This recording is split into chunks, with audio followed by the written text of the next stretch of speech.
Hello and welcome to day 2 and the final day of this season of the Idle Heroes 10-Star Cup. We return again with myself, MKX Jump, and my co-host for today, Afflicted, and we're going to be having a look at the teams. So let's kick things off. We've got 8 teams, double elimination tournament ahead of us, and we are looking good.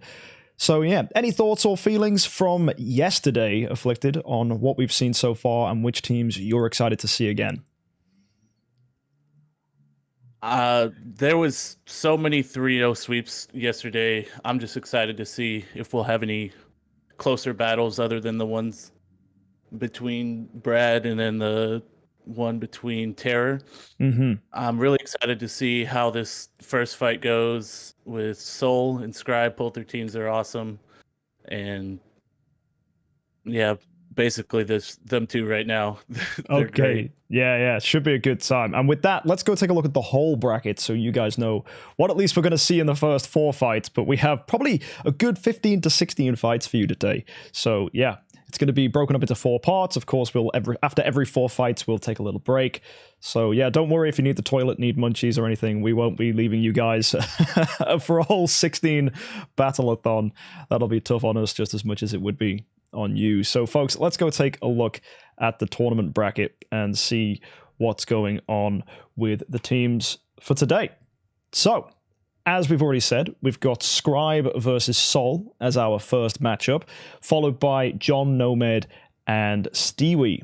The winners of those fights will go on to fight each other as well, and of course pushing through into the semi-final and finals.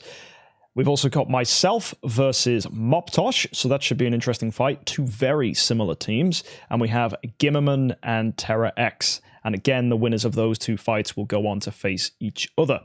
Those that don't win will go and face the losers of the corresponding pairings and face each other because you need to lose twice to be knocked out of the tournament. So it is very possible for some person to win the losers bracket after being knocked out from the top bracket and then return into the finals and actually win the whole tournament. So anything could happen.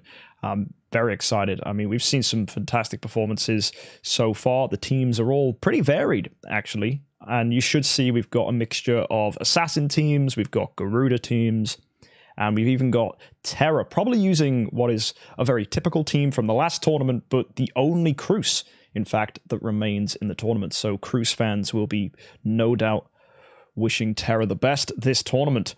Our winner, Saul, from last time, is of course going to be taking over the stream, at least for the next few fights, alongside Scribe. So let's go take a look at their lineups and what we have for us with these 2 teams. So, as you can see, Scribe is running a very typical assassin team, using Saja, Faithblade, and we have Rogan as well. Then, of course, just good heroes like Azrael alongside Mim for some death damage, and then Holmes-Young with a Snowheart for much-needed doves. And Saul deciding to do something a little more spicy, still running Saja and Rogan, a very good tried-and-true combo, and of course the Holmes-Young, but throwing in a bunch of Fortress heroes. So we have Sherlock, Fiona, and Unimax as well. Afflicted, any thoughts on these 2 teams? Which one you're expecting to do well?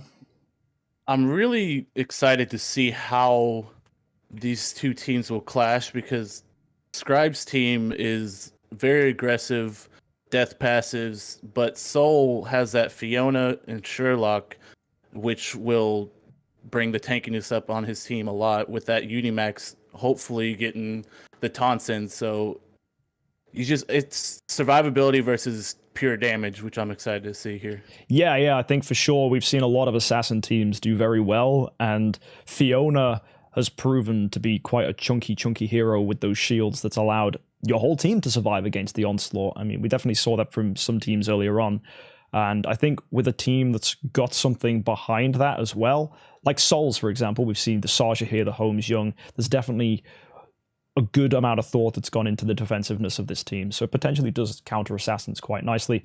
Although that is all theory, we haven't seen it in practice, so let's go and put it to practice with our first fight from Scribe against Saul. So this should be pretty exciting, folks.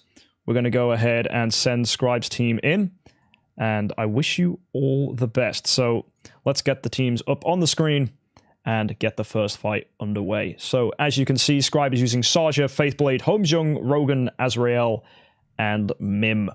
Here we go. Let's see who wins. Wolf versus Lion bet here, so full aggression for his tankiness, like I said. So that'll be good. We've got, a double taunt, Azrael Rogan, but Holmes is free from that. Yep, that Holmes is not taunted. That could spell trouble. Yeah, I think we've got a speed tie here between the Holmes as well, so Talking Scribe's Holmes should go first. Let's see it. Will we get him in? Well, Saja going for the lowest HP, which isn't Holmes, so Holmes should get an active here. We are losing heroes, but here's the doves. Will it make a difference? Will you get any doves off? He got 3 off. 3 doves. That's good, but then the other Holmes comes in, only getting 1 on the Faith Blade. Mim will get some end-of-round damage here, which is going to stockpile if we do get a kill, but Sherlock probably will live through this. I don't know if Scribe's got this.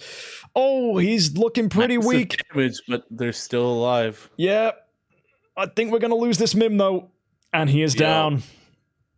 That is going to be a win defensively for Saul, which is exactly what you're looking for this tournament. If you can get yourself a defensive win, that is pretty much one of the necessities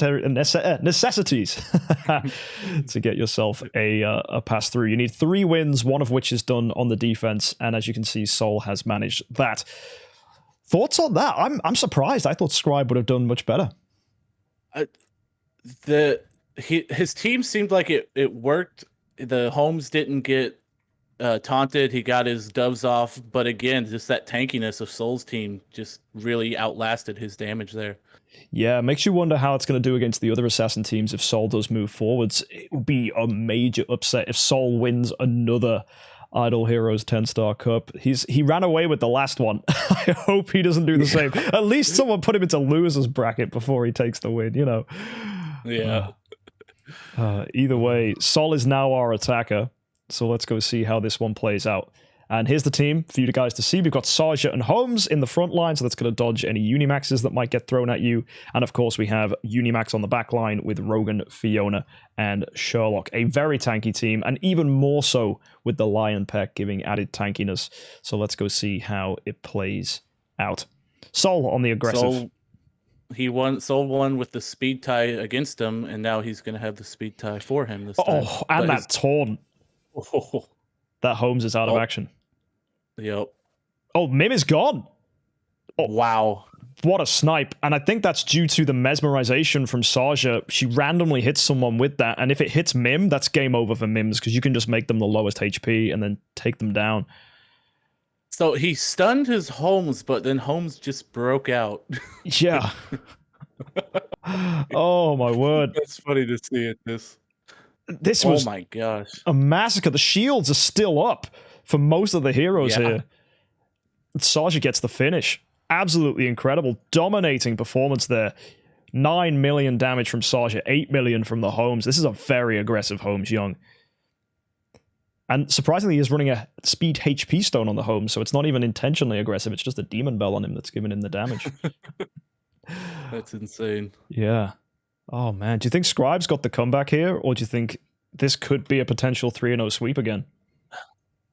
The way it's been, it seems like a 3-0 sweep, but I feel like if anybody can do it, Scribe can take it back. Yeah, let's hope so. It all depends on this speed advantage now from the Holmes Young.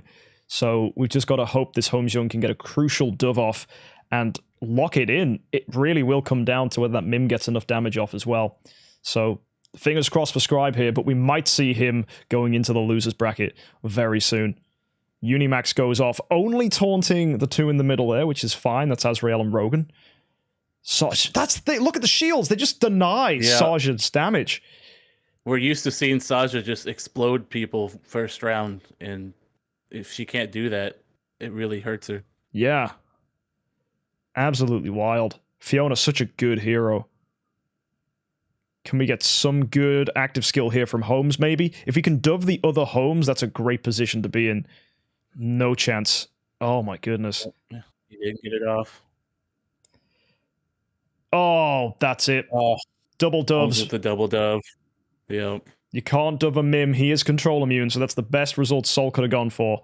And Mim's death damage coming in. We need Azrael, but no, not getting the revive. The death damage would have been good if it wasn't for Fiona's shields keeping him tanky the whole time. Yeah, yeah. And also Sherlock's health swap. You think you've taken him down, but he comes back. I mean, Sherlock, I don't think was alive at the end of that fight, but still, it's one of those things to think about. And that's 6 million damage from the Mim. He did good. Just not good enough against Saul. Crazy. So there you have it, folks. That's going to be a 3-0 sweep for Saul. We will see Scribe later on in the tournament, of course. He will hopefully be coming back in the losers bracket, getting some good performances through there, hopefully. So this is not the end of Scribe, and it is only the beginning of Saul, I'm imagining. So, folks, yeah, that was an exciting result for those fights. Should we be looking out for Saul then? Because he's not running a typical meta team. There's no lights or darks on there. It is 5 Fortress heroes, which is giving slightly improved stats. So yeah, what do you think of this? Do you think it's Saul's tournament for the taking? With how he's been performing so far, I think he's somebody you should be wary of. With how it's insane. We've been seeing these assassins explode targets round 1, but with how strong these Fiona shields are, they're not even breaking through them in round 1. And so when you get all this damage going off, you're hitting full HP targets. So there's no finishing them off. Yeah, we're probably going to see Fiona being a hero that's getting run more in future tournaments. I mean, she's already been a popular choice this tournament, and there's quite a few Fionas in the top 8. Really a hero to consider because she is one of the very few heroes that give shields and the only hero that grants shields straight at the beginning. And we've spoken about speed being important, but heroes like Rogan and Fiona, they don't even need speed. They're just there and they show up and they've already done great things for your team. That's another great thing that Soul just brought up that we're completely bypassing is Fiona helps with CC. She removed that CC off of his Holmes Young in that first round. That is right. Yeah, the control purity that comes through, it's crazy. And also when the shields go, I believe they heal as well. So if there's any overflow damage, it gets healed away. So basically Fiona is just giving your team a way around CC and a ton of added survivability. So if you're trying to run a tankier lineup, you want some protection, you really should invest in a Fiona for your account. And I think mid-range teams, because you saw X Marcus in the first tournament make it through to the end with a mid-range style team, and I feel like that was only scratching the surface on what was possible.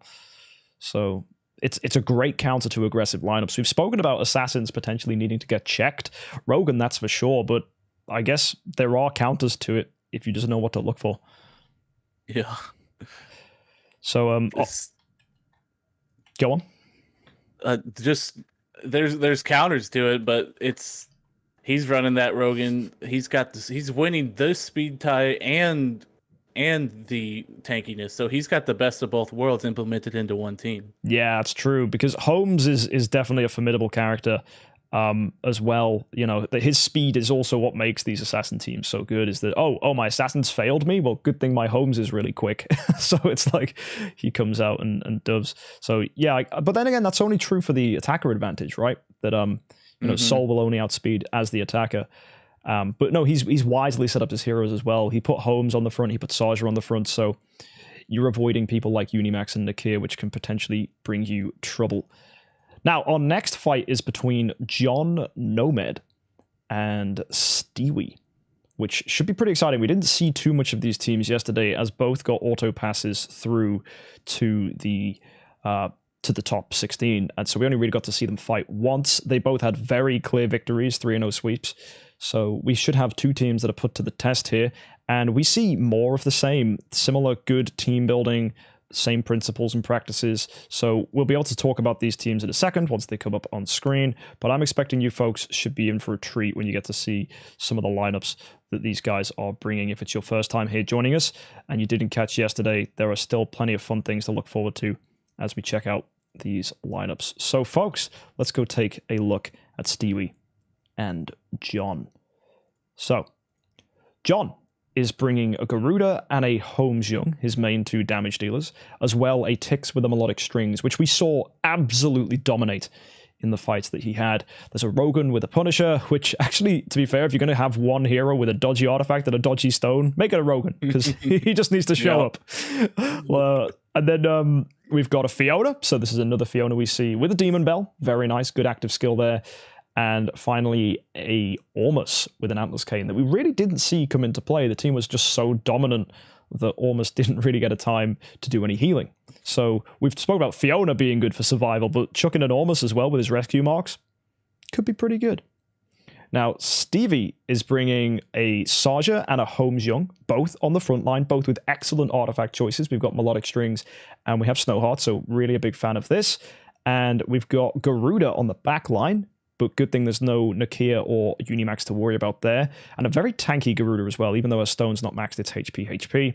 We've got a carry, we've got a Tix as well, so it's not as aggressive as John's Tix, but it's still speed tied with it, so that should be interesting to see how that interaction works.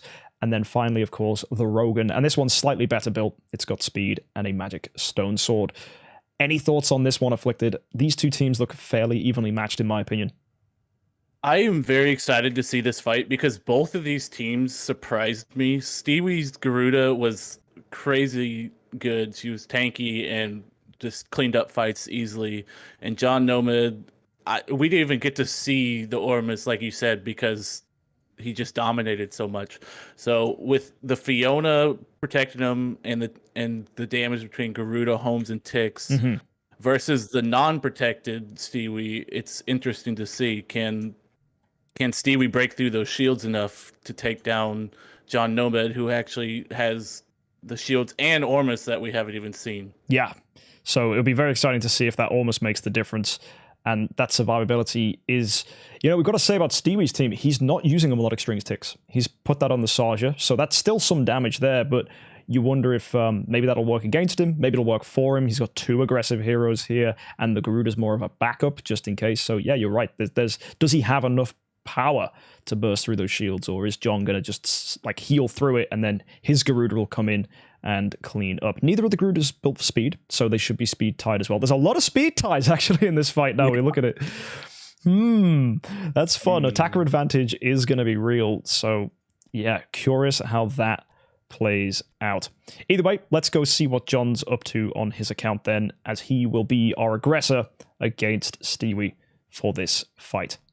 Here we go, folks. Best of luck to John with his Garuda, his Holmes, Tix, Rogan, Fiona, and Ormus with a dragon pet. Let's fight. So we begin with a basic attack from Holmes. Very quick. Yeah, that's a Receptor Holmes Young John is running. So there's no energy there, which actually might work in Stewie's favor. He has the energy on his Holmes Young, who we could see come two off. stuns off. Yeah, immediately. Stun on the Ormus, but you can see the rescue marks are out, so he's done what he needed to do. I think that's the intention, that the Ormus just gets dropped, and then the rescue marks come out. The carry, wow, hardly doing any damage there. Still going to energy steal that Garuda, though. Tix is out. Huge damage. John's team struggling to keep up. I don't know, man. It's still round one, but John's follow-up damage just isn't there. His Tix might do something, though, if that Saja drops. And he does, but you hate to be John in this situation. Stewie's Garuda with an active charged. Just keeps getting energy drained by carry. There's no hope for this Garuda. Yeah, she's got the crowd. It's not enough. And, wow, that was surprising. Yeah, it really was. Rogan, Fiona, and almost dying before they could do anything. Look at that damage. Nearly 11 million from the Tix. That is typical for Tixes, though. A well-built, aggressive Tix will do that kind of damage. He's a very good hero if he gets the crit off. I love him. I think he's great. Yeah. The Tix got, on John Nomad's side, got taken out immediately, and he didn't get his active off. He got his death passive, but that wasn't enough to take it down. They needed more initial damage to actually do something in that fight. Yeah, says a lot for the stones, really, because Stewie's Tix is running a Demon Bell, which has a HP component and a speed HP stone. So the Tix is a chunky boy, whereas John's is running Melodic Strings, so there's no HP there, and of course it is speed crit. So he's building an aggressive Tix, but a squishy Tix at the same time. Yep. So yeah, do you think John's got a chance in this, or was that just really decisive for Stewie? That was very decisive, but it could have just been lucky snipes at the beginning. I think we're going to have to see another fight to really call it. That's true. Well, let's go see how Stewie does as the aggressor this time with John on the defensive. So here we go. We have ourselves Saja, Holmes, Garuda, carry Tix and Rogan. It seemed the active skill from Holmes in round 1 was good. John not having it himself. He does have the Receptor, but by round 2, that Holmes wasn't even alive. Let's see if he gets the survival here. So again, John defending. His Fiona hopefully going to keep him alive. There's the Sarja active. Oh, killing Ormus before rescue marks even come out. And I think that's an oversight from John that his Tix is the lowest HP. Or second lowest, that it's just asking to die. Holmes is already dead. And there's the active. Oh, that's brutal. That is absolutely brutal. Wow.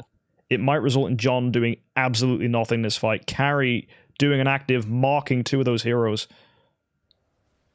Tix active. Oh, that's brutal. That is brutal. Yeah, the crazy... And energy drain. yeah, that's the funny thing, that Carry puts the mark out, and then you attack the heroes, get their energy to 100, and then you do the damage anyway. It's like setting them up for failure. And oh my goodness me, those damage numbers. Stewie is a force to be reckoned with. Incredible lineup. We said it early on in the tournament that he's a guy who did very well in the last one, went away with some ideas to improve his team. And he's been very quiet, actually, on the build-up to the IHXC. He's just said, I have plans. He's hidden his defensive lineup from anybody. No one was able to test against him. And he's just come out with this team, which is proving to dominate. John was also a contender in the last tournament, has refined his team that little bit more. But yeah, Stewie came prepared. Really good to see. For sure. Yeah. With the last fight, Soul's Fiona dominated on defense, but this one, the Saja's just breaking right through those shields immediately. Oh yeah, for sure. Like, Saja is definitely a hero to watch out for. Really, really, really, really strong. And I think if your team isn't prepared, you're going to get wrecked. And I think that raises a lot of concern. I think that we mentioned in the last tournament, but I don't think a lot of people took to heart, is that it really matters who your lowest 2 HP heroes are. Because in an assassin-dominated meta, you are going to get targeted, which is it's going to suck. It really will. I feel like those are 2 oversights from John Nomad here, is the Holmes without energy for the first round and his lowest HP is Tix. That's 2 key heroes. And you look at the rest of John's team, what is a Garuda, a Rogan, a Fiona, and an Ormus going to do? Not a lot. Yeah. I wonder if John should consider sticking maybe a attack HP stone on the Ormus, or maybe like attack heal effect stone on the Ormus, or HP like heal effect, just to give that Ormus a little bit more survivability. It may be against the intention, or even a magic stone sword, because then you're not you're keeping him as a lower HP hero, but he's then got some protection. And you saw that Ormus got stunned as well, so a magic stone sword could help, because Ormus is notoriously slow. Makes you wonder about building a faster Fiona as well, because Saul's Fiona was quick, and she was able to do some good stuff. So yeah, I think there's a lot of interesting thoughts. And I think that's the joys of a hero, that we see this so much in the community for Idle Heroes just in general, where people build a hero and they go, well, why is my hero not doing as good as that person's? And sometimes it really does come down to how you built them, as opposed to the fact you just have them. I think that's also the detriment of the game at the moment, that a lot of people just build LOEs, chuck her into a game mode, and she'll do well. You don't really have to think. And then you get to later stuff and people are like, wait, how are these people doing all these endgame things? And it's like, well, it's because they're actually starting to think about how to build their heroes now. And that's not to say that people like John and Stewie aren't thinking about their teams. Like, John absolutely sticks a Receptor on a Holmes Young because CC is so good. But you have to weigh up whether delaying that active skill around is worth the added consistency. And you got to remember as well, the active slows people down. So you want to get that out as quick as possible. Yeah, and in fights like these against assassin teams, you sometimes don't have the luxury of waiting for round 2 to get your active off. Not at all. Well, let's see if that luxury is granted in this final fight for John now, where he is the attacker. You can see again, he's got his Garuda, Holmes, Tix, Rogan, Fiona, and Ormus. Let's see how it plays. Best of luck, John. Hopefully you can squeeze a win out here. That Receptor Holmes going first. I'm scared by that energy carry, though. There's the Saja. Oh, okay. Almost lived. The shields did something here. Yep. Tix is dead, though. Like, that Tix has done nothing this fight. His key damage dealer in the last rounds we've seen. Rogan's stunned, but it's not that big of a deal. Oh. That dove on the Fiona. Oh, the energy steal. There's a lot of vet carry marks out there. I'm looking at that Garuda. There's the Tix. Heal, right? The rescue mark's doing something here. Yep. Oh, silence is huge. This is the thing. If you're running a Receptor Holmes Young, ticks will silence you. And it doesn't matter now. There's no energy for that Holmes. And he's dead regardless. Wow. Horrify on the Garuda as well. The carry stealing the energy and then the ticks locking you down. That is so cruel. It was just so many things happened at once for that. Yeah, that's actually a really good order placement from Stewie, that he sends them, like, I think ticks and carry are speed tied. So carry stealing the energy, then ticks getting the active to go and horrify. It's a really nice combo. Yep. And wow. Yeah, really well built by Stewie there. Yeah, I think just the superior team, unfortunately for John. In that case, Stewie absolutely had him beat at every corner. I don't think there was anything John could have done in those fights. Stewie just had him checked. Yeah, I don't think there's anything. I think that John could be great with this team if he changed around some of the things we mentioned before. Yeah, for sure. And there we go. That's going to be John pushed into the losers bracket now with Scribe. So hopefully we'll see more of John. Stewie's team dominating him there. But I'm sure John, his team will still do well in the losers. It's just unfortunately the matchup there was not in John's favor. So yeah, really good second fight there. And yeah, it's going to be good to see more of John and especially more of Stewie. I think Stewie could put on a good fight for Saul. That's for sure. Yeah, that Garuda and that Ticks is kind of scary in his team. Yeah, I wonder if that... Because Saul, I think, has prepared for a lot of assassin-style teams, whereas Stewie's lineup is very... The word I have been using all tournament is mid-range. You're using heroes that are fast, but also heroes that are more controlling and synergy-based and have a lot of health. So, yeah, I'm looking forward to seeing how this one plays out.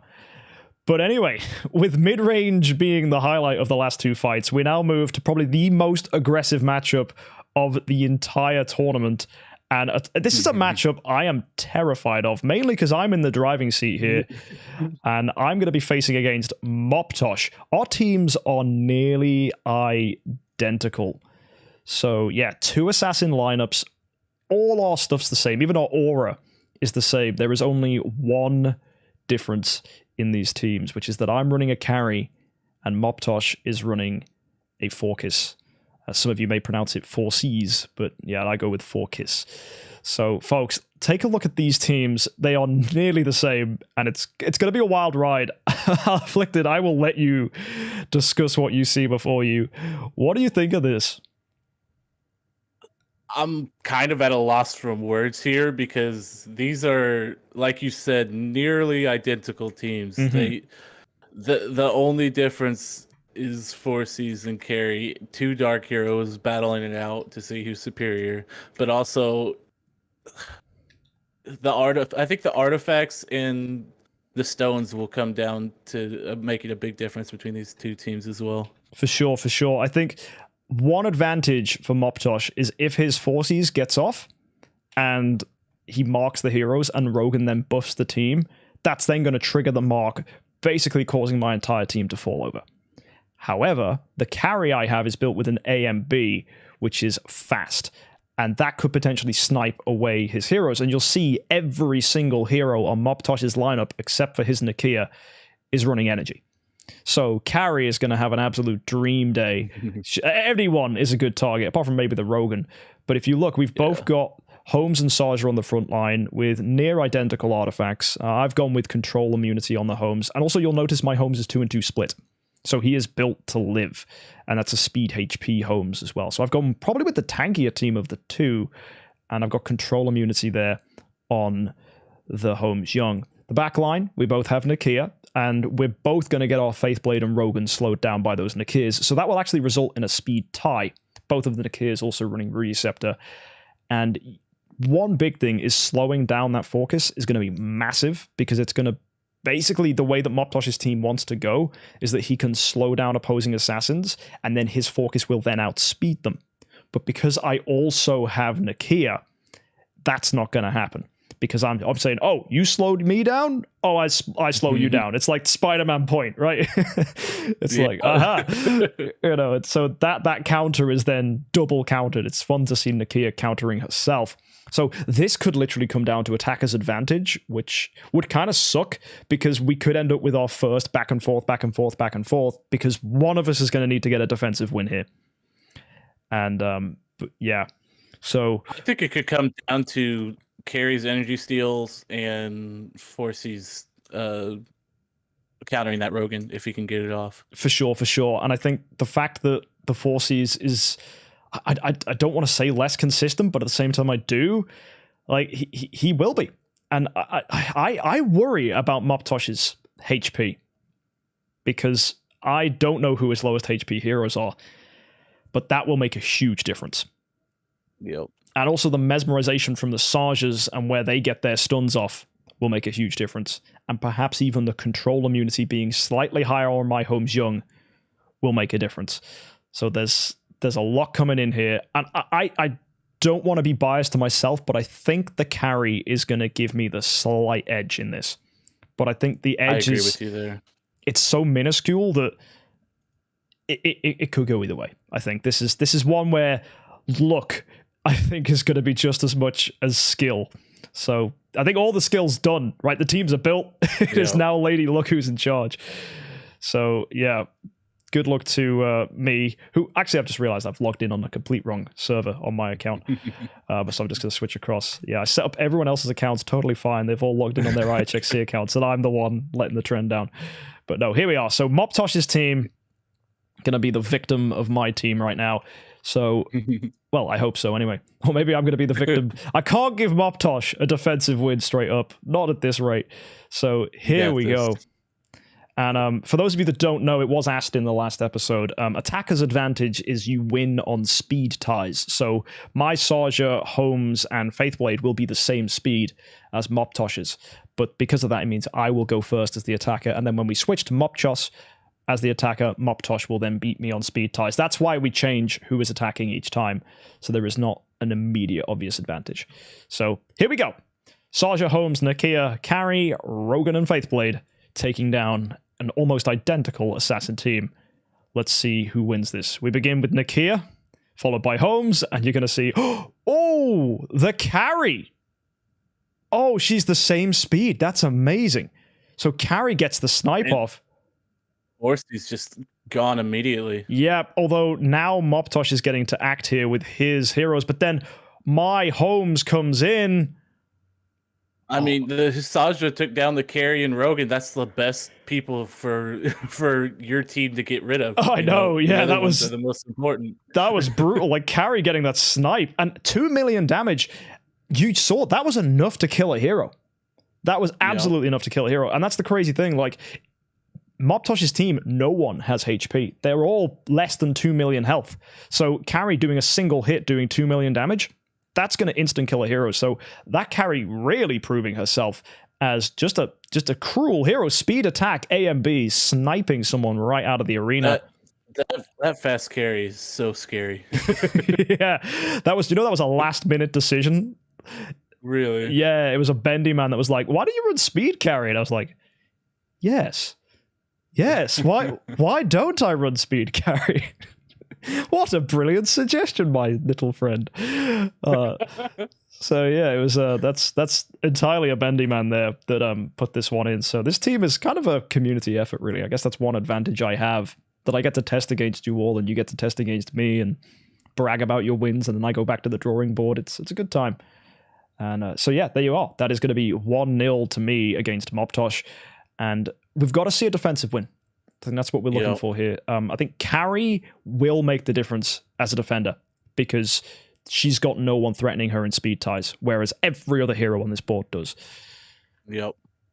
She's very crucial in this defensive win here. And I think it's good that I actually changed it so last minute as well, because no one has had a chance to test against this, which is fun. So it could have taken Mobtosh by surprise. So yeah, let's go see if we can find now the matchup between myself, but only as the defender, and that is not the right team for Mobtosh.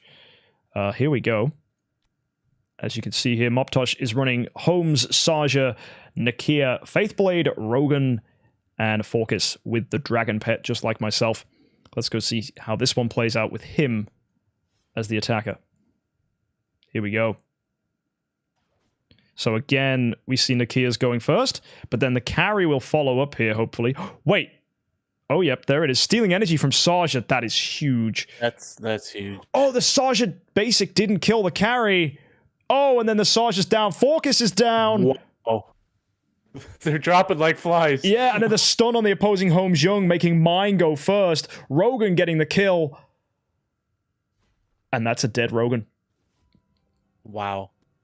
Absolutely crucial. That was dominant. Yeah, and that was a high roll. That snipe on the Saja. Like, Saja we've seen be such a dominant hero this meta, and to steal her energy with a speed carry, massive. I think we're going to see a lot of speed carries going forwards because it counters assassins really well. Because all you have to do is hit one of the key heroes like a Saja or a Faithblade, and the entire strategy is absolutely just falling apart. Yeah, and that carry dodging some of those attacks is insane. Yeah, that's one sneaky thing. Saul in testing against me was just saying my carry was the worst thing ever because she's speed attack and Augustus Magic Ball, which has no HP components, so she is the lowest HP on my team as well. So she's just sinking assassin attacks into and go dodge, dodge, try again, come on. Yeah, your carry is insane. Energy stealing that Saja, so Saja couldn't get any kills off. Yeah, and maybe there's going to be a win here for Mobtosh as the aggressor if he gets another chance, but this time it's going to be me as the attacker again. I've got my defensive win. It's 2-0. This was one of the matchups I was absolutely terrified of, and it looks like it's going well. Mobtosh could get a reverse sweep here. You never know. It could go well for him. My carry has been very, very good, and yeah, let's just see how it goes with me back in the driving seat here with the Saja, the Holmes, and the Nakia carry, Rogan, and Faithblade. Here we go. So again, watch for the Nakias to go first. You'll also see carry come off as well. I think carry is actually quicker here after you've slowed down the opposing Nakia. Yep. And then the opposing Nakia comes out. Holmes gonna join in eventually, but Saja dropping the Faithblade. The stun on the Holmes. Hasn't been able to do anything. Yeah, although you might see mine come out right now. He is slowed down, though, but Holmes isn't. The doves are there. Here comes Faithblade, killing the Saja. Wow. That Holmes is stunned. Rogan killing my Holmes. But I think the rest of my team should clean up here. Faithblade ends it off. Good lad. With a whopping 8.9 million damage. That fight was closer, though. That fight was closer. Yeah. It's amazing if that Saja gets inactive, which he totally did. Like, a frontline Saja is a really good hero. I've got to watch out for it, like, because I'm not killing her. There's no way I'm killing her. Like, that Saja is not the lowest HP, so she will come through. She will get an attack off. Even though I have designed the team that it's going to target, hopefully, carry, Nakia, or Rogan. Like, my other heroes are higher HP. So it's specifically designed that assassins will have to kill my other heroes before they get to kill my damage dealers. So I was very thankful that even though it was a minuscule amount of health, Faithblade was able to live at the end. But the carry still anchors in. She's got the dodge, the survivability.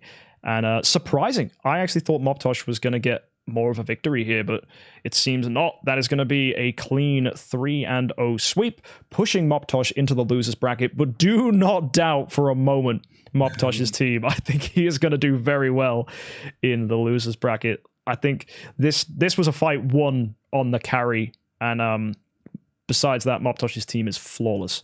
I would potentially have run the Snowheart on that Holmes, though, because you did see how many times was that Holmes getting stunned over and over by that Saja's active skill. Yeah, he just locked down his entire team or killed them immediately, so there was nothing he could do about it. Yeah, it's so essential. Like, with assassins being as quick as they are, you have to be safe, right? And control immunity, as much as you can throw that onto a hero, is really good. So 25% from Snowheart plus his 15% inbuilt gives him that 40%. We spoke about it yesterday. There are some people running it, but I feel like more people will be putting a Snowheart on their HXJUMPs in tournaments to come, because he's not an infallible hero. Everyone says about him being such this strong hero, oh, HXJUMP. It's like, no, he has weaknesses. You've just got to know how to get them. All right. Yeah, and that fight was a little close at the end there because Carry didn't dodge or drain the Saja, so it was a lot more close because that Carry can win or lose things for you. Oh yeah, like and don't get me wrong, I was out damaged by Mobtosh's Saja. She did more damage than mine, so she's a good hero. Like, Saja's fantastic. I think one thing we're learning this tournament is just how good Saja is. Saja plus Rogan is a formidable combo. She's fast, she CCs, she does a ton of damage. You cannot go wrong with it. And I think that's why Saul did so well in the first tournament. He was the only person running a Saja, and now everyone is running Saja. Yeah, I would have never guessed Saja would have been that strong, but Soul really just proved it. And now everybody else is backing that claim up. Yeah, it's funny because people were saying when she came out, like, oh, she's the new Faithblade. And everyone was like, oh, bro, 10-star meta, Faithblade's going to be nuts. Yeah, so should Saja, right? Because they're pretty much the same hero. They do very similar things. They love to kill people. I mean, Faithblade's got a slight edge. And then Saul was like, well, why not run both of them together? And now a lot of people are like, yes, run both of them together. So yeah, it's good to see. All right. Who's next on our matchup? We have Gimmerman and Terra X finishing it for round 1. Now, Terra X, the only person running a Cruise left in the tournament. Gimmerman going with a very good team. I said this last time. Gimmerman's team wasn't quite finished. And you could actually feel that this tournament. Before we started streaming, I was talking to Afflicted that all the people left in the tournament now are people who competed last time. And I think it says more that they've got older accounts, so they've had not just more time to test, but more time to accumulate armor and dust, because stones have been such a big difference. And I think a lot of people are coming into this as free to play, which is great. It should only take you around 5 or 6 months to get a good team together. But people have now had that 5 or 6 months when we started theory crafting this tournament back in April. So it has been 6 months now since we originally conceived this tournament. And yeah, there's a lot of people with full soul stones now, which is pretty good. Guild Tech as well, along with that. Oh yeah, Guild Tech's a big difference. I mean, a lot of us don't even have max Guild Tech yet, so you'll see people who are running very limited amounts of classes, so they'll only be using 3 classes at max. I think there's a lot of people who will be wanting to use Unimax but can't afford the Warrior Tech, or maybe wanting to branch out into the occasional Priest but still can't afford the tech. And that might be why there's so few Cruises, is that actually to keep Cruise alive, you're going to have to invest in Priest Tech. And do you really want to be throwing all your Guild Tech in for a single Cruise? No. No. Unless you've got a load of Guild Tech already. So yeah, unless you can max it, yeah. Yeah. But still, interesting stuff. So yeah, next up we're going to see Gimmerman, whose team has finally got a chance to flourish. And it's a really nice team. I can't wait for you guys to take a look at it. I have already mentioned his artifacts aren't quite where I would have them, but I think artifacts has just been my whole criticism of this tournament in general, that there's a lot of questionable artifact choices. But it's difficult. When you've only got one of each artifact, trying to like figure out the most optimal way to place them is certainly a thing. But I think just as more experience and time is going on and more people basically have mental notes and guides, because I think a lot of people are going with a scientific method here. They just want to see how things perform in reality. There's only so much theory crafting you can do. But yeah, let's go take a look at these 2 lineups so you guys can see what I'm talking about. So we have Gimmerman here with Saja, Azrael, HXC, Carry, Rogan, and Mim, all built for speed. And simultaneously, we have Terra X with a Cruise, Tix, Carry, Rogan, and HXC, again, all built for speed, apart from that Cruise, who is built for HP with a slightly lower stone. Ruby Scepters on the Cruise. One thing of note, no energy artifact on Terra X's HXC, which I am absolutely shocked by. And yeah, Afflicted, what do you make of this? Yeah, with that energy artifact, I think after watching these fights this season so far, it's pretty crucial that Holmes has a energy artifact, because with these assassin teams, you're not gonna get to that second round to get a good active off most of the time. So without that Holmes energy first round, he kind of does nothing really if you don't give him the chance. Yeah. So what I think he's relying on the Cruise to get the stun off, so then Holmes can pop off second round. But that's a lot to rely on there. But if he just added a energy artifact on there, I think it would just kind of tighten up his flaws in that system there. Yeah, because you can see he's gone with the right mindset. He's gone with the Magic Stone Sword on on the HXC, which gives him control immunity. He's got defensiveness, so he's aware that not getting stunned and surviving until round 2 matters with his Holmes. But it makes you wonder, why not just run the Snowharp, buddy? It's slightly better. I mean, you've got, I think, less control immunity from a Snowharp, but it's an energy artifact. It's nuts. It's very, very good. So, yeah, I'm surprised by that. But yeah, it's a good decision. It's a good solid team, and that ticks with the melodic strings. I mean, that's a beautiful hero. If that pops, that's gonna pop good. But one thing of note with Gimmerman's team, he's coming in here with a speed carry. We've got a Rui Scepter on it, so not doing as much damage as mine, which was speed attack with an AMB. This is just purely there for the energy steal. It's speed precision and a Rui Scepter. So that should be pretty interesting. Magic Stone Sword and Snowheart has the same control immunity. Oh, so they're both 25%. There's no difference. Yep. So is it 30% damage reduction from Magic Stone Sword? Yes. So I got those mixed up in my head. Yep. But yeah, that's interesting. And then Snowheart gives the HP. So. I'd still rather go with Snowheart then. I think the edges with that as an artifact, I think it's just superior to Magic Stone Sword for a Homes. Not to say that Magic Stone Sword is bad. I mean, control immunity is nice. We haven't seen it on many teams though. I think it's an artifact that really comes into its element once you get it in the Almost Workshop. So you're like limiting the damage you can take, but outside of that, I don't know if it's that great. Although I think it could be a good pick for Almost. I think with a hero like him, who you want to still be low HP to get hit, but have some survivability, so he's not going to instant die. Because he doesn't need a receptor like a Cruce would. He just needs to hang in at 50% HP. Any hero that wants to do that, who wants to get targeted but also live, it's kind of like the best of both worlds artifact. Or Mim. Mim loves a Magic Stone Sword because it's got attack and damage reduction, which is beautiful. Because the attack component is huge compared to something like Golden Crown, which is a good defensive artifact, but 18% attack. So yeah, I think Magic Stone Sword gives a little more attack there. Only a few percent. I think it's something like 21 or 23% from Magic Stone Sword. Yeah, 21. So yeah, that's fascinating. Either way, Gimmerman is going to be our aggressor here against Terra. Should be a fun little lineup. Who do you think is going to win this one? I doubted Terra before and he reverse sweep, so I don't know if I want to doubt him again because he scares me now. But Gimmerman's team looks really nice. If he can avoid that Cruise stun, I think he would have a good chance. But if that Cruise gets lucky for Terra, it's strong. Yeah. So let's just see how Terra does as the defender, though. With Gimmerman in the driver's seat, we've got Saja, we have Azrael, we have Holmes, Carry, Rogan, and Mim with a Dragon Pet. Good luck, Gimmerman. Let's see if Terrorex's Cruise can get that stun, as Afflicted said. Here we go. First to attack's the Carry. Ooh, stealing energy from Rogan. That's not that impactful. Carry dodging. Wow. And there's the Cruise stun. Ooh. Massive. Stunning the Holmes, which, you know what? Now I think we're going to see that Magic Stone Sword Holmes do something. He's coming into round 2. Like the Cruise with the stun. This is what I said he wanted to happen. Yeah. Now, he is high. Maybe even a Receptor Cruise would have been, Holmes would have been here, but he wants that Receptor on the Cruise. Can we get the doves off? Absolutely. The Sergeant now doved as well.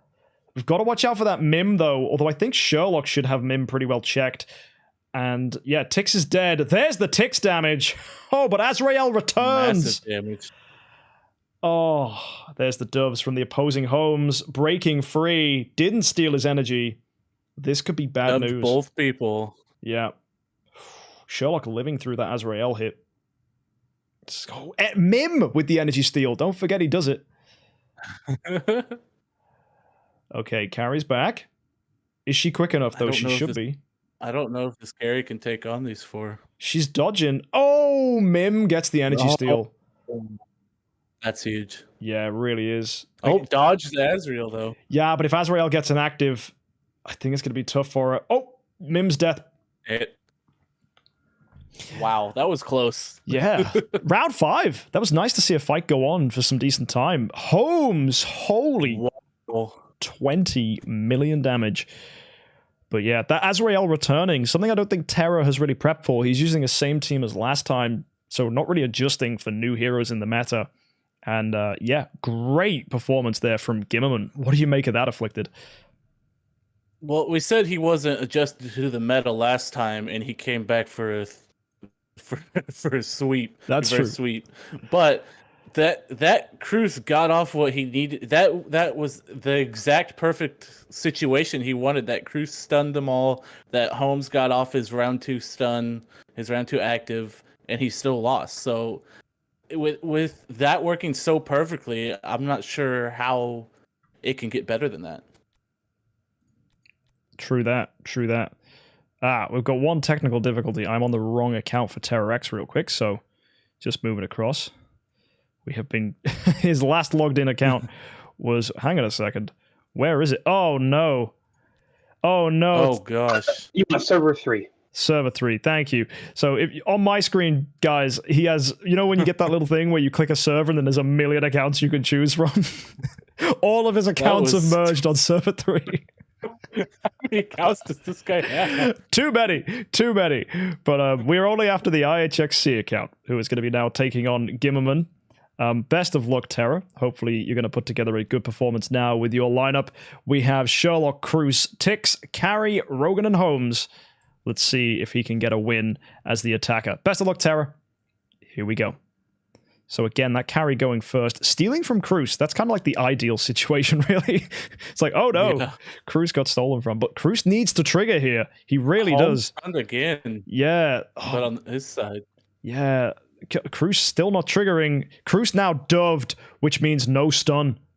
That is... And he's gone. And he's dead. Azrael gets him. Wow. Gimmerman's team dominating this time around. The Cruz just not triggering. Oh my word. We said Cruz was a dominating force, but very risky was our conclusion from yesterday, whereas Unimax slightly more consistent, arguably the better choice for Receptor. The Terra just getting absolutely denied. Wow. That was a lot less close than last time. Yeah. But then again, Terra, you know, he's just here for the drama, right? he wants to reverse sweep again, right? That's what he's out here to do. So maybe he could do that. But yeah, that's Gimmerman with the 2-0 with a defensive win there against Terra. Fantastic performance. Gimmerman's team really proving to be finally tuned. It's nice to see what is a good assassin lineup. We've got the Rogan, we've got the Saja, but then instead of the Faithblade, he's gone with Azrael and then Mim for like that death damage. And of course, the meta hero, the highlight hero of this entire tournament, which is a speed carry. So yeah, really cool. Really cool. So yeah, what did you make of that one? Do you think there's a chance that Terra can come through with this? That Cruz didn't do what he needed to. The first fight, Cruz did exactly what he needed to. He lost. That one, the Cruz didn't. He was locked in and died immediately, and it was a wash. So we've seen both extremes. I don't know how Terra can come back from this with only relying on that Cruz stun to really make his team work. Yeah, because that Cruz is definitely not the lowest HP, so it's just not. It's got nothing to magnetize to it. Like if Cruz had taunt, like a little like come hit me ability, that'd be quite good. But no, unfortunately, he doesn't. So instead, we are left with hopefully a comeback sweep from Terra if we want to get some good drama in here, or this is going to be the end of round 1. With a 3-0 win from Gimmerman. So, best of luck, Gimmerman. You are now the aggressor with your Saja, Azrael, your Holmes, Carry, Rogan, and Mim. Let's see it play out for what could be Terra Boss's final fight before getting pushed into the loser's bracket. It all depends on Gimmerman here. Ooh, that Tix lived and dies. Oh, and died. I was almost excited. That's one problem with Tix. He lived to die. Yeah, he's too slow. Like when you've got assassins that face you like that. And lowest HP, again, if you are running a Tix, you have to run him to not get targeted by Sajas because they will outspeed you. And I think that's one oversight as well we've seen from quite a few teams running Tix, that you've just got to say, all right, I need heroes with lower HP than him. And again, we've got all the heroes. Like Cruz just healed himself. That's the opposite of what Terra wants. Yeah. Oh, finally the Cruz stun coming off, but way too late. Way too late. Yeah, unless we get this crazy solo carry doing it all. But I don't think she is going to do it all. Oh, she might even get stunned by this dragon. No, she didn't. But Azrael's back. Oh, that's game over. Back, yep. That Cruz stun came way too late do anything in that. Yeah, that's a real shame. And I think anyone using ticks can use these fights and the fights we've already seen as a learning opportunity. Stop running ticks as one of your lowest HP because Saja will come get ya. So yeah, crazy. Really, really good. And yeah, Saja hits hard, man. If you get that mesmerization on the same hero she's targeting, or even gets a sneaky mesmerization to a hero with higher HP, making them lower, giving Rogan the opportunity to clean up, she's just a dominating force. And that is going to be scary to say, but another victory for Gimmerman. That's a 3-0 sweep. And who'd have thought it? Round 1 of day 2 has just seen 4 3-0 sweeps afflicted. Absolutely nuts. It's insane. With going back to this last fight, if he wants to run the Cruise team, he needs to have the ticks not lowest HP and the homes have an energy artifact. And I think that team would be insane. So you have multiple ways of not just relying on the Cruise stun, but if it pops off, it's a guaranteed win for you. Yeah, that's true. But I'm looking at the lineup. He still is running a speed HP ticks. He's doing everything right. So maybe it was just the mesmerization hitting the ticks. Or maybe he needs to be putting a demon bell on that ticks and finding someone else to hold the melodic strings. Because that is true. Whatever it was, it just wasn't working. And that's scary, right? Because you've got... I think there's a weird fragility to Terra's team. Even though we see a lot of heroes running speed HP, they're then running artifacts that don't give more HP. So it's very much... His mindset's like, I want a bit of attack and a bit of HP. And he's kind of done that to all of his heroes. Even Rogan's got a demon bell, which gives half and half. So...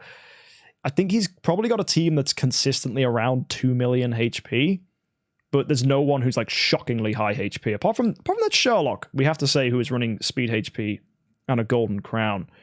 But I wonder if even Sherlock's the right decision here without an energy artifact, because getting those doves off is good. But the Sherlock has actually proven very solid for Terra in some fights, so maybe I'm being a bit cruel on that, because Sherlock's defensiveness plus the health swap makes for a good team. But, yeah. I think there just needs to be some reflection on how to get that Cruise to take a little bit more damage, to trigger a little more. I mean, he's got a full priest set. Maybe that's a little too ambitious. Maybe you only really want a 4-star set on him. I don't know. There's a lot to be discussed about a Cruise. Maybe even just build him for speed so that he can attack earlier, which would then potentially, if he can outspeed Holmes Young, giving Holmes another potential chance to get himself some more potions. And as we said earlier, energy Holmes Young would definitely be superior to a Magic Stone Sword. Yeah. The biggest takeaway right now is these non-energy homes don't really do much. So yeah, crazy. Absolutely crazy. But there you go, folks. That is the end of round 1. For day 2. Very smooth, I think. There was no hiccups, really, no interruptions, and just crazy 3-0 sweeps, really. It's 3-0 sweeps again. Great if you're a winner. Absolutely great if you're a winner. So here's a reminder of the leaderboard as it stands. We have Scribe in losers with John and Mobtosh in losers with Terra. Our winners of round 1 were Saul, Stewie, myself, and Gimmerman, all with 3-0 sweeps. So round 2 is going to give us Saul versus Stewie and me versus Gimmerman. Very interesting again. Gimmerman and myself building aggressive lineups, Saul and Stewie leaning more towards the mid-range, but every single one of those teams is running Saja. Mine, Gimmerman's, Stewie's, and Saul's. And Saja's pretty much on almost all the teams that have made it through to day 2 here in the top 8. So exciting, really exciting. So next up, we're going to see Scribe versus John. Then we're going to see Mobtosh versus Terra. And then you can go see the results of Saul, Stewie, and myself and Gimmerman. So that's going to be taking place in part 2 of day 2. Do go get yourselves a drink, get yourself something to eat, and go to the toilet if you need it.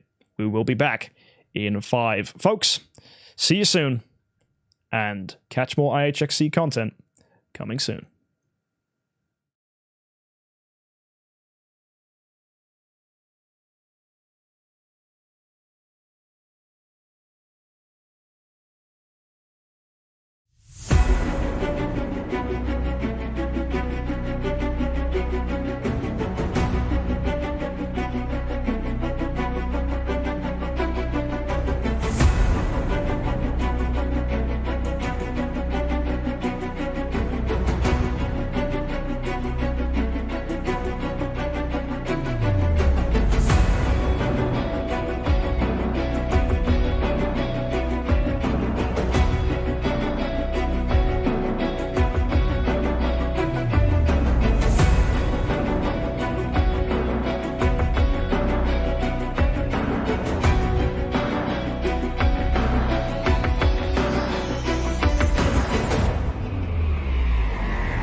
welcome back to day 2 of the Idle Heroes 10-Star Cup. You return with myself, MKX Jump, and Afflicted here with me today.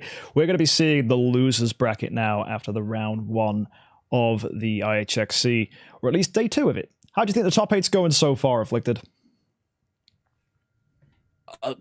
Dominant.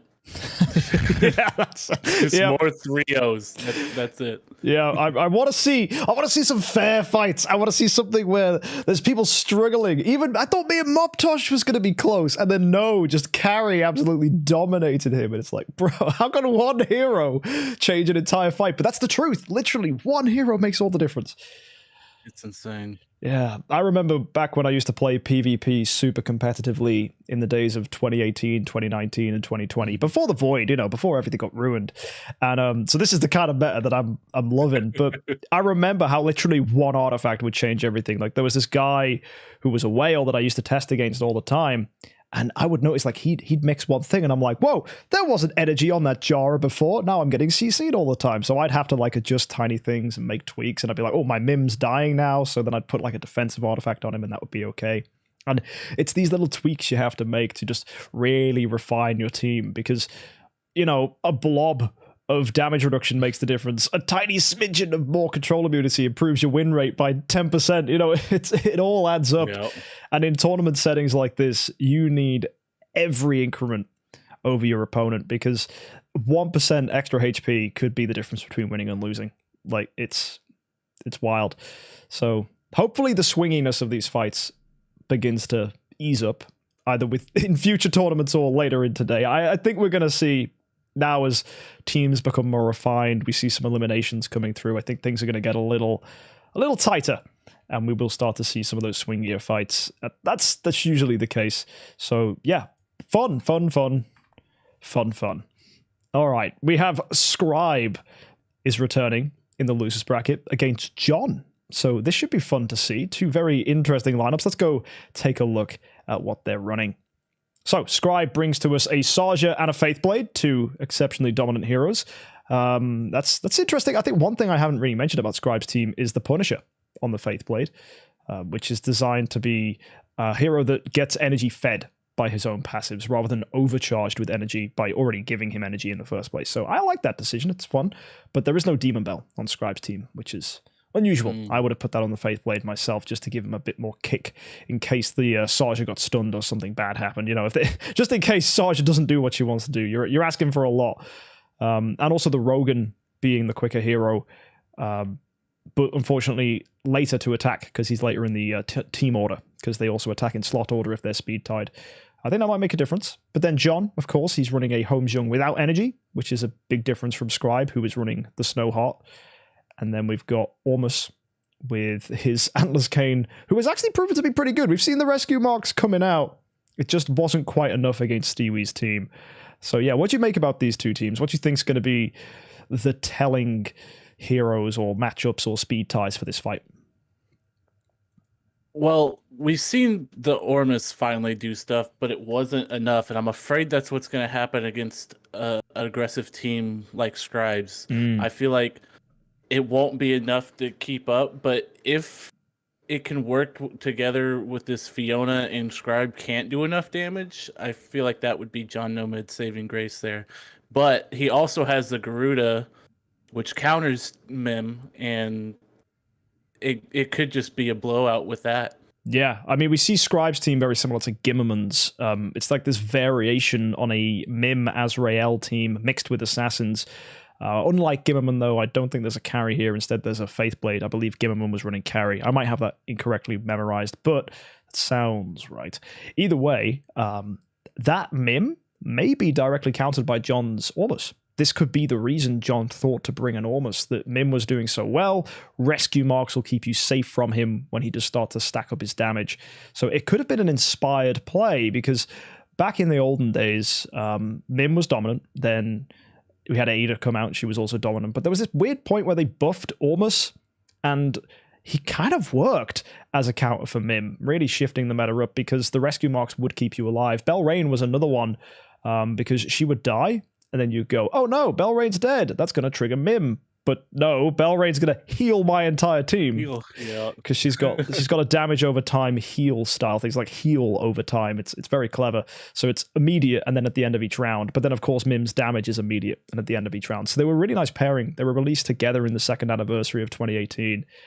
And yeah, it was really cool that Mim was directly countered by Belrain, because I remember everyone moaning Mim was OP and Belrain sucked, but it was like that discovery moment where people were like, oh no, they both came out together for a reason, and then Almost only adds to that. So yeah, I think Almost might be a good Mim counter, but it's all theory. We've got the shields, which will make a difference. I think Fiona's shields against assassin teams is going to be strong.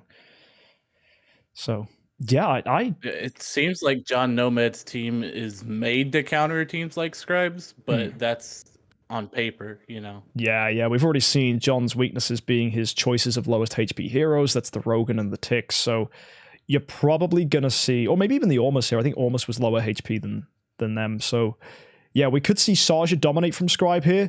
Although Saja doesn't have the melodic strings. She's only got a Demon Bell.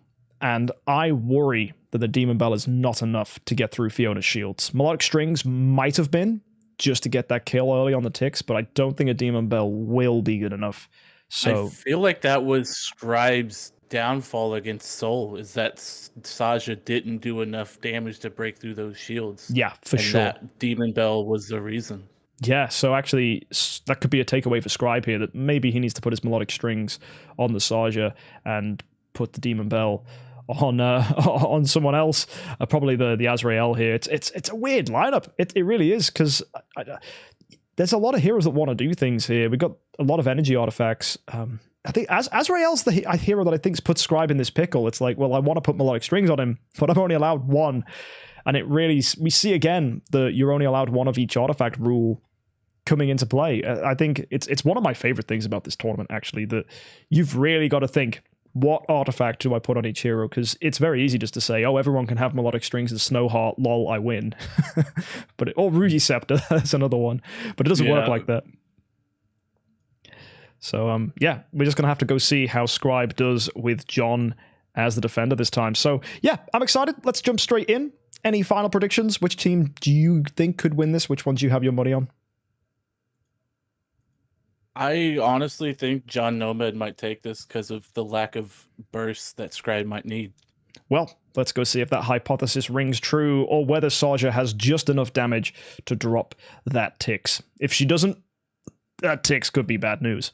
Let's find out. So, of course, we're here with Scribe, with a Saja, a Faithblade, a Homejung, Rogan, Azrael, and Mim, with a Wolf Pet. Probably the only Wolf Pet remaining in the tournament, but Scribe likes to be different. So let's go and see how this plays out. So, watching this Saja's damage is what we all need to be doing right now, and seeing if these shields are enough. Oh, they are. Almost is dead, but that Ticks did not fall. But Faithblade! Oh, Punisher Faithblade. Nice. And Holmes is stunned. Yeah, that kill on the Almost gave Faithblade the energy. I wonder if that Almost didn't die, if things would have looked the same. So that's a high roll there for Scribe, I think. But as well, it seems that Demon Bell was just enough. We're getting the damage coming out. We're seeing... Fiona broke Holmes out of CC, but it doesn't matter. No, we've got the Mim damage. The Faithblade with the cleanup. Ha! Wow. Wow. That is... Scribe made me eat my words. He said, I got enough damage for you. I got it. yeah. It's all the things we were worried about, that maybe the Faithblade won't get energy, maybe the Saja won't get a kill. She got the one kill she needed, and then Faithblade's like, don't worry, I got you. I'm going to take him down. Don't let the Ticks do it active. It's like Helm's Deep with the Urukai holding the torch, going to blow down the wall. But this time he managed to kill it. Like, kill the Ticks, no! So yeah, it worked. Well played. Scribe it. Yeah, it did. It worked. Yeah. Whether you could do that again, right?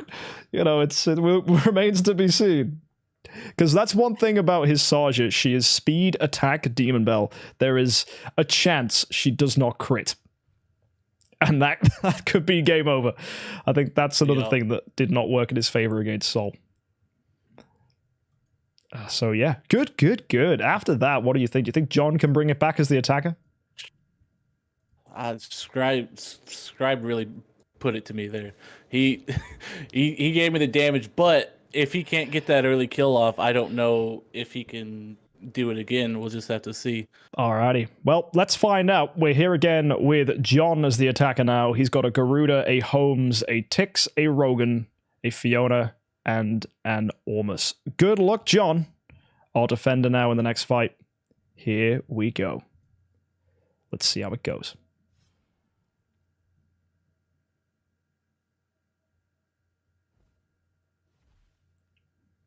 So, things starting pretty typical here. Watch that Saja. Killing the Tix. Wow. Ha! Almost lives. Rescue marks are out. Healing is in.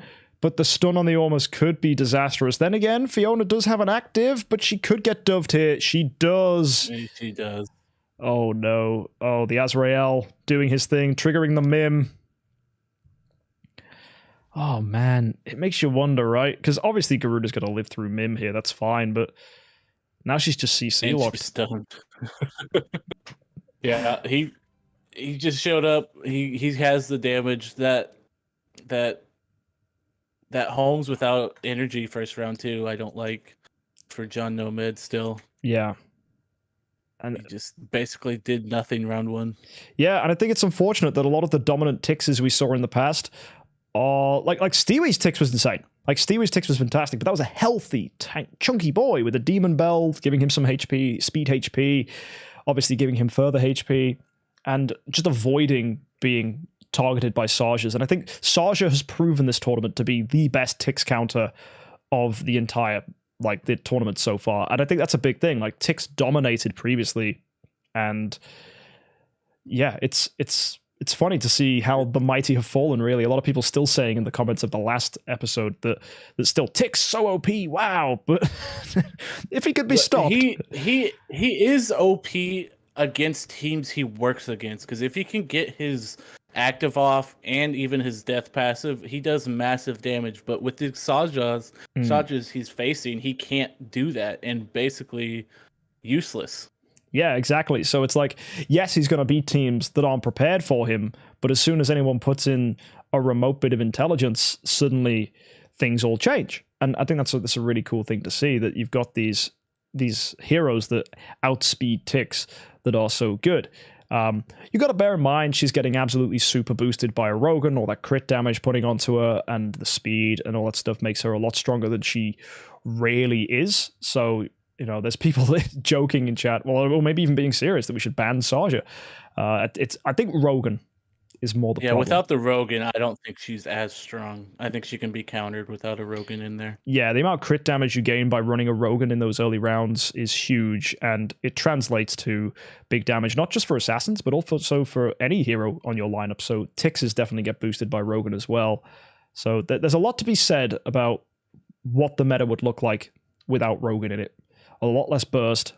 So yeah, and I think from what we've seen, the best way to run a Tix is with speed HP and a Demon Bell, because the HP is so necessary.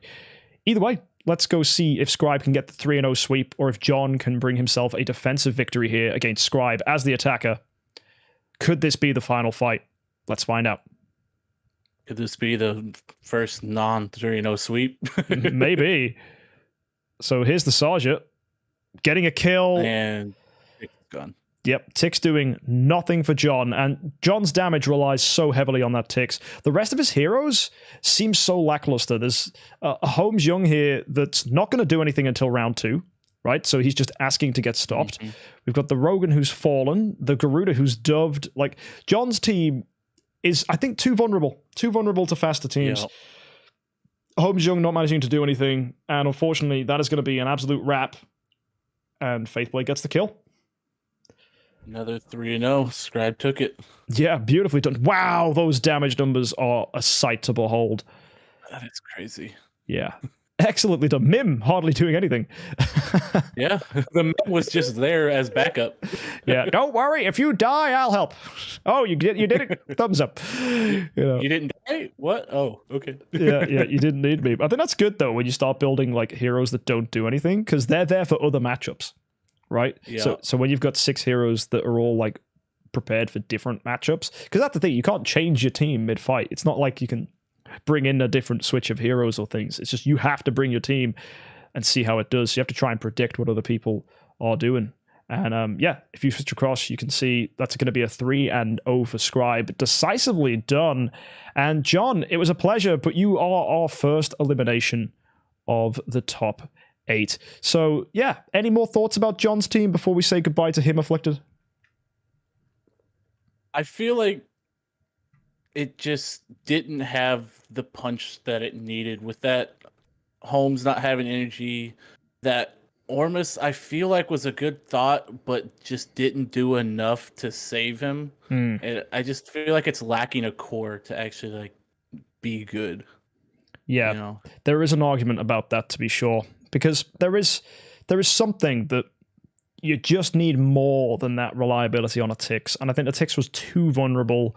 The Holmes without energy was just arguably doing nothing, and Ormus was there to keep people alive, but the question then rises, why?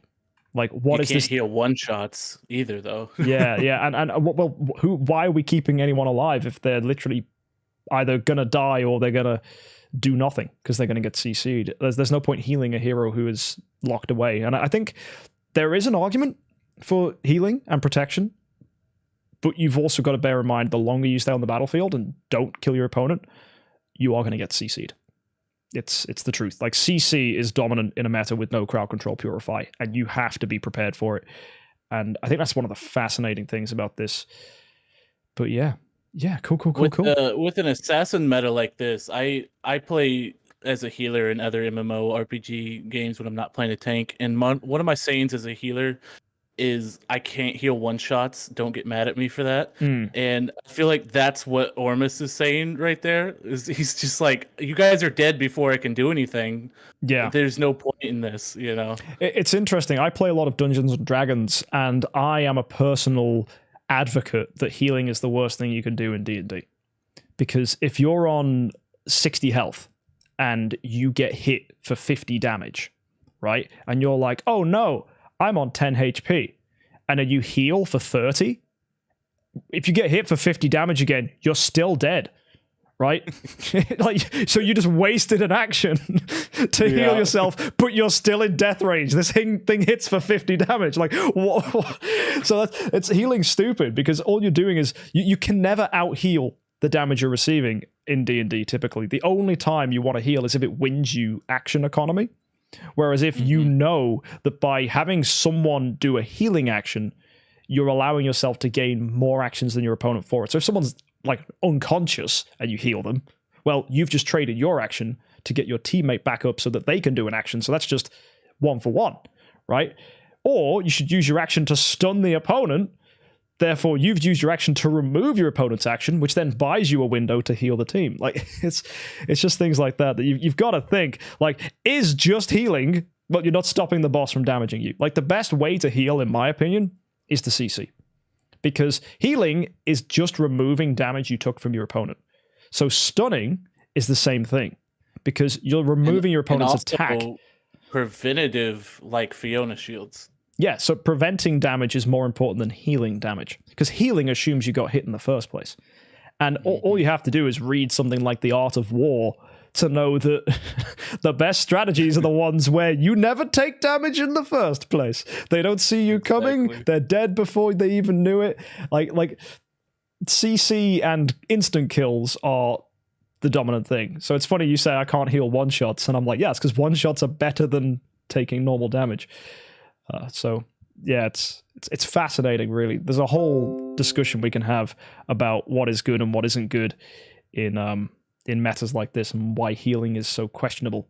But it goes against everything we know. Like, we've seen sustain metas dominate the Idle Heroes meta scene as well. So there are times where you could argue that healing is good. But that's when the healing can out-heal the damage, right? It's when... That's when your heroes have 100 million plus HP. Yeah. And unbending will. Yeah, when health is a resource at that point, right? But when you're a paper towel, it's like the 50 damage argument, right? You've got 60 health, you just took 50. There's no point healing after that. It's just like, don't get hit, right? Whereas in a meta where everyone's got so much health, it's like, Okay. Oh, 50 damage? Bro, I've got like a million more of that, so come at me. But then the argument continues, is it even worth healing at that point? But I think it's just coincidentally that the way the developers have been designing heroes as of late is the tanky ones also happen to have a lot of healing. Like Eloise, for example. You know, she can take it and then she rubs it off at the end.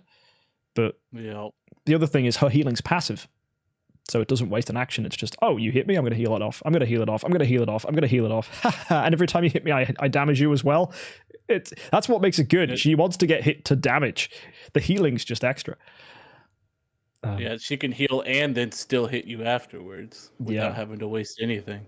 Yeah, for sure. So let's go ahead and take a look at the next fight. We have Mobtosh, and it's going to be, I believe, is it Gimmerman? Terra X. No, Terra X, that's right, yes. So Terra X is our defender. Let's see if this Cruz is going to do something here. It's good to see him back in the ring.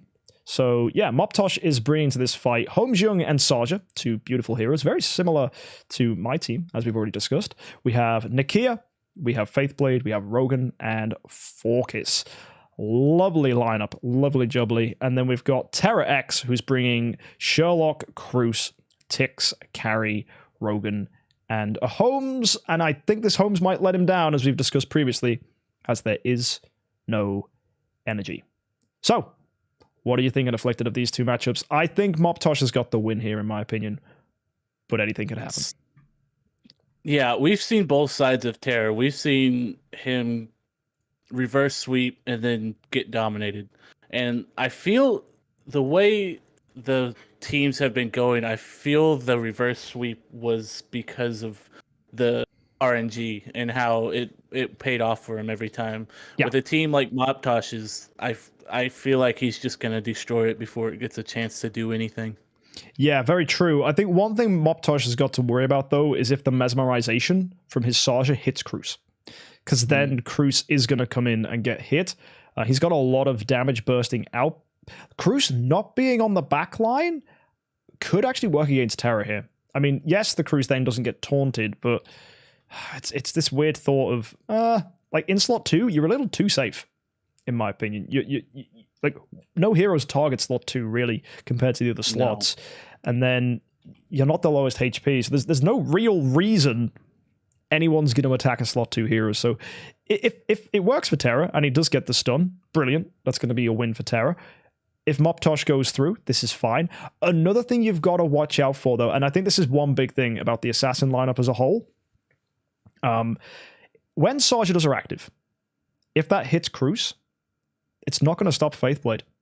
Faithblade's stun immune. So that is true. Your big 2 hitters don't care about Cruz. And I think that's one big thing, is that the Assassin lineup is immune, really, to Cruz. And I think Terra's going to be learning that the hard way against Mobtosh here now. So my money's on Mobtosh entirely. I think the Cruz isn't going to do as good as he could, and I think the Faithblade is just going to show that. And we've got a HXC here who's too slow. And maybe the Tix could do things. You know, Tix could be the saving grace, but I also worry that he's too slow as well, because we've seen Tixes get ruined by Saja. Yep. Any other things to add to that, or should we go ahead and see the fights? I just feel like if this Tix gets countered like we've been seeing, it's gonna just be over for Terra here, because that Holmes not having energy, he has no backup. Yeah. So let's go see how this one plays out then. Mobtosh, best of luck to you. You are bringing a Holmes, Saja, Nakia, Faithblade, Rogan, and Forkis up against Terra X. Here we go. Fight 1 begins. Our first to move is the Nakia, slowing down the backline, which is awful for Tix as well. It's slowing him down even more. Oh my word. And there goes Tix. Yep, that'll do it. Cruz not even triggering again. Like, they're not targeting him. He's just got too much HP. And then here comes Holmes, who goes, yeah, don't worry, I'll target him. I'll dub him in the process so he doesn't trigger. Yep. And his Holmes is gone before he can even do anything.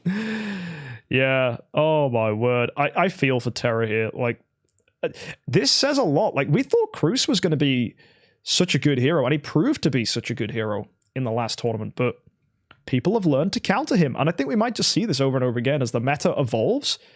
The countering is phenomenal, and that damage is beautiful. Saja and Holmes, totally clean. The only damage was Tix's death damage. Yep. Wow. That was dominant. This team just falls apart against these kind of teams with Saja here. Yeah, the healing is not even needed because you just one-shot everything.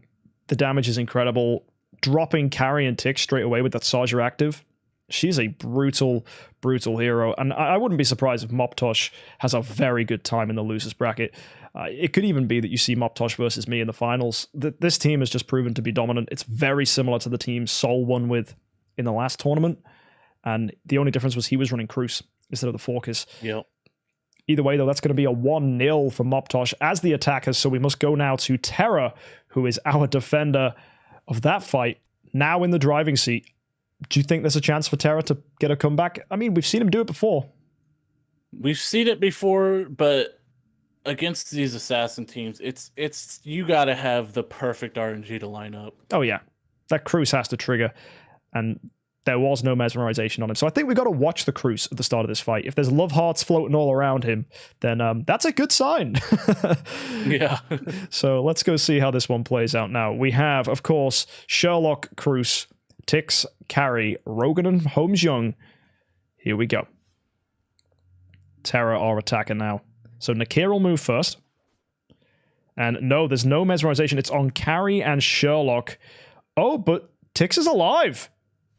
Oh, and Tix is still alive. Oh, and Rogan! And he's dead. No! There's so much Rogan picked him off. speed. The speed is insane. And Chris is stubbed. Yep. No way. That is just that. The Ticks survived the early onslaught, but Rogan had to clean it up. This is bonkers. Look at that. Terra just getting denied. Defensive win. And just doing nothing. No speed. No opportunity to move. Yeah. Again, with the only person doing damage is Tick's death. It's sad. I think we really need to see more people running teams that are designed to punish this kind of stuff. Like, we need to see Fionas, we need to see Waldex. We just haven't seen... I don't think we've seen a Fiona and a Waldeck in a well-built team in this tournament at all. Just stuff that punishes either getting hit or just says, no, I am not getting hit. It's... Yeah, the shame is the innovators have gone and accepted that glass cannon teams are the way to go.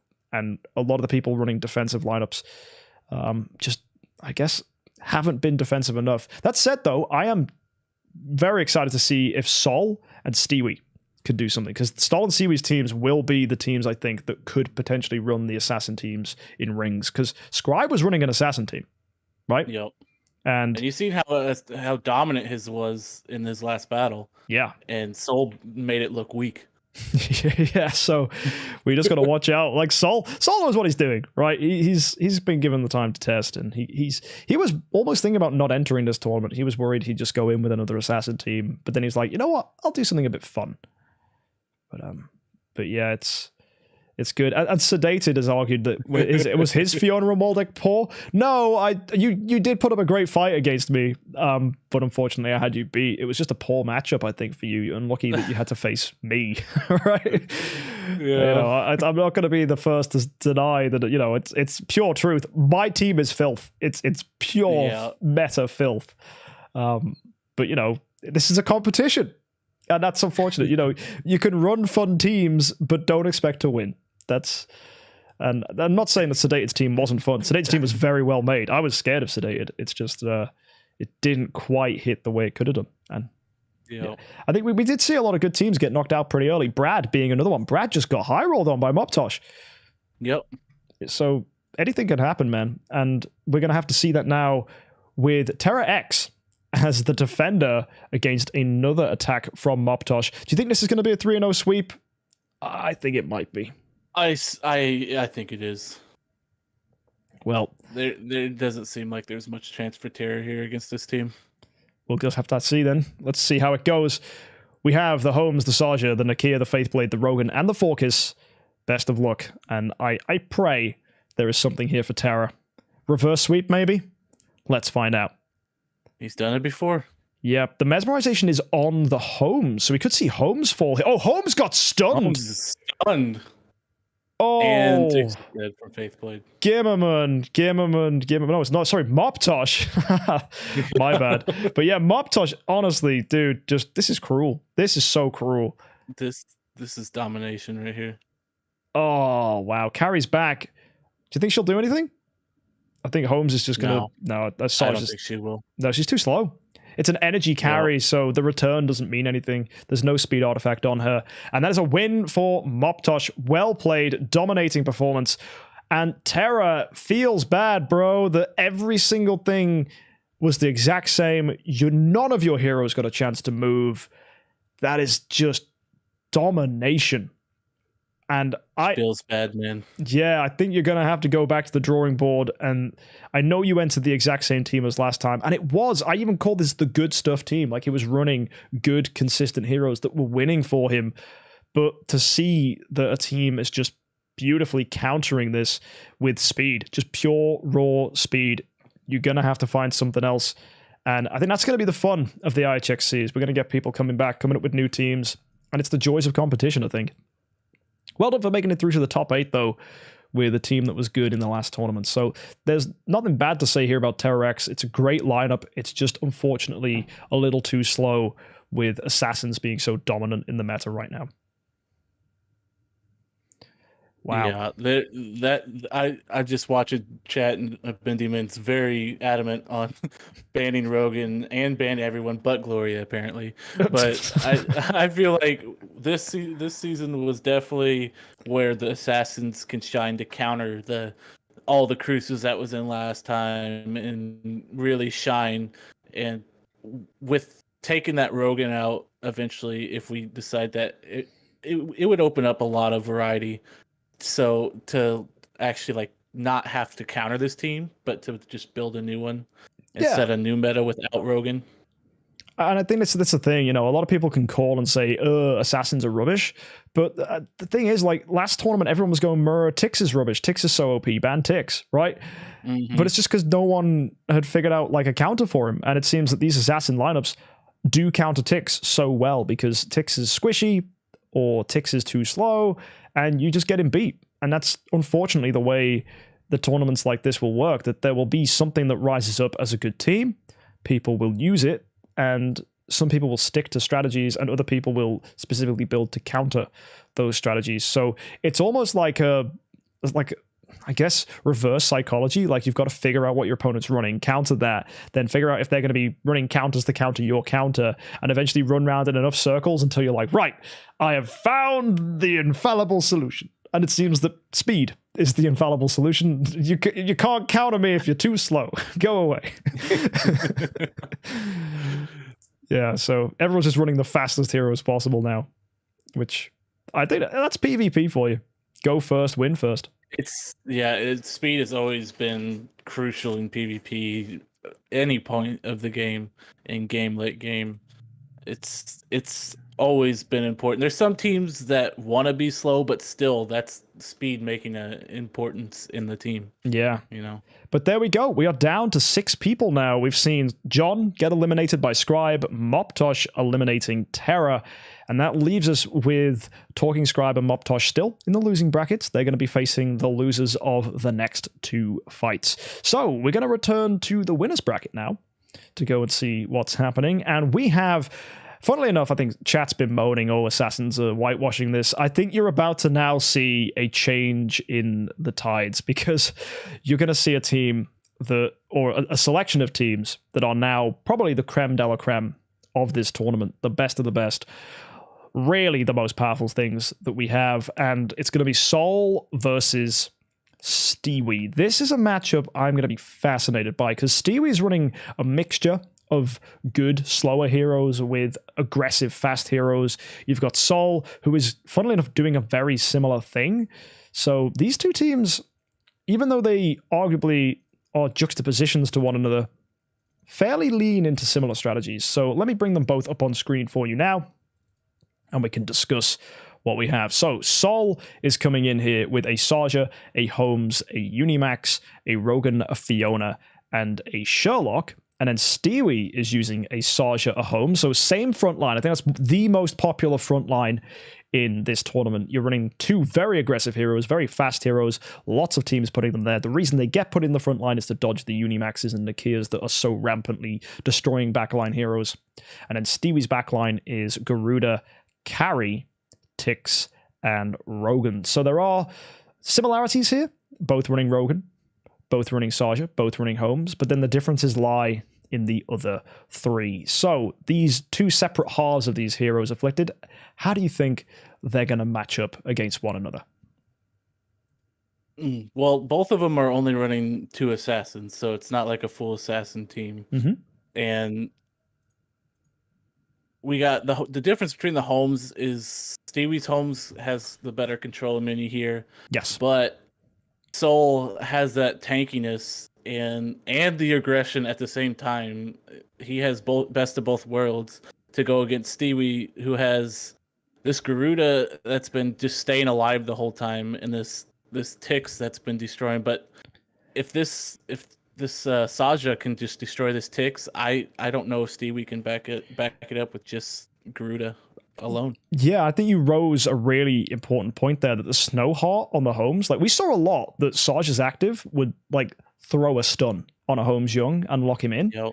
But by running a 40% control immune Homes, that might not hit Stewie as hard as it has seen against other lineups. So that's exciting to see that this might make a difference. As well, this is the tankiest Tix in the tournament. Demon Bell, speed HP. Yep. So it could get around Saja. I would be so bold to say here, I think Stewie's got the better team. I look at this and I think, you know what? Yeah. I think, where's the difference? It's a Fiona, a Sherlock, and a Unimax. We've got a Garuda, a Tix, and a Carry. Now, Carry is nuts, right? Tix, if it works, is crazy. Garuda, tanky. Now, I think the weakness on Stewie's team is the Garuda, but, I think Sherlock, Unimax, it's a hard call, but I think Carry Tix is a better duo. I would agree with that, but also this Fiona has shown to give Soul's team a lot, paired with this Lion Pet, so much tankiness that it just lets his hero stay alive while he destroys the enemy team.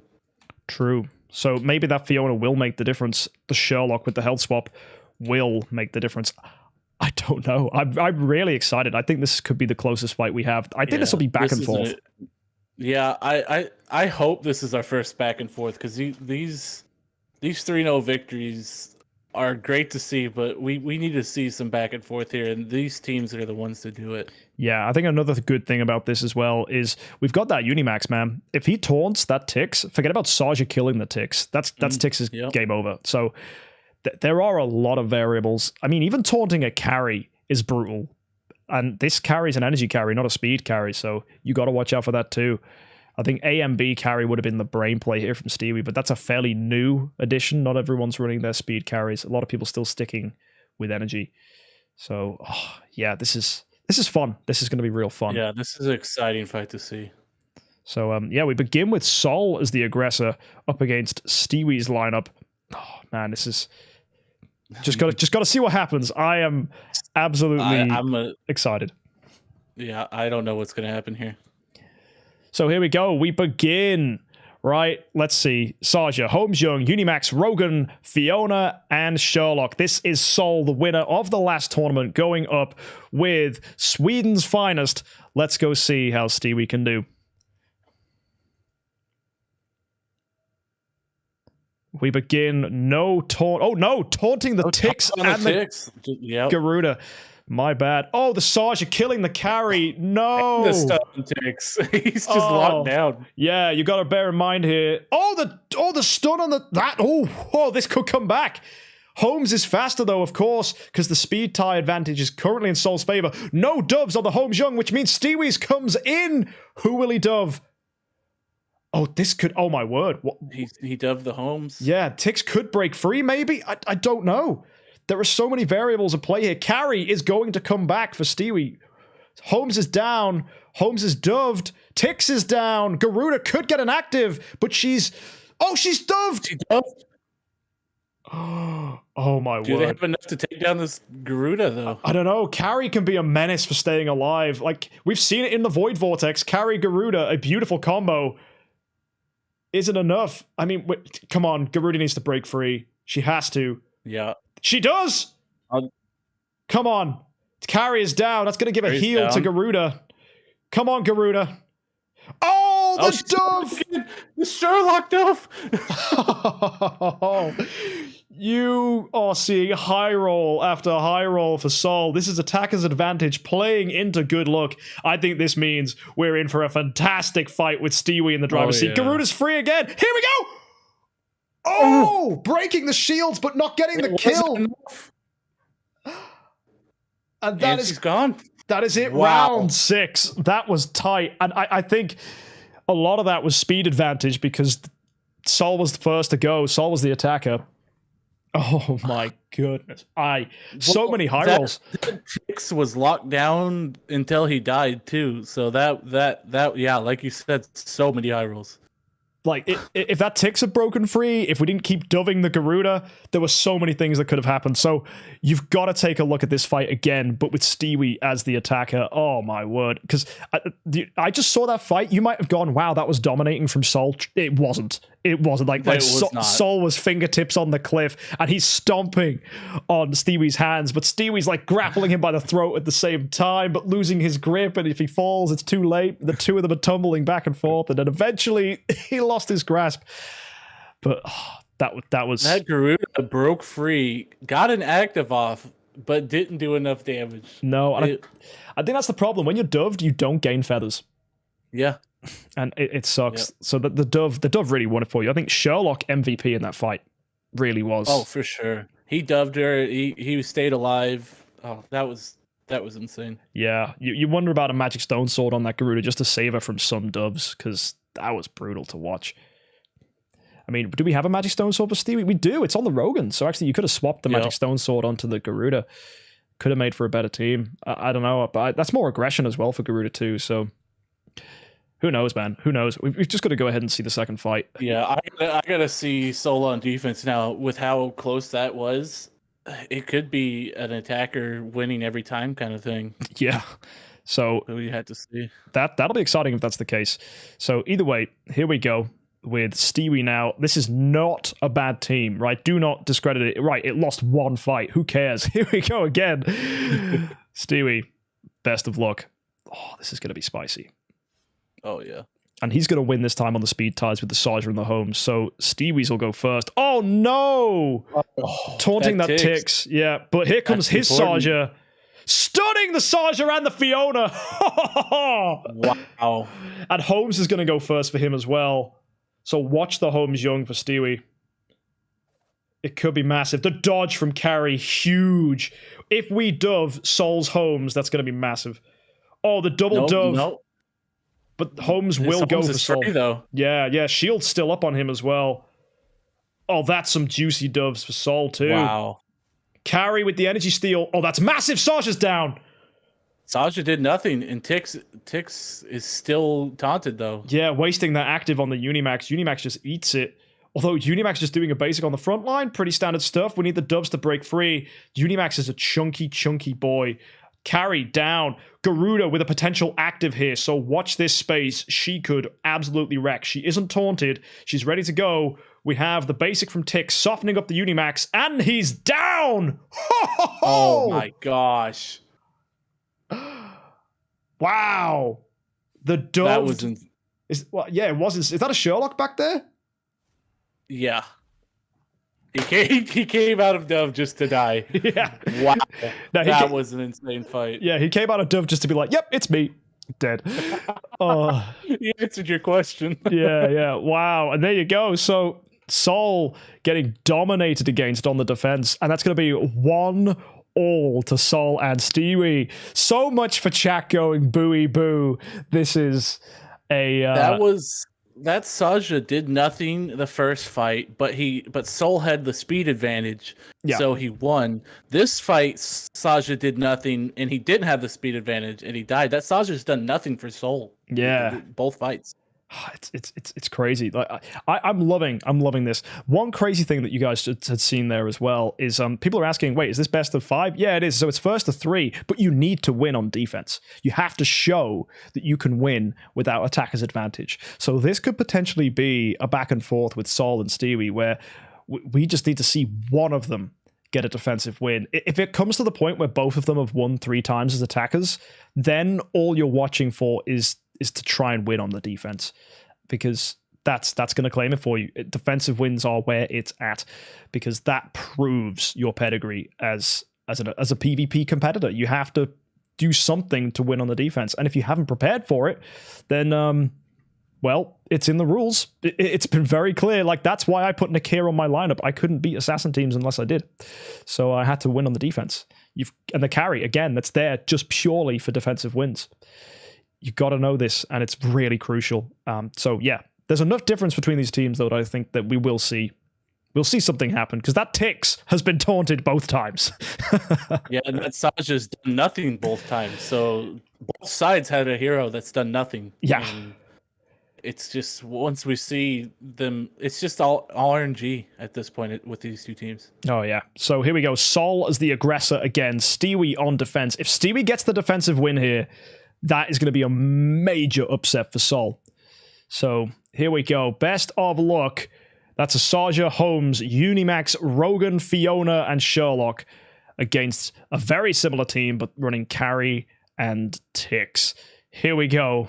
Best of luck to Stewie, our defender, Saul, our attacker.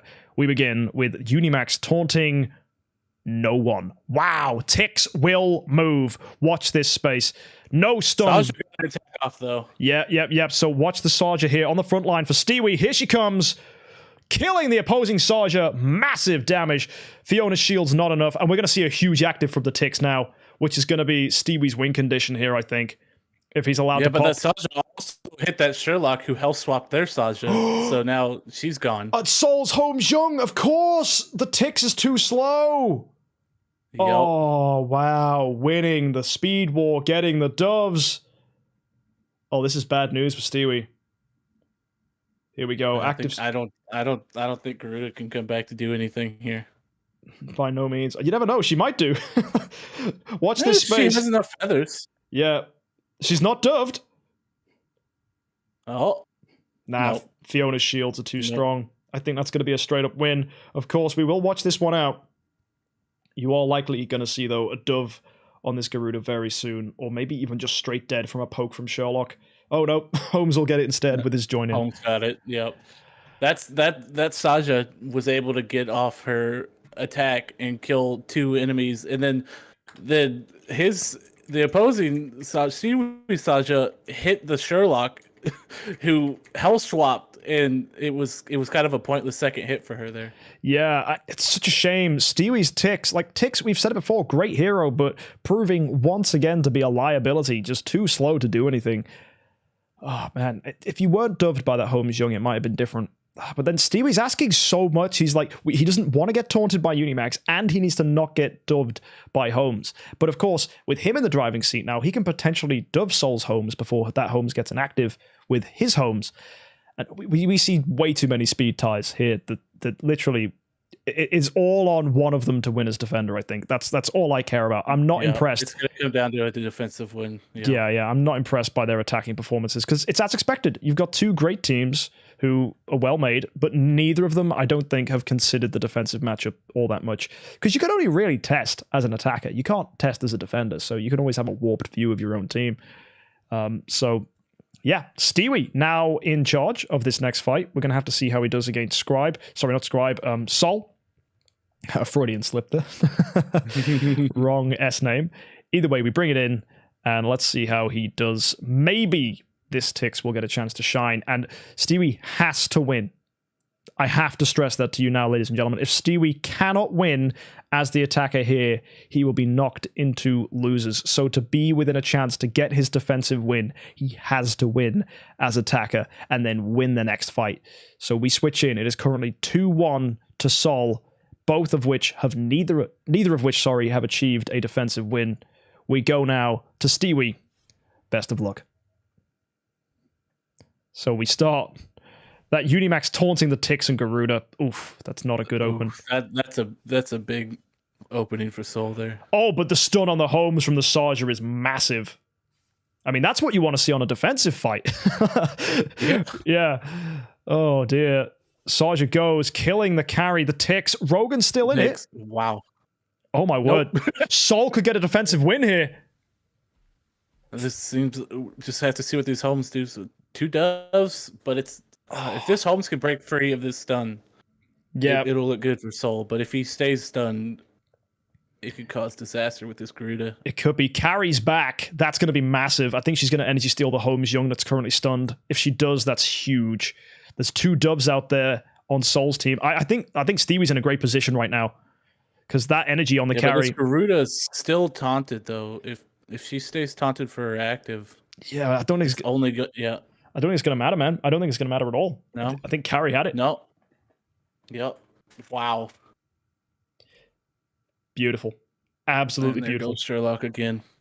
Well, these teams are strong on attack, but their defense, if anything goes wrong, they just buckle. Yeah. I think it's hard to say. Are these teams just evenly matched? Are they both good, or is the fact they can't defend bad? But then again, there are variables here. Like if we saw the Saja getting the stun on the Homes, if that happens and you're the defender, that's a win condition. That's like, yo, I've just won the home speed tie because I stopped the opposing Homes from going before my home. So if Stewie can do that again, but then again, he's got to win like with his Saja being the slower of the 2. So because the funny thing is, we're talking about that as if Saul can't just do the same thing to him because they're both running Saja, they're both running Homes. But now Soul has to win 2 in a row to save this. He has to win this next attack and the next defense. Yeah. If he wants to take it back. Yeah, so what we're in a position now, guys, is the first time in IHXC history where all that matters now is a defensive win. So the attacker has to win to stay in the game, but it won't bring them through to the next round. This is sudden death. So if you buckle as an attacker, like if someone stops you, if you see defeat come up on the screen, that's it, right? So you care now to be the defender and win. So the advantage is arguably now for Stewie because Saul is attacking. So this is Stewie's first opportunity to go through to the next round. That said, if Saul wins, it then flips and Saul's the defender. So this is terrifying. Imagine this goes until both of them are out. That would be an insane upset. Potentially. So we're going in with Saul as the attacker. I don't know anymore, right? This is good. This is good. You gotta just let the fighting do the talking because this is an insane matchup here.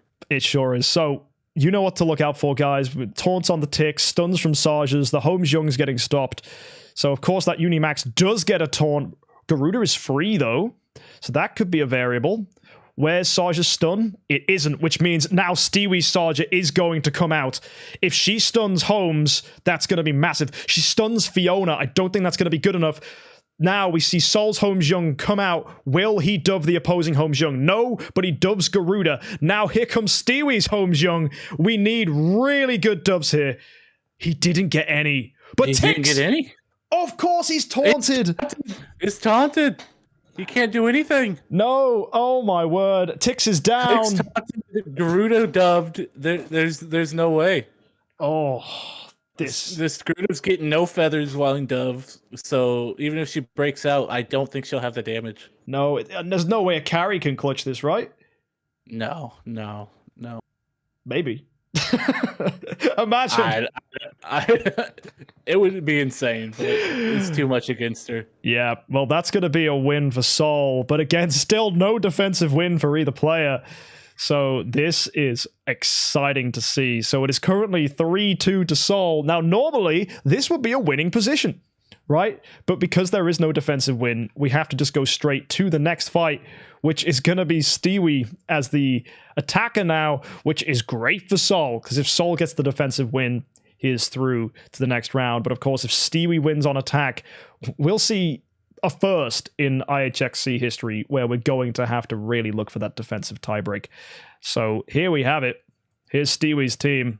Bring on the attack. And let's watch it out. So Unimax not taunting ticks. Oh, this is what Stewie wants. Wow. The stun on the Sherlock. That's actually pretty good. Not getting reflected back. Saul is going to bring out his Saja now, though. Yeah, this Saja, if she gets a good active off here, it could spell trouble. She stuns Garuda. Massive. But of course, Tix, dude. Yeah. Tix is going to burst unless Holmes dubs him. Holmes does. Yeah, he's fast. Yeah. But then again, Saul's Holmes could get doved by Stewie's Holmes. But he doesn't. It doesn't. Oh, no, this is bad. This is bad. This is awful for Stewie. He dubbed him. Yeah. This could be it. This is the defensive win. It's got to be. Oh, my gosh. This Groot is stunned and dubbed. Yeah. Yeah. This is it. This is it. This is Soul's win right here. There it goes. There it is. Wow. 4-2 to Seoul with a defensive victory. Stewie put up an incredible fight, and of course he's going to keep doing that in the losers bracket. But for the first time, we see a 4-win pass on, which is not something you'd think you'd see. Insane. There. I'm going to say this now. I could see this being a championship fight here too. You think the finals is going to look like this? If it could be possible. It could be possible. Yeah, wow. They got some tough competition, but that was so close when both of them have been pretty much dominating. Yeah. Yeah. Honestly, I think Stewie has the better built team. I think the one thing that let Stewie down, and I think he didn't think of, is he should have been running an AMB carry, because being able to poke out that single energy steal would have been huge on the defense. Like, he needed something for defense. And the Garuda, I feel like she was dead weight. She was doing nothing. She was just sat there asking to get dubbed. She was just a meat shield at the end of the day. I think a Fiona or something would have been better than Garuda there. Yeah, or even Azrael, because functionally the same, an anchor hero sitting in. Like, I think Stewie's almost reached perfection with this team. And I hate to say it, but Saul's memeing, dude. He's just gone like, boom, here's 5 Fortress heroes, lol. Right? But it's a beautifully good meme. Like, Doves, like, I'm sorry, Fortress is just full of good heroes. Like, we've spoken about Fiona being really great. Is. Sherlock's nuts. Like, every hero on Saul's team is brilliant. And it's so good. Either way, here we are. Next up is it's me. I'm in the winners bracket. Fancy that. It's you. Oh dear, I'm terrified, man. Any more thoughts on that final matchup from Saul and Stewie? Insane. That was so close. The defensive win literally just came down to who got the upper hand with RNG. That was all it was. Yeah. Do you think that's fair? But I think that's just the way the game goes, right? I think with teams so similar like that, I think that is the only way it is fair, is just who gets luckier, honestly. Yeah. It's like in a card game, who draws the right cards, right? And I think the thing is, there are criticisms to be made about both teams, right? We can't pretend that Stevie's team is flawless, because it isn't. He should have been running a speed carry. He should have probably reconsidered how that Garuda was built. That there are variables that could have been changed. And that truth, I think, maybe was ultimately his downfall. Like, obviously, he had a great team. He's running Saja. He's running Holmes with the better artifact, right? I think he had a better artifact choice on the Holmes Young. He was running the Snow Heart. So there's a criticism for Saul. He put Snow Heart on not Holmes Young. So it's... Yep, and he got stunned. He did. That ended up being a win for Stewie. But the problem was, Stewie was the attacker. And it's a bit annoying that you get the stun on the Holmes when you're the attacker. It's like, bro, couldn't I have been defending this fight? Like, come on. That would have been so different. But either way... They got all the good luck on attackers' side. None of them got the good luck on defense until Soul on that last fight. Yeah, and now you're going to see a very interesting matchup where we have me, I'm probably running the most aggressive team in probably the entire competition, which is very playing into how I play as a player. I like to just blow out someone before they even get a chance to move. Last clanning. Yeah, that's how I always play. Even in MMOs, I'm like, right, give me the strongest mage possible that deals all the damage. If I get hit, I'm dead. Right? The one HP, a million attack mage. Yep, yes, please. Feather, I'm dead. Yeah. Oh no, they sneezed. Don't cough on me. But yeah, here we go. It's Saja, HXC, Nakia, Carry, Rogan, and Faithblade. Pure aggression. Carry to snipe energy, Nakia to slow down backline heroes, and then we have Gimmerman, who is running Saja, Azrael, HXC with a Carry, a Rogan, and a Mim. I definitely have comments to make about this, but Afflicted, I will let you say your piece first. Your team is so aggressive. That fast carry is an insane idea, and it's paid off for you in every fight you've had so far. Oh yeah, but Gimmerman has shown up, and he's been doing well. But I feel like against your team, it might falter. But also that Mim could just counter you. But we haven't seen Mim do that much in this tournament so far. He's kind of just been there for most of the fights. And I think you're about to see Mim do something. I will say that's what I was getting at. I feel like with this kind of team matchup, he could be the one that shows up. Yeah, in testing, Mim has been a hero I am utterly afraid of. But I can counter him if Saja mesmerizes him, because Mims will never be the lowest HP. But if you mesmerize him, you can get probably about a third to a half of Mim's health gone, which then means Rogan will go, aha, Mim is lowest health now, and then just kill him, and then Faithblade cleans up.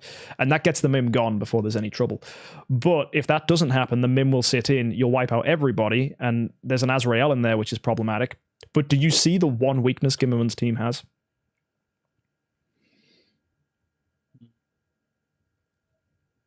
Snowheart on Rogan. No, actually, well, yes, he didn't put Snowheart on the homes, but the homes is in slot 3. Yeah, he should have been switched with Azrael. Yeah, because we've seen so many people put Saja Holmes in the front line to dodge Nakia's and Unimax, and I have a Nakia. And he's going against your Nakia, who will win you the speed tie. Yep, so she's going to slow down the Holmes, which then means my Holmes is always faster than Gimmerman's, which is awful for Gimmerman because he loses his attacker's advantage. However, his carry is quicker than mine. So that is true. His carry could still snipe me. That said, though, the carry was going to snipe me regardless. Because, I mean... Is his carry faster than your Nakia? Yes. But it doesn't matter. Like, Nakia doesn't do an active skill. Carry doesn't do an active skill. Yeah. So all the people that I could have potentially made quicker than that carry... Nah, it doesn't matter. That carry is always going to snipe me anyway. If the carry snipes my HXC, instantly the fact that my HXC is quicker ain't going to matter. So there are variables at play. There really are. But I think potentially Gimmerman's probably going to get a 1 win here. But I think my money would be on a 3-1 to me. But you never know. That Mim could totally destroy me. That's another thing you need to bear in mind. Mim will completely wipe my team apart. Yeah, I'm gonna have to see how that Mim counterattacks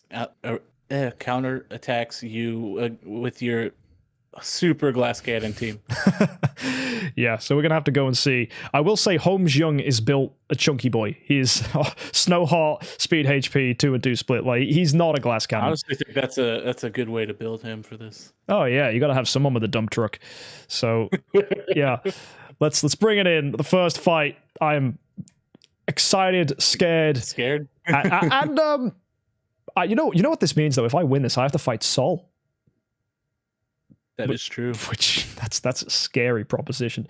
So here we go. We have my Saja and Holmes with a Nakia, a carry, a Rogan, and a Faithblade. Key heroes to watch out for is both carries, who they steal energy from, and of course, whether my Holmes is going to consistently outspeed the opponent. Of course, Saja's stuns will come into play as well from Gimmerman and myself, and where the Mesmerize lands, especially if it hits that Mim, is going to be huge as well. There's lots of variables in this fight, so it's going to be fun to see. Mesmerization is on Azrael and Rogan, and on my team, Carry and Rogan, so that's interesting. Oh, the snipe on the Saja getting energy stolen is massive from my Carry, and his Carry dodging my Saja, but his Azrael's dead. That's going to hurt. Oh, but I'm still alive. Although this Mim last alive. could spell trouble. It really could, especially if he gets the end of round. And I'm not going to dub him. That's never going to happen. So Holmes is doing nothing here. And he is going to get end of round damage. I'm still alive. Was it enough? It wasn't enough? Yeah, but Azrael and Carrie could come back. But no, Carrie gets the energy steal. Oh. It's dead before he comes back. Wow. You killed everybody but the Mim, which was the worst possible thing, and you still survived. You say that, though, that Carrie stealing energy from his Saja was instrumental, because... Yeah, that was amazing. Yeah, if his Saja had given a chance to attack, that would have triggered way more Mim passives. That would have been really bad, because not only then am I taking damage because his heroes are dying, I'm taking damage because mine died too. And that's where Mim's big damage comes into play, is when your team are falling apart as well. So, yeah, if you can keep all 6 of your heroes alive, Mims aren't that scary. It's only when you start to falter at the same time that you then get punished for dying. It's cruel. Yeah, that was a clutch energy still, for sure. Yeah, so there you have it. That's going to be 1-0 to me as the attacker. And I think we're just going to have to switch to Gimmerman and see how he performs as the aggressor. And then we can discuss our findings based on that. So here we go. I am a little worried, but at the same time excited. We have a Saja, Azrael, Holmes, Carrie, Rogan, and Mim. Key things to watch out for now is the fact that you're going to see his Holmes get slowed down by my Nakia. And if it does come down to Holmes actives, that will be key. So let's watch this one out.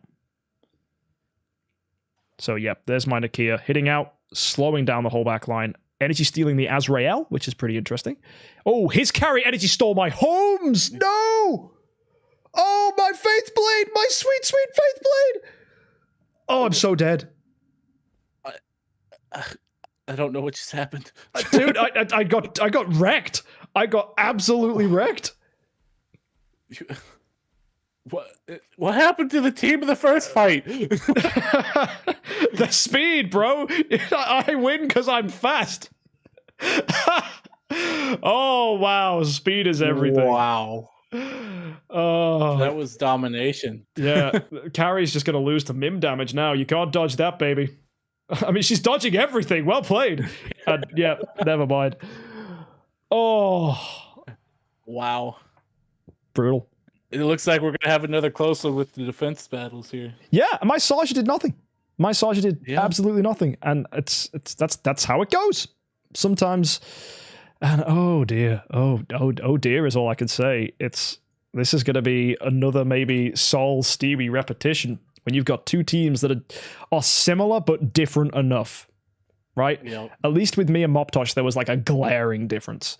But these teams have variables. There's an Azrael Mim combo, which is terrifying, and I'm going with Nakia Faithblade. And Nakia Faithblade, it wins on speed, but it is squishy as heck. And the snipe from the carries, we're both doing it. Sniper carries they are meta, bro. They are so scary. I would have never guessed Carrie would be a sniper like that. Yeah, it's the way to go. So what are you thinking after that fight? Whose team is the team to look out for? I don't know. What? You got pretty dominated on defense there. I did. Like, with Stewie versus Saul, they still were pretty close, but you got annihilated. So I'm not sure. Yeah, they say give as much as you can get, but at the same time, you know, I'm not making love to Gimmerman here. I want to absolutely just get him gone. I don't want to receive it back. This is a one-way encounter right now. So I'm a little bit worried because I've got to now win as an aggressor. I cannot give Gimmerman a defensive win now. So let's see if it was a fluke or if I can dominate Gimmerman once again. Whew, I'm scared, man. So let's bring in the Sarge. We got the Holmes again, Nakia carry, the usual. So we begin. Nakia will always be first to move, slowing down that back line. Carry stealing from Holmes. I think that's like the best target you can get. Yeah. His carry sniped my Faithblade. That's not going to matter though, because Faithblade's going to gain energy anyway. And your Holmes is, oh my gosh. Yeah. And yeah, he just, oh no, he don't have enough damage. Yeah, I can't kill the Mim straight away, but Carrie can, right? Carrie will put an energy mark on him, and that should be enough. Oh, not if she gets energy stolen like that. Oh no. Oh no. Yeah, this could still spell trouble for you. Oh, Mim's dead. Mim's dead. Just saved your life there. That was scary. The carry active, though. Oh, my carry does have an active skill of her own. She's stunned, which is huge. Oh, yeah, but it's over. I'm scared. If Azrael gets that one-on-one, though, because another thing I'm worried about is Azrael can clutch defensive wins. Yeah, he is pretty good for defense. Yeah, because if it's a 1v1 and both teams die, it's still going to say defeat for the attacker. Yep. So yeah, that was close. That you killing that mem off right there might have saved you, because I feel like if he would have popped off again, it could have spelled trouble. Nearly 7 million damage. My Saja was dominating there, but it's exactly the same thing we've seen every fight. It's always been the attacker's Saja, tons of damage. The defender's Saja, nothing. So I think what we need to see for someone to get a defensive win, we need to see their Saja do something. We need Saja to live. And dodge energy drains, dodge stuns, and actually do something. Yeah, so it's now... I'm excited, because if I can get a defensive win against Gimmerman here, I did say I thought this was going to be 3-1, right? Yeah. So it puts us in the exact same position we were with Saul and Stewie. But I'm hoping for the defense here. If I can get the defensive win, I move through and face Saul. If not, we enter exactly the same situation where it becomes defender gets the cheese. And I don't want to be in that situation against the Mimmin and Azrael. You win this, or you are going to be nerve-wracking.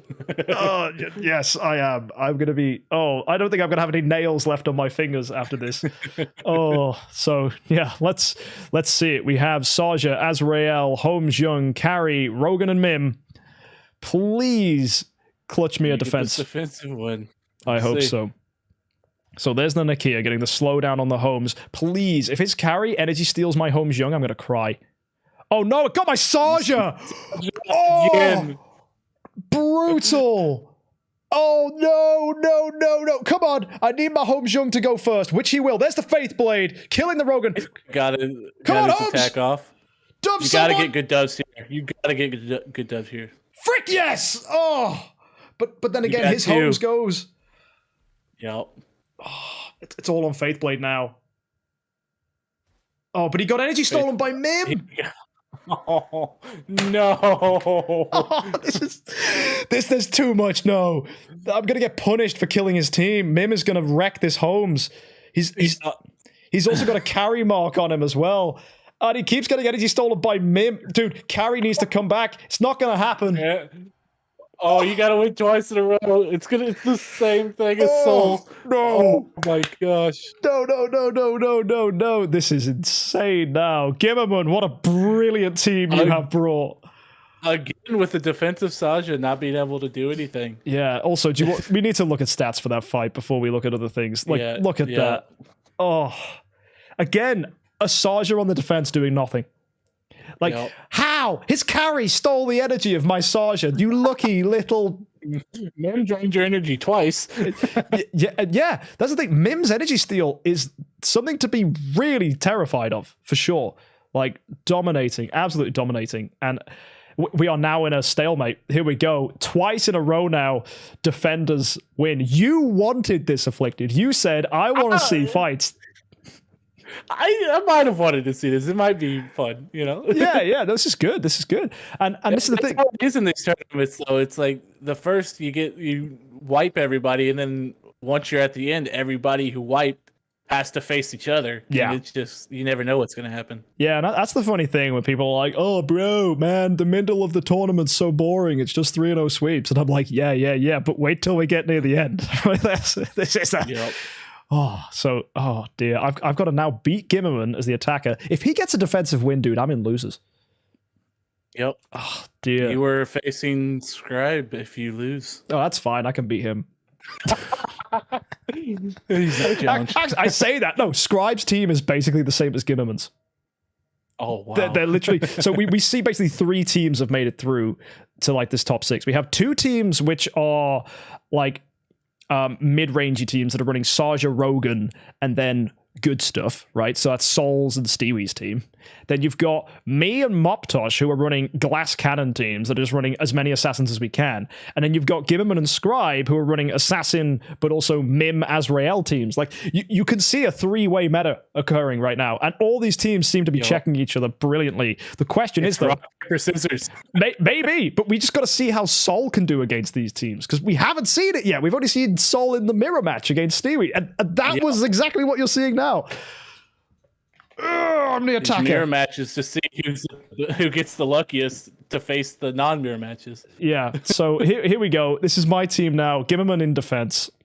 If Gimmerman gets a defensive win, curtains for me. Curtains. It's literally... You have to win this one and the defense. Yep, so we get that slowdown as usual, but that's not really an issue anymore. It's, the carry sniping the homes. Let's go. And their carry sniped the Rogan, so that's good. Oh no. There we go. His Sarge is dead. Okay, that's good. Now, my Faith Blade is going to wreck here. Yeah, cool. This is really good. We should dove the Azrael. There we are. Yep. That's great to see. Wow, what a noob, not able to dove the Mem. How dare you? Hey, 100% control immune. Get out of here.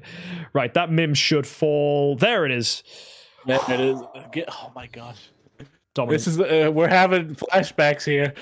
That's another Sarja with 0 damage. Like again? Yeah, Gimmerman's Sarja is lowest HP, so like I can wreck her. I can get him because my Sarja and Rogan and Faithblade will all outspeed his Sarja. So that Sarja is not living, right? At all. So yeah, I think that's why we're seeing this mirror match now. Is like at the end of the day, the defender's Sarge is a piece of dirt, but that's because aggressive Sarges are so good. So it doesn't mean don't bring Sarge, it just means don't rely on her in defensive fights. Exactly. So you're going to see it now. It's 3-2, but still no defensive wins. So folks, we just have to move now. We could see the same thing with Saul and Stewie, where I managed to clutch a defense here, and it's a 4-2. I don't think that's going to happen. I think Gimmerman's... we keep going.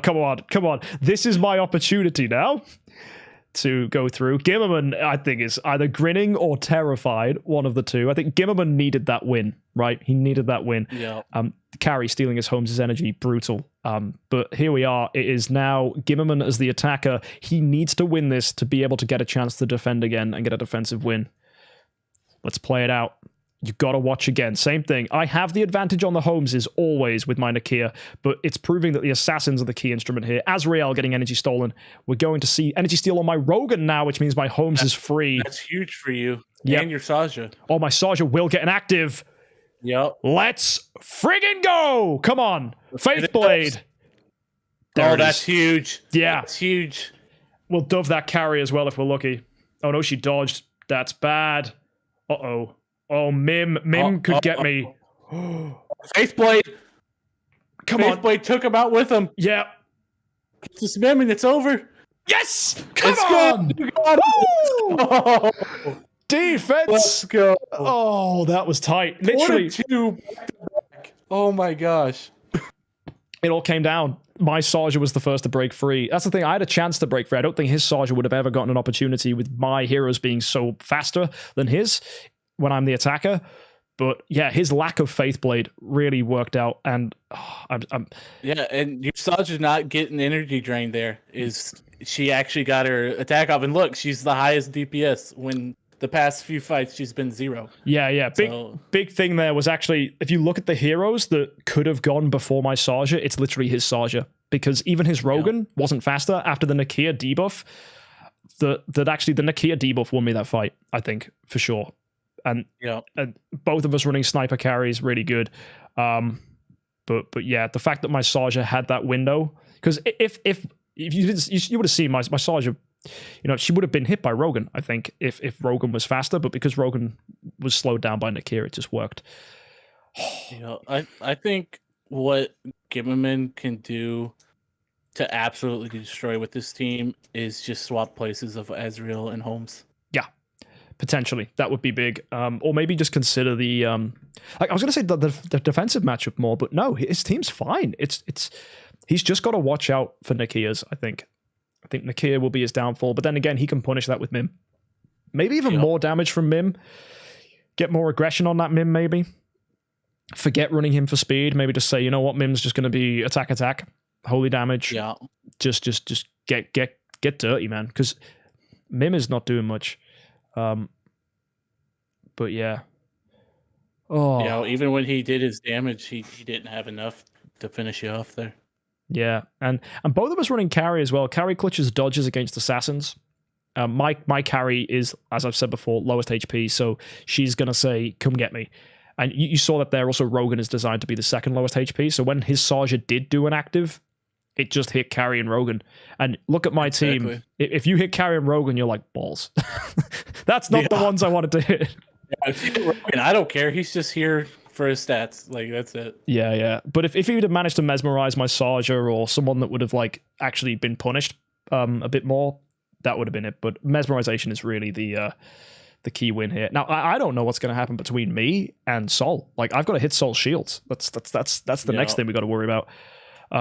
But there you go, folks. What a finish to the, I guess, quarterfinals. Really is what that you just saw there. That's absolutely bonkers. Crazy start to it. Yeah, and we've got to go down to the losers bracket now and clean up the pieces. There's 6 contestants still in this competition, and 6 incredible teams. I can't fault a single one of these teams apart from like minor artifact things. Like we've got some really, really, really beautiful lineups, and I cannot wait to see what we've got next. So I think we've got to go take a look at the standings and see what we have to look forward to, because our attention is now going to be drawn pretty aggressively to the losers bracket now, because it will come down to finding out who is going to face the loser out of me and Saul, and then of course win losers and face the winner out of me and Saul. So this is I think the people's semifinals. Me versus Saul is kind of like, it's two big names. Everyone knows who Saul is, and I'd like to think everyone knows who I am, so that's fun. I don't know. You're kind of on your high horse there, buddy. I'll take that. Thank you. Keep me in check. That's fine. I love how you said you were the one who was going to get abused by chat. You could take it, but nah, that's really what I'm here to be done for. Yeah, but as you can see, we've got some really fun teams here. We've got Gimmerman versus Scribe. That's a mirror match. That's going to be nuts. And then Stewie and Mobtosh, which is basically probably going to be the first time we see a Mobtosh versus Stewie style fight. Because what we know about Mobtosh's team, it's similar to mine. And Stewie is running this mid-rangey team. Now, granted, he's not running a Fiona. So maybe he's not going to have as good a matchup against Mobtosh as he'd like. Of course, Mobtosh is running Dirty Assassins. I think Stewie could get blown out by that team. And you know what? I think losers round 3 is going to be Mobtosh Gimmerman, and it's going to be wild because Mobtosh doesn't have that speed carry. It's going to be nuts. And we've honestly, this is exactly what I wanted from the IHXC. Just beautiful, beautiful teams. And I see you there in chat, Afflicted. I can see what? Isn't doing anything. All right, folks, we will catch you after the break. We're going to get something to drink and recharge our energy and return with Mobtosh versus Stewie and then Scribe versus Gimmerman. Folks, it's going to be a wild ride. We will go see who's getting eliminated now. We are getting close to just a top 4 situation. And after the next 2 fights, we're going to see how that one plays out. So, folks, do not go anywhere. We will catch you after this brief interval. Get yourself a drink. See you very soon.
Welcome back to the Idle Heroes 10-Star Cup, and we are going to check out the losers bracket now to find who is going to make it through to the semi-finals. Oh, I am so happy with these final 6 teams afflicted. It's poetic. We have 3 different styles of teams, 2 people representing each of them. It is almost like a meta game is beginning to emerge within the Idle Heroes 10-Star Cup community, and everybody's running Rogan and Saja. Fun times. So what do you make of all this afflicted? This is going to be great.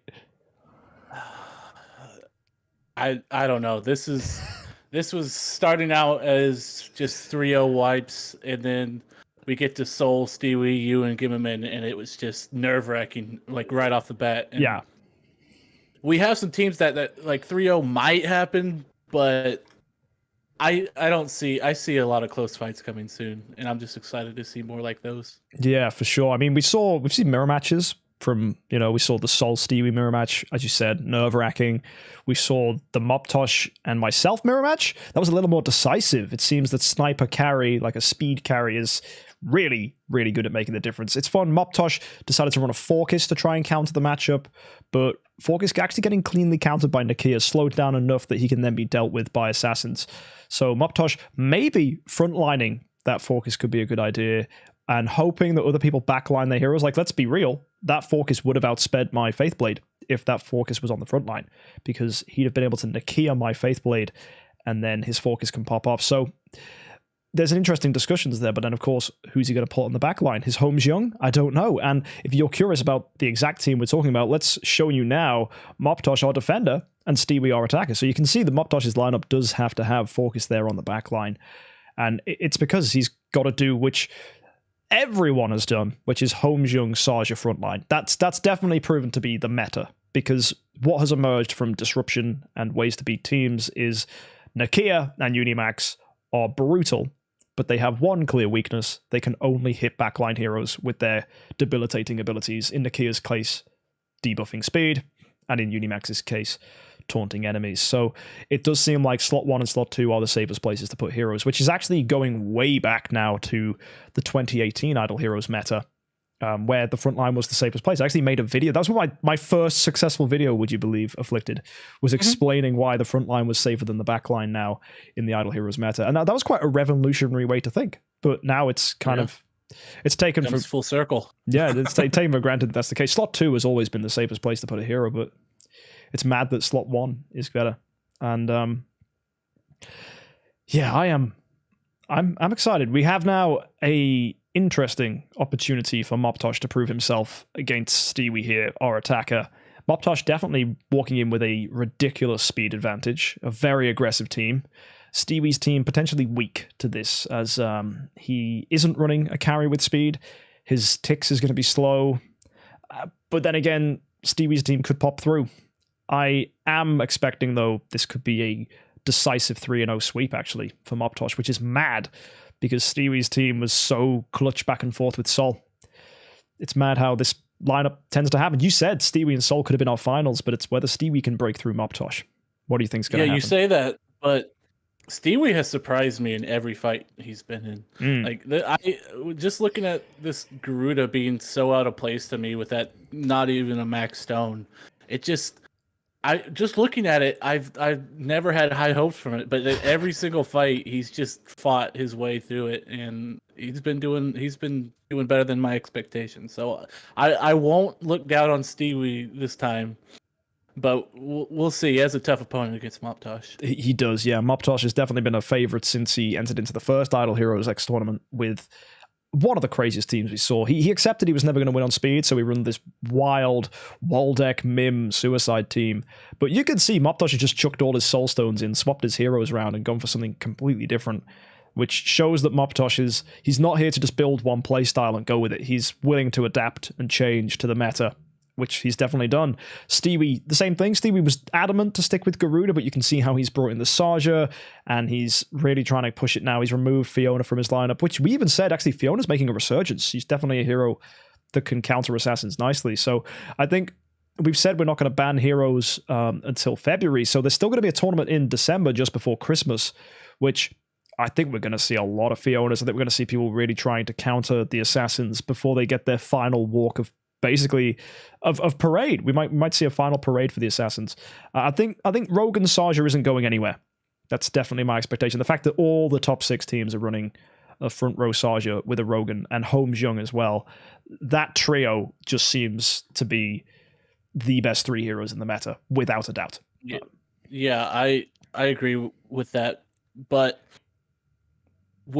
if we do take out Rogan, I still feel like Fiona can do good in a team, because assassins do so much damage with buffed with Rogan.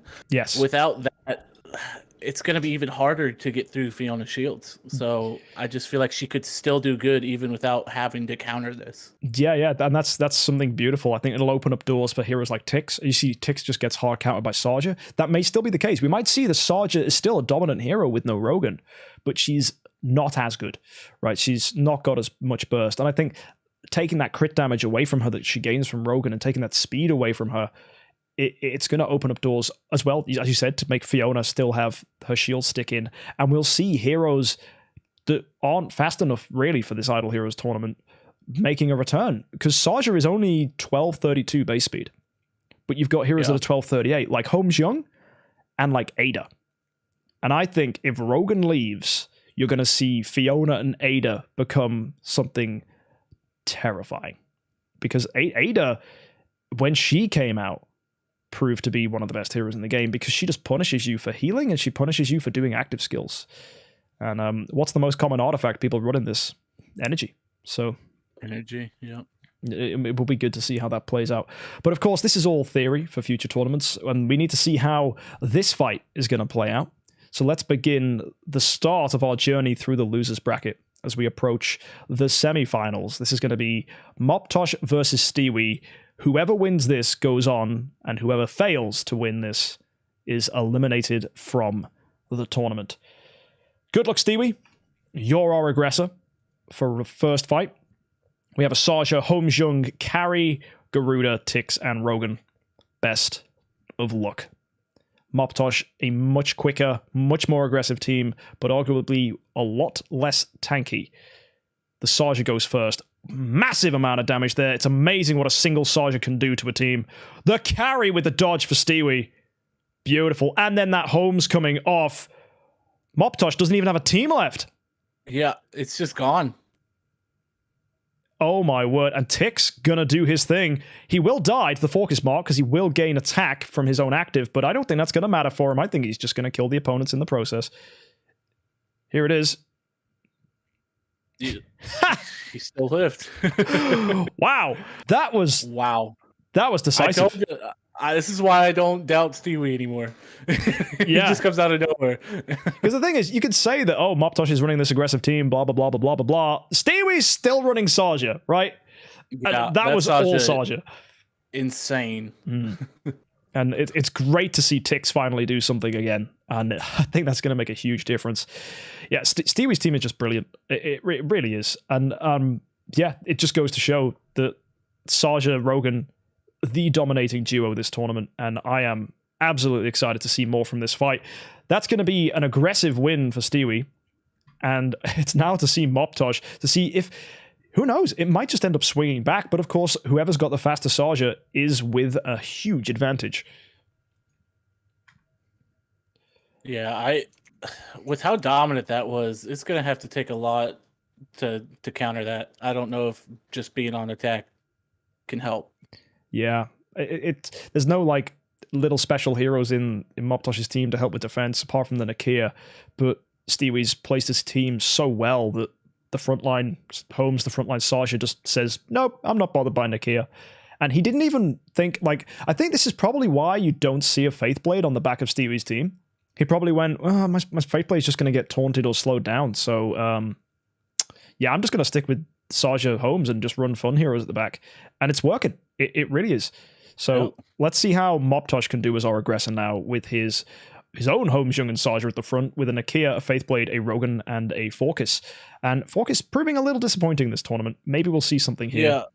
Yeah, I was hoping for him to pop off, but he just doesn't seem like he's doing what he needs to do. No, and the mesmerize on the ticks, dropping him. Saja disgustingly good.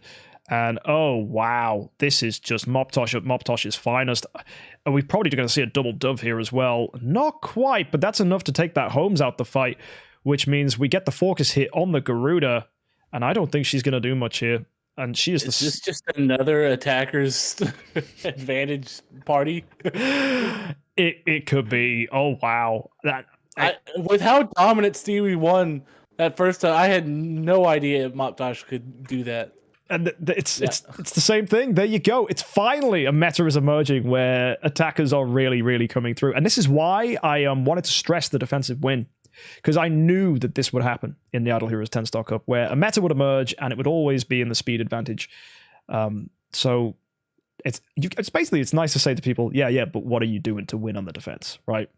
So it's fun. Yeah, this meta evolved so much into this super aggressive glass cannon thing that it's left them defenseless, basically.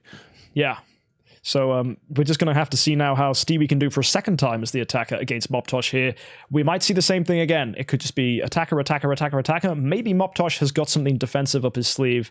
But given the fact that the Nakia is not going to slow down that Saja or that Holmes, Stewie's Saja could once again run away with it. So here we go. It is now Stewie's opportunity to prove that he is good on the attack. And yeah, you see that backline slow down. Here comes the Saja. Just, oh my word. That's one oversight from Mobtosh. His Faith Blade, lower HP. The stun on the Saja as well. That's going to ruin that Mobtosh team. Those doves. Who knows? Yep. I mean, Mobtosh's Holmes does get to come out, so we could see incredible doves here. We do. That's good. 3 doves.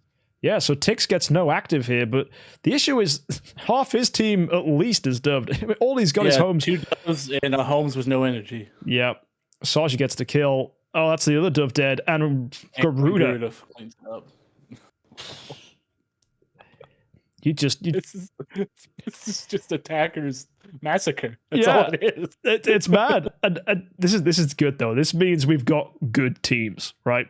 Oh yeah. That this is working out. And I think this is just one to sit back and watch, ladies and gentlemen, because it's a 2-1, right? So now Mobtosh is our attacker. If Mobtosh falls apart here and Stewie does get the defense, that's going to be amazing. But I'm struggling to see what either player has brought here, right, to win defensively. Mm-hmm. Like, there's no speed carries here, so the carries are too slow.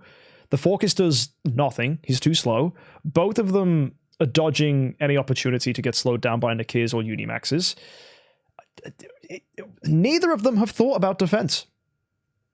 It bothers me. It might come down to maybe getting a lucky stun or something before they kill your entire team. Yeah. If this just becomes that we have to have 9 wins on each side as both attackers, both of them get eliminated from the tournament. That's the crazy thing. Yep. That's a rule. Like this, it's a crucial rule. Everyone's like, that ain't going to come up. If it does come up, it proves you need to think about your defense, ladies and gentlemen, because if you're just going to be walking into this going, oh, I'll be fine. Don't worry, I'll be okay. You might not be, right? So here we have Mobtosh now as our attacker against Stewie. Stewie, you need this defensive win. If you get it, well played. You made it through losers. We say bye-bye to Mobtosh. Or Mobtosh is going to wipe the floor with you, and we have to go again to another fight for the defense. So here we go, folks. Mobtosh, our leader. Here we are. First to move is that Nakia. We're watching these Saja kills here. Oh, brutal. All that Holmes is at 1 HP, and he's gone. There's not even a team left. It's mad. Both these teams are so dominant on attack. Yeah. Wow. That Garuda's totally out of it. You think, what is this Garuda bringing to Stewie's team on the defense? It's prolonging the inevitable. She just feels so out of place here. I mean, whoa, if she gets an active... Huh? Okay, I was wrong. We are so wrong about that Garuda. Oh my word. She got the attack. I thought she was going to get dubbed. She didn't. Oh no. No! Oh, no way. Phoenix! The Phoenix. Let's It's go! Oh my gosh. Stewie, I told you, I can't doubt this guy. This man comes back from the brinks of death and just pops off. Stewie, I praise you. Wow. Oh, bro. I'm sorry, Garuda. I'm sorry. I will make a shrine of you. I don't care. You cannot make it up. Literally, it's like, oh, what's that Garuda doing on defense? Nothing. Oh, never mind. She just exploded. She didn't get dubbed, and she just popped off. Oh, I am. Wow. You just this is the most exciting tournament. I think this is making the first tournament look like just a Mickey Mouse show. This is big boy Idle Heroes right now. I thought we was gonna have another situation the same as the previous two fights. Yeah. Genuinely, wow. You look at this, you think, dude, Mobtosh's team is brilliant. It's so good. Stewie's team, better. That I know that Garuda's for now. I thought this entire tournament, I was thinking Garuda just looked so out of place in that fight, in that team. She did what she did. She stayed alive with that carry, didn't get dubbed, and did what she needed to do. I wish you could have been inside my brain. Like, I was like, the moment I said those words, what is Garuda going to do? And then I realized she had full energy, and then I realized there was 4 people left on the team, and I was like, no, oh no, oh no, oh no, oh yes. Like, you just, like, I was like, she can't do this, no way. I was watching it happen as I was making the joke about it. I was like, well, okay, never mind. Oh, dude, and the Saja, like, she could have clutched it against that carry. That Phoenix coming at the end was a godsend. Oh. Yep. Oh. It was wow. Mobtosh, dude. That's. I don't even know it. Like, if I was Mobtosh, I would be so gutted that you were, of all the heroes to get you, it's Garuda. It's a Garuda carry. Like, the carry coming back, anchoring in, stealing the energy, and then Garuda being like, hello. I swear these heroes can hear us commentating, because every time we've said something, they've proved themselves. They proved us wrong. Yeah. They're like, oh yeah, this is what I do. That's it's just insane. It's perfect. That's what it is. As I say, content makes itself, and these heroes are bringing the content. You did take that personally. Yeah. And Garuda, wow. If Garuda wins this tournament, that's going to change so many people's perspectives on the IHXC meta. Like, we've said it before, like, you know, all you need is a little bit of speed, and then just run aggressive heroes for the middle, just to punish if they let you get past. And that Garuda got the punish. And that's why people were running heroes like Aspen, because they know they're slow. And we spoke about this yesterday. Do not build slow heroes for speed. Accept that you're going to be slow and fill them with stats. And that's what Stewie did with that Garuda. He's like, Golden Crown, HP, come and get me. If this Garuda lives, you are going to die. And it's a gambit, but it paid. And it kept him in the tournament. So, well done. Goodbye, Mobtosh. I am heartbroken to see you leave. But you went down with a good fight, though. You did. And he is down and out. So, yeah, it's been a pleasure, Mobtosh. Back to the drawing board for you. And I think December's going to bring some head scratches. I know Mobtosh is going to come up with something spicy. Mobtosh, a consistent topper in these tournaments, but not making it through to the semifinals. Stewie does, which means we now have to draw our attention to Gimmerman versus the Talking Scribe, which is going to be just as exciting, I think. So, yeah, I am very, very, very, very keen to see what this one looks like, because this is a mirror match. They're both running very similar. Yeah, Azrael Suicide teams. Now, our aggressor for this one, I believe, is Gimmerman, we have Scribe on the initial defense. So maybe if Scribe gets a defensive win straight away, it's going to be a relief for him. Let's put it that way. And we could end up with another back and forth. So let's talk about these teams. Let's bring them up on screen. Now, one thing you'll notice immediately is Scribe and Gimmerman are very different to the other 4 teams in this tournament. Everyone else is running Saja Holmes on the front line. Yes, they're both running Saja on the front line. That is accepted as the best pick because she dodges the Unimax. She dodges the Nakia. But Scribe went with the Faithblade. Gimmerman went with the Azrael. Both of them putting their homes at the back, but neither of them having any of the heroes to worry about. There's no Nakia. There's no Unimax. These teams are almost identical. Besides one key difference, we have a carry for Gimmerman with speed, and we have a Faithblade for Scribe with a Punisher. Afflicted, what do you make of this? My whole world's upside down right now.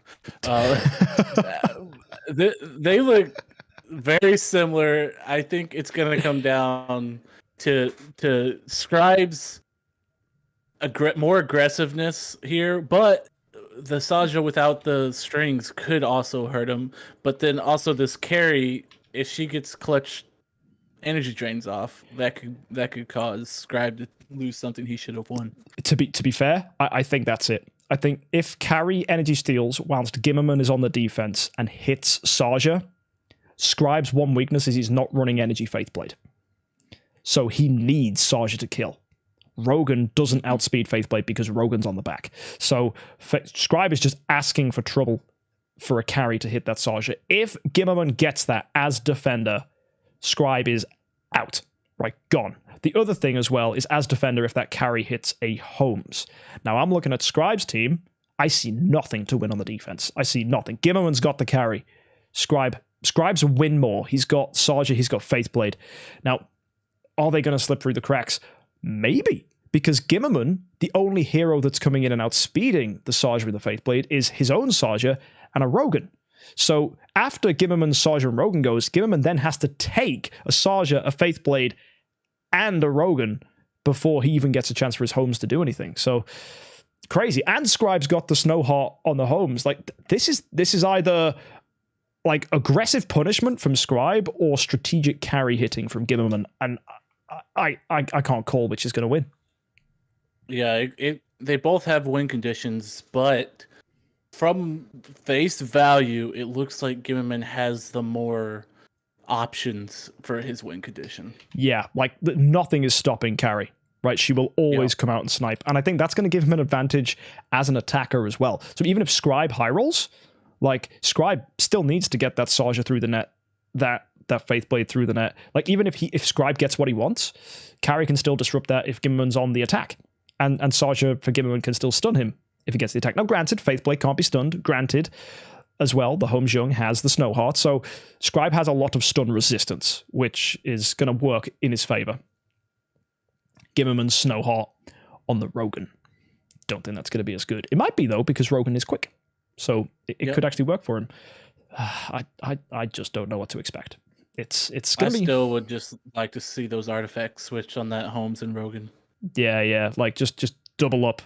I think a lot of the theory just like Scribe has, I think the theory is a lot of people are going, well, I kind of want a little bit of control immunity everywhere, so I'll have Holmes-Young's inbuilt control immunity, and I'll give some to Rogan by giving him a Snowheart. Like, I could see the theory, right, which is that if I give a little bit of control immunity to everyone, maybe that's better.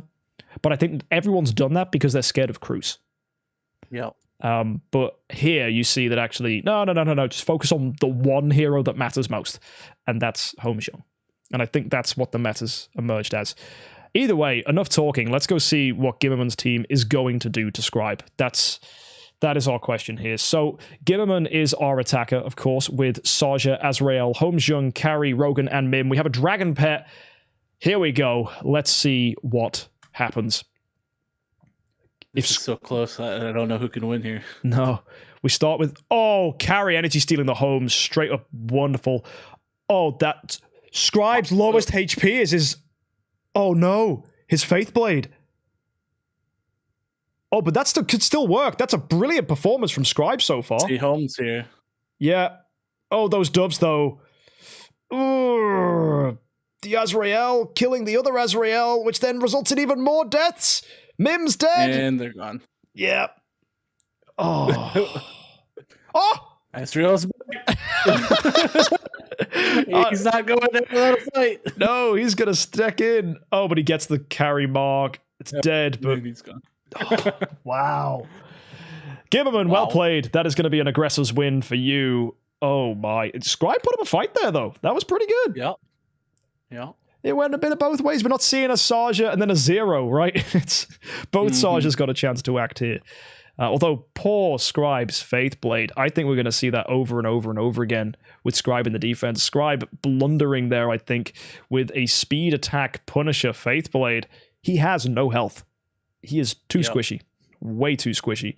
And he immediately died there and just was out the whole fight. Yep, and I think every time Gimmerman goes first, that's going to get him. And I now look at the team and I'm like, yep, that's definitely his weakest hero. That Faith Blade is always going to die. And I think that's, again, an oversight. We've spoken about it before. Teams not assessing their lowest HP heroes, resulting in major punishment. And you do not want your key damage dealers to be your lowest HP because assassins will get you. So here we go. It's now Scribe's turn to be the attacker. And our defender is, of course, Gimmerman. If Gimmerman gets a defensive win, it's game over. It's totally game over, I think. Yeah, I agree. But Scribe might win this as attacker. So let's see how this goes. Scribe, of course, bringing us Saja, Faithblade, Holmjung, Rogan, Azrael, and Mim. Here we go, Afflicted. Here we go. Oh, the Mesmerize on the Faithblade and the Azrael. Energy drain on Saja. Oh, that's nasty. We still got a stun, though. Oh, that. Yeah. Although Gimmerman's carry getting that is beautiful. Still getting the kill, which means Faithblade will... oh no, Faithblade's... It's over. Yep, Faithblade, because he didn't have an energy artifact, didn't do anything. Oh no. Literally this thing we said about Scribe's team. Yeah, those doves are good. That's granted. That's granted. It does mean Faithblade's going to get a major punish here if it comes through. Then again, the Azrael and carry could come back, and they do! This is huge for Gimmerman. Huge carry. Oh. Mim's gone. Yeah, there is the carry mark on 3 of those heroes for Gimmerman. There is a chance Gimmerman has... Carry. No! Scribe dancing on a tightrope of death, but still getting a victory. It's another one of these. Wow. They're so close on attacker and defense. Yeah, and we have a question in chat saying, why are we using the word squishy so frequently? Because squishy is a technical term for not a lot of health. And a lot of these people are squishy. Yeah, they really are. Assassins are particularly so. It means you can be squished by people who are bigger than you. And oh my word, guys, that is going to be a 1-1. Like you, not everyone's 6'6" and built different, bro. You know, like Afflicted's just casually saying, I think one of the first conversations I had with him, we were talking about working out, and he was like, oh yeah, I'm thinking about doing World's Strongest Man training. Because, I mean, look at the guy. If you walked up to Afflicted in the street, if he wasn't so cheerful and happy like he normally is, like if you had some villain arc hit you, like you'd be terrifying. Yeah, I've always been called the giant teddy bear. So. Yeah, well, stay a teddy bear and don't turn into a dragon. That's all we're asking. Oh, man. Brilliant. Oh, so, yeah, we just switch across now to Gimmerman as our attacker again. Yeah, after that, you love to see it, man. This is what the IHXC is all about. Yeah. Back and forth. I just got to see who can clutch out that defensive win, basically. Very true. Scribe might have it this time. Who knows? It's Gimmerman's chance to attack again. And you know what? I think we've reached a point in the tournament where you don't want to attack. Like, because it's scary. The pressure's on you to win then. It's like, no, I want to win as a defender. I need that so much. Because defensive wins are so valuable. So it's almost like you're defending when you're attacking. It's like, no, I must not give opponent defensive win. So yeah, we switch up now. We've got the Saja, the Azrael, Holmes, Carry, Rogan, Mim, Gimmerman's team putting up a fight. Oh no, it's another mesmerized Saja. That's really bad news for Scribe. Look at that. Scribe's team's just gone. instantly. Like, wow. Gimmerman's team is so good on the attack. How is Scribe supposed to get a defensive win here? His Faith Blade is too weak. Like, the one thing I said is that he needs that aggression to burst through. He's got nothing. Like, I think we're just going to be watching the fights over and over until Gimmerman gets the defense, because I strongly believe Scribe's team has nothing on the defense. Look at that. I agree with that. It just gets torn apart against these assassin teams. Yeah, I think Scribe is on a ticking clock right now, which, you know, it's scary. But this does mean now, though, Gimmerman needs to win on defense. If he gets it, amazing. But that's going to be a 2-1 currently for Gimmerman. Brilliant position to be in. He's now going in with the chance to win. It's match point, if we're going to talk about this like it's an actual sport. So here we go. Gimmerman on the defense. Scribe, our attacker. Oh, baby. Saja, Faithblade, Holmes, Rogan, Azrael, and Mim. See if you can clutch out a defensive win here. Okay, the energy steal on the Azrael. Oh, that'll do it. Oh no, it won't. The Faithblade getting the kill there. Oh, dude, it's the same thing. It's like we've just watched the same fight again, but the other way around. Dominating. I don't think there's been anything different in these fights. They've just all been. I don't see how either of these people get a defensive win. Like, it's just so dominating. I think Gimmerman just needs a really, really clutch early hit from that carry on the Saja and then somehow claw it into a win. Yeah. So what you see here is Scribe, of course, getting a win there as the attacker. That's going to put us to 2-2. And now we enter into, for the third time this tournament, it's another sudden death, defender takes all situation. So we return to Gimmerman as our attacker now. And oh my word, are you scared? These fights are insane. It's crazy how, if you're not prepared, how aggressive and amazing a team can look on attack and just do nothing on defense. Yeah, and even there you can see we've got the energy steal on the Rogan, which is nice, but of course the Saja comes in. It's gone. Yeah. Just wow, the Rogan one-shotting that Mim. Yeah. Wow. Oh my word. Too late there, Saja. Yeah. She stunned the Holmes Young. Oh my. What? Bro. Oh, I feel like this. Yeah, I feel like this min damage is just gonna hit. Yeah, it's gonna do it. Yeah, and as soon as that Azrael drops, yeah. Oh, bro, Azrael returns with next to no health. He keeps coming back. Yeah. Oh my word, Gimmerman. I'd have been scared then for just a tiny moment. You know, we were saying Scribe's got nothing. He had something. He did a little there. He did a little. Yeah, you let the Saja slip the net. I think that's what it is. As soon as Saja slips through and does something, although of course I don't think Scribe's Faithblade's ever going to do anything on the defense. I don't see how. Yeah. Although this is now Gimmerman's opportunity. Defender, Scribe, of course, our attacker now. This could get to a 3-3. This could be the first 3-3 we've seen all tournament. It could be. Really could be. They have to shock me to not make this a 3-3. Yeah. So here we go. It's now, of course, Scribe is the attacker. Gimmerman, this is your defensive opportunity. Will he take it? I mean, these heroes have made me eat my words about 3 times so far, so I could do it again. Oh my word. You might energy steal a Faithblade, but he gets it right back. Wow. Oh, goodness me. That's dominating by Scribe's team here. Gimmerman's defensive opportunity pulled under him like a rug. Oh, man. Unless there's some godly Mim performance here, it's going to be curtains. And these teams nearly identical. Scribe said this is why he didn't want to fight Gimmerman.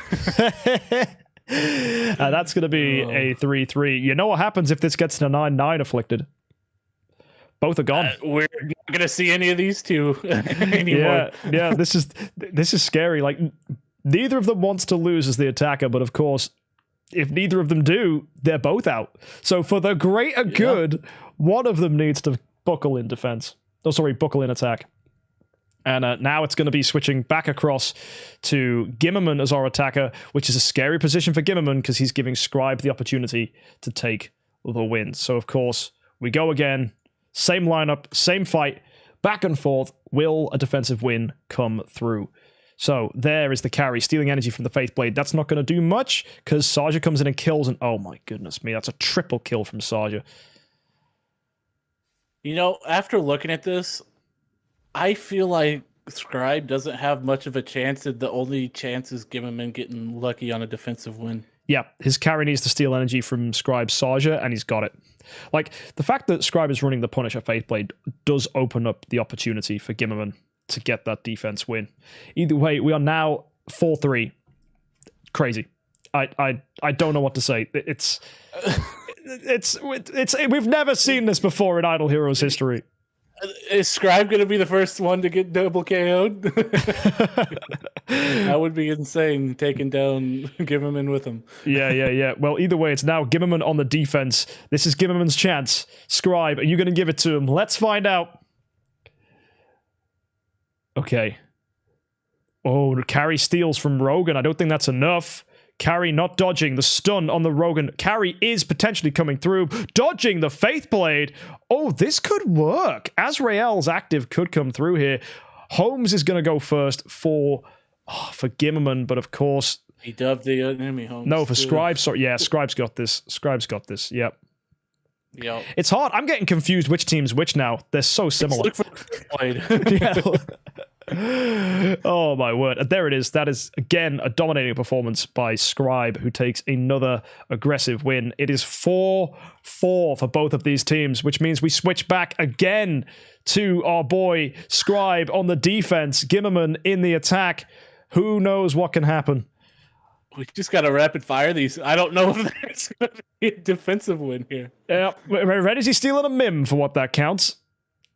Oh, that's dominating. That's Saja. Beautiful. 3 enemies gone first round, first attack. Yep.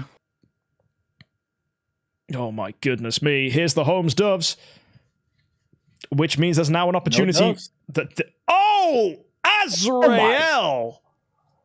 Gosh! Just when it looks like it could do something, it just explodes. Yeah.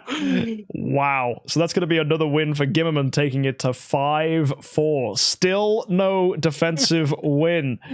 Oh my word. Just assume my team is the one that wins. It will be better for everyone. Oh yeah. Oh yeah. I don't think it works like that. Nope. So here we go. Scribe the attacker, giving Gimmerman the defense opportunity.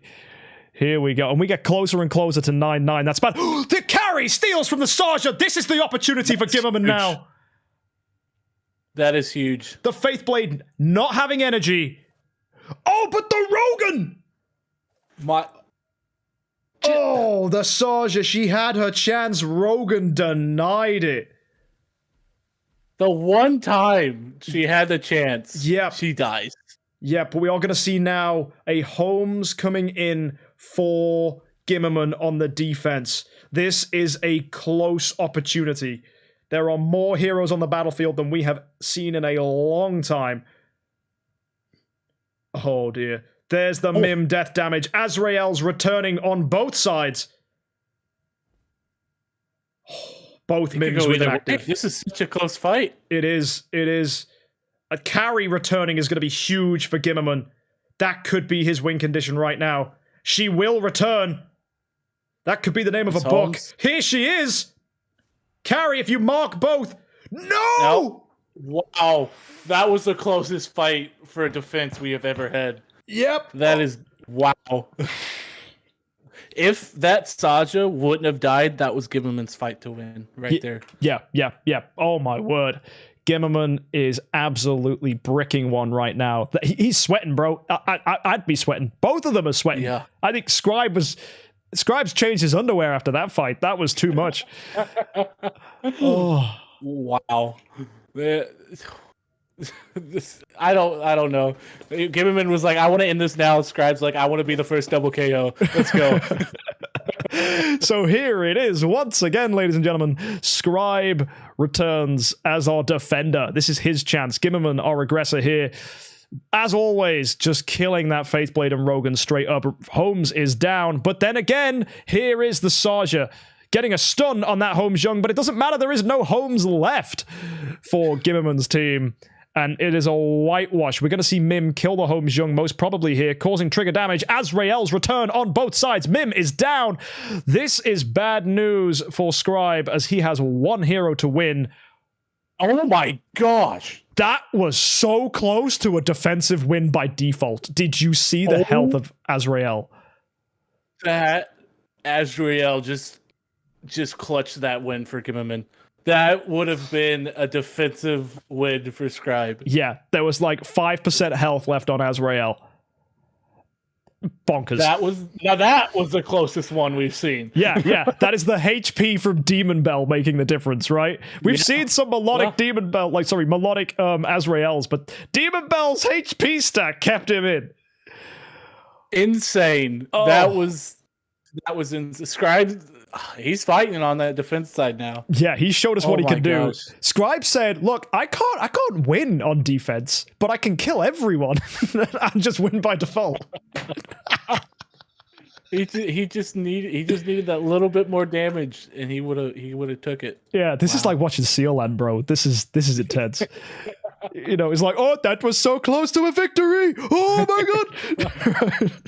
This is a setup. Yeah. But the thing is, both teams can beat each other on defense. That's the thing. It's just who gets it first. I don't know. So we return. Both people come close to a defensive win here. Yeah, and you get scared when you're the attacker, right? Because now Scribe's going, dude, I don't want to attack. Can I just defend all the time? Can I prove? So here we go, folks. This is the beauty of the Azrael team. Carry stealing from Holmes. Saja lives, but of course Faithblade kills. Oh my goodness me. If Gimmerman's HXC clutches this, that's going to be so beautiful. Here he comes. If there's doves everywhere. Yeah. I mean, Faithblade's doved. And Carry and Azrael, if they return, this is brilliant. But we need to see that Faithblade fall. Carry does return! Oof. And she marks everybody! Oh, can she survive, though, until Azrael comes back? I don't think she can. Oh, Azrael, we need you! No. Oh, Scribe with the win! Oh. It is 6-6. Afflicted. Oh my god. I never thought we'd see it. We are at 6-6. Okay, Scribe, you're now the defender, and you're going to do some crazy things with Azrael. Let's find out. This is too much. This is way too much to handle. Yeah, so the Carry stealing from the homes. Once again, here comes the Saja, which means Scribe Saja is going to go, killing the opposing Saja. Oh, the Mesmerizers weren't in a good spot, though. Azrael has returned. Oh, no, he's not dead. He's not even... no energy. Yeah, although Azrael will get an active skill here. Here it comes. Oh no, he got killed by the other Azrael. That's fair. He did not have an active skill. Nope. That's it was the other way around. Oh, but he's back. Yo, does he have this? Azrael always comes back at the end. Oh, he's on full energy. Denied. No. Oh, Gimmerman. Is this gonna be a 9-9? Dude, if it is, this is insane. Here we have it, folks. 7-6. Gimmerman and Talking Scribe. This is unseen Idle Heroes content. This has never happened before in the IHXC. Oh my word. So we move right now to Gimmerman's defensive opportunity, which is, this is what Gimmerman wants. He needs his Carry to hit that Saja, steal the energy. Will he get it? Good luck, Gimmerman. He steals from the Rogan. That's good. That's good. That's one of the assassins he needs to worry about. Carry dodges. That's massive. Carry dodges again. Gimmerman, please. Is this it? I don't know. Rogan killing Rogan. Oh, but of course, down to this Holmes here. Carry doesn't dodge that. She is doved. Yeah, but Holmes isn't. No, that's true. So we could see an amazing HXC here. One thing I'm scared about for Gimmerman is his Azrael is doved and dead. No, there's damage. Bro, Faith Blade's down. Faith Blade's down.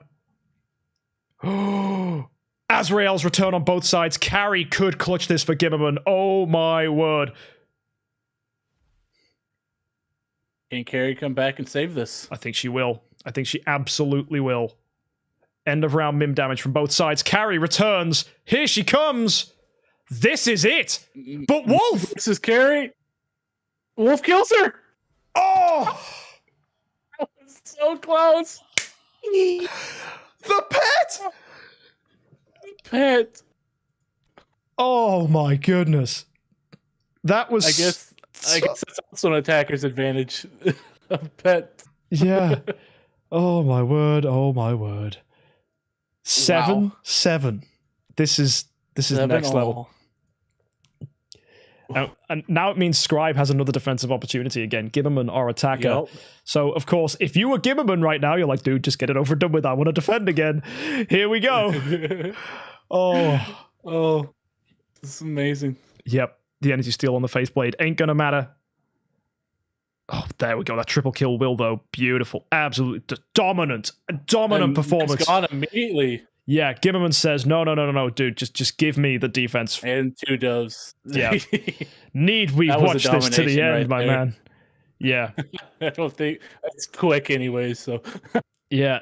So that's 8-7 to Gimmerman. That's what you'll love to see. Gimmerman just says, no.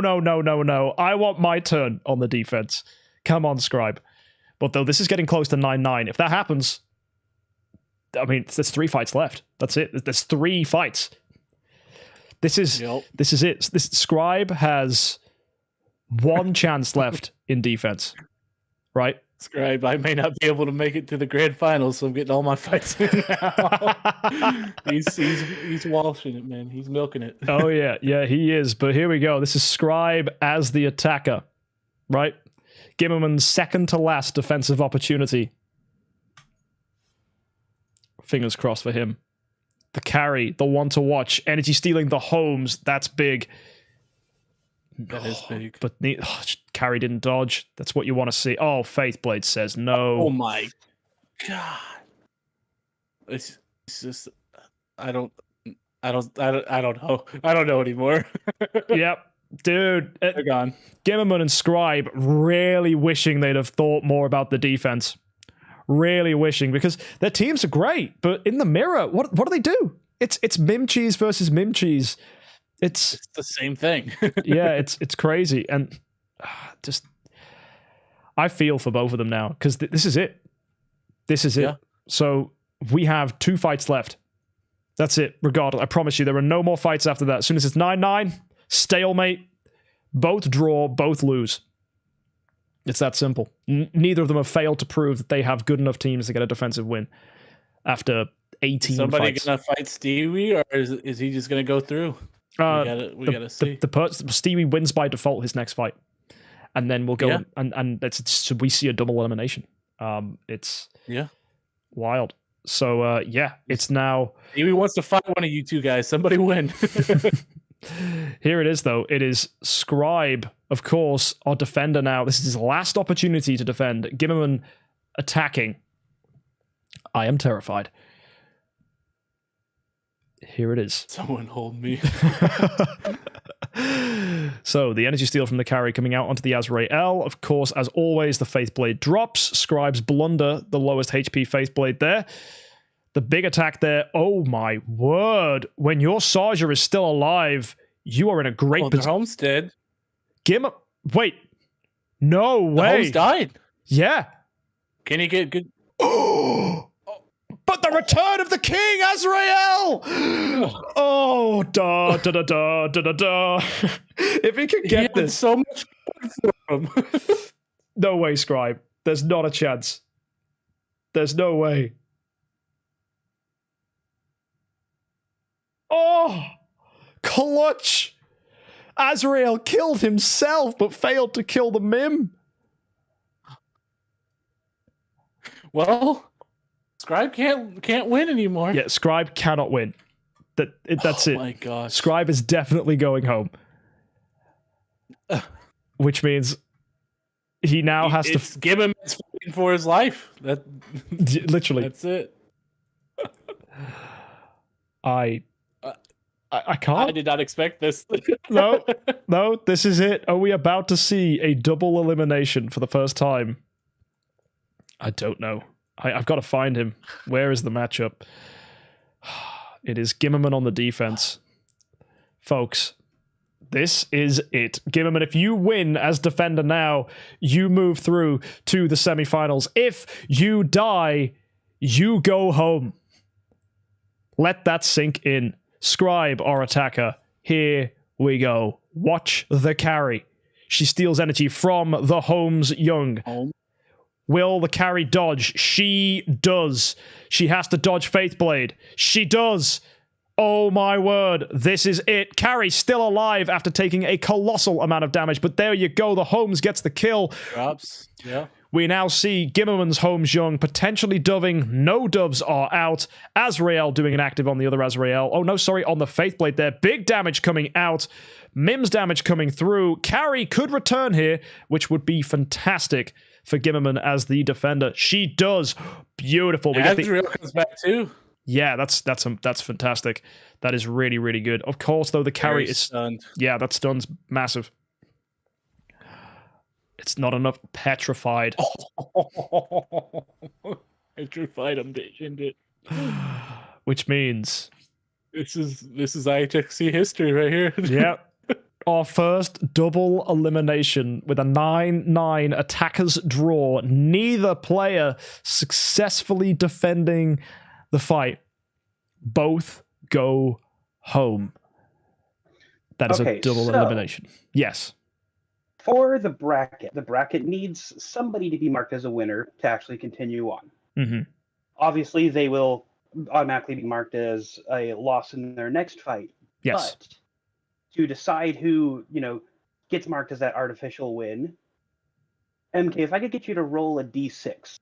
1, 2, or 3, it'll be Gimmerman. 4, 5, or 6, it'll be me. Okay. I will do exactly that. So, roll d6. That I can do. 6-sided dice. The result is a 6. Well, dang. So who gets through? So that would be me. Very well. Artificial win. Not legit, though. Artificially won, just to lose to Stewie immediately. Yep. It appears that I have won to Stewie, but oh wait, the scores there are 0-0 and Stewie won. Oh darn. Yeah. Seeing that 9-9 on there is insane. Yeah, folks, that means we need to go take a look at the bracket real quick, because I'm shocked by what we just saw. It's unbelievable. I didn't think this was actually going to happen, right? We needed something for the attackers tiebreak, and I think a double elimination is fair. It stresses just how important it is for you to win as a defender, because the double elimination is it makes it scary. It makes you really have to think about how you win as a defender, and if you don't, that happens, right? Where we have a mirror match between Gimmerman and Stalking Scribe that is so clutch, and if you don't consider how you beat the mirror match, you lose, right? There was no Nakia. There was nothing. There was no Unimax. It was just, I will just brute force as an attacker and maybe high roll a win with my Azrael in defense. But yeah. So what we're about to see now, we're down to our potentially last 4 fights. It's Saul and me in the semifinals. The loser of that will face Stewie. And then the winner of whoever loses that fight versus Stewie will go on into the finals to fight the winner so far. And this is going to be absolutely crazy. Folks, we are going to take a break after that. A much deserved one.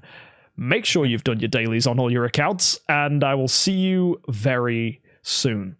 Folks, catch you next time for some more IHXC. See you in 5 minutes.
Welcome back to the Idle Heroes 10-Star Cup, and do we have 3 incredible fights for you? No one expected the double elimination of Gimmerman and Scribe. What an upset for the tournament, but it means Stewie gets a free pass into not only the semifinals, but the finals of the losers bracket, which means there'll only be one semifinals fight, which is going to be me versus Saul. I'm scared. The winner of the previous IHXC against me of afflicted. You. What do you think? First of all, about the double elimination. Second of all, about the fight that's going to come.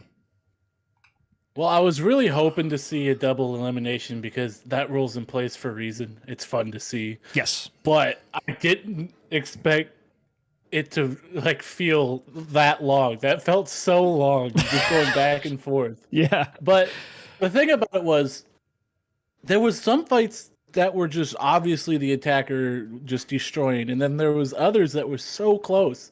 So it wasn't just a massacre on both sides. Both defensive teams put up fights. They couldn't win the end at the end. Basically. Yeah. Like, because Gimmerman, his carry, when it got those pot shots on the Sarja, that was huge, right?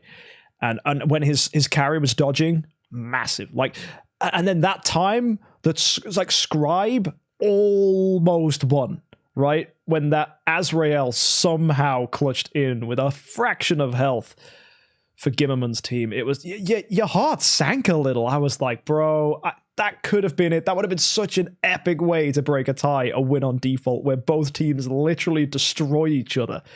Because at least then Gimmerman could have walked away with his head held high. And that's not to say that he can't, right? That is, if you're going to be eliminated from the Idle Heroes 10-Star Cup, you're like, bro, I am going to win every single time I have a chance to, right? It's brutal. Yeah. And I'm very pleased for both contestants that went the way it did. It really says a lot about the meta. Because technically, neither of them lost. They tied. Yeah. But in reality, they lost. Yeah, and we've spoken about like this being like a rock, paper, scissors format. Maybe, but also like that... This could be a rock beats rock format where the fact that like you've got to be running something that's so innovative that you don't face mirror matches that are that stale. Because that fight was it was tough for both sides. They tried, and you have to give it to Gimmerman. That carry was his win condition, but she was. I don't think she was aggressive enough. Maybe if that carry was speed attack with an A and B, he could have one shot Sarja. That would have been crazy, or even one shot the Holmes. Like just something aggressive like that would have been wild. But anyway, that is water under the bridge. We have 3 contestants remaining, which is Saul, myself, and Stewie. Saul representing the US of A, myself representing the United Kingdom, and we have Stewie representing the land of IKEA. So great furniture, good food. Yeah. Those Swedish meatballs do be banging. So yeah, Sweden, UK, and USA. It's going to be fun. It's going to be fun. And if the world economy's got anything to say about it, I'm going to lose. So let's take a look at the teams. We have, of course, Saul with his Sarja, his Holmes Young, the classic front line that all teams remaining in the tournament are running now. But Saul is bringing a Unimax, a Rogan with a Snowheart, which might be his downfall because I've got a Snowheart on my Holmes. And we have the mix-up heroes, which are Fiona and Sherlock. Great team. Really well put together. Very defensive. Potentially the antithesis of my lineup. But of course, there's my lineup.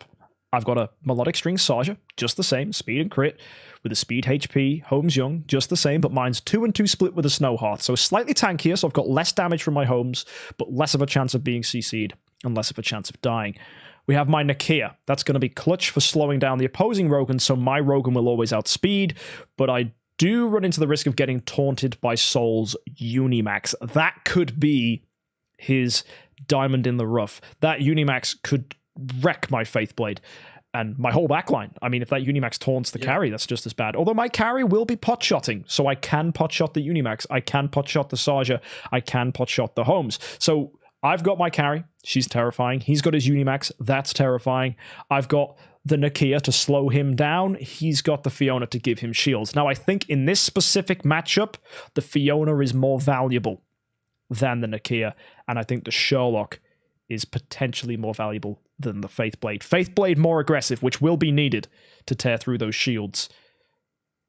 But the Sherlock and the Fiona could prove problematic. Health swap is an issue, and doves are an issue. So what do you think could happen here? Well, we've seen Seoul take down aggressive teams by outlasting them with that Fiona and being aggressive in return.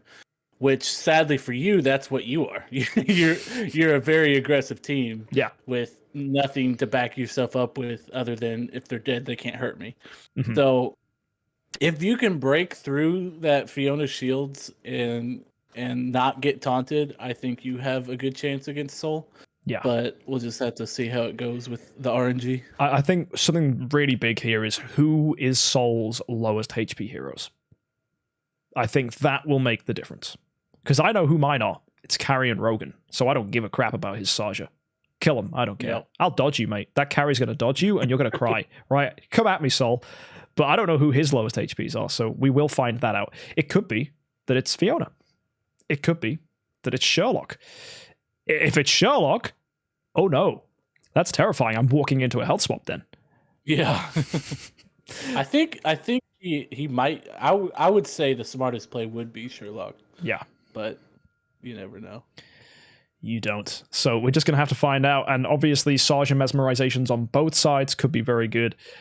And yeah, Saul, our attacker, to kick things off. We're going to just have to get a feel for this. A defensive win, as we have seen, makes all the difference. So probably a scary position to begin for Saul. Because if he gets a defensive win for me early on, like if he loses first fight, that's terrifying. So folks, let's bring it in. We have Saja, Holmes Young, Unimax, Rogan, Fiona, and Sherlock up against MKX Jump. Here we go. Nakia with the slowdown. Holmes joining in. Carry stealing from Holmes Young. That's massive. Saja hitting my carry, stunning my Saja. Wow. But there's Faithblade getting a stun of his own. There's Saja. Yep. Now my Holmes Young is going to come in and get some doves. But that Unimax, wow. Wow. What a chungus. I forgot how strong Soul's Unimax is. Yeah. The triple doves, that's actually pretty impactful. I mean, Nakia's down. I think carry will get a resurrect here, but will it be enough? This is a really weird position to be in. Well, it's a 2v1 basically right now.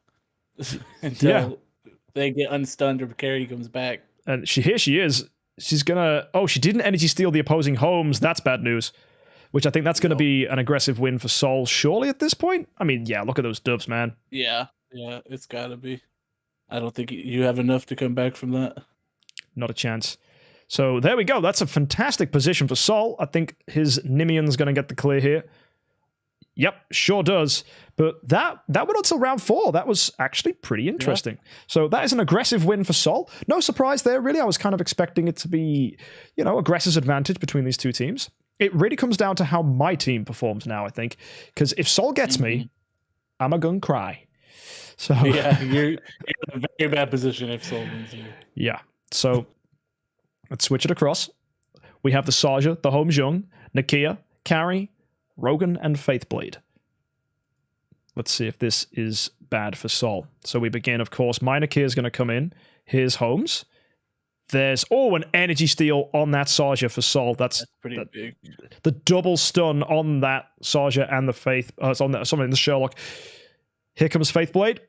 Nice. Although you've got to give it to Saul. His survivability is huge. Yes. Insane. Double doves. Yep. The taunt. Wow. I don't think it's enough, though, for Saul. Although you can see both teams have got a lot of survivability. Surprisingly, I don't think Saul's got that much damage. I think Sash is his only major damage dealer. Yeah. Your Holmes is taunted, too. Yeah. But I'm going to get a healing opportunity, I think. Or at least it feels like I'm going to get a healing opportunity. I don't even know where my healing comes from, but I'm not dying. Does Holmes heal? He heals himself, that's for sure. Oh, Bloodthirsty. That's it, from the Rogan. That's where my healing's coming from. Bloodthirsty. That's it. Oh, yeah. Oh, you got a stun off on Fiona. That's beautiful. And yeah, I think I've just kept him CC'd, because that's the one thing. If my team doesn't kill you, it will stun you, right? Yeah. And I'm fast with CC and damage. That's the beautiful thing about assassins. They're not only really good for getting clutch damage off, it's clutch CC too. Although Sherlock, that health swap was nasty. I'm going to need to get him dubbed with my homes, hopefully, and that should be the win. Or maybe, heck, just get him even straight up dead from potions.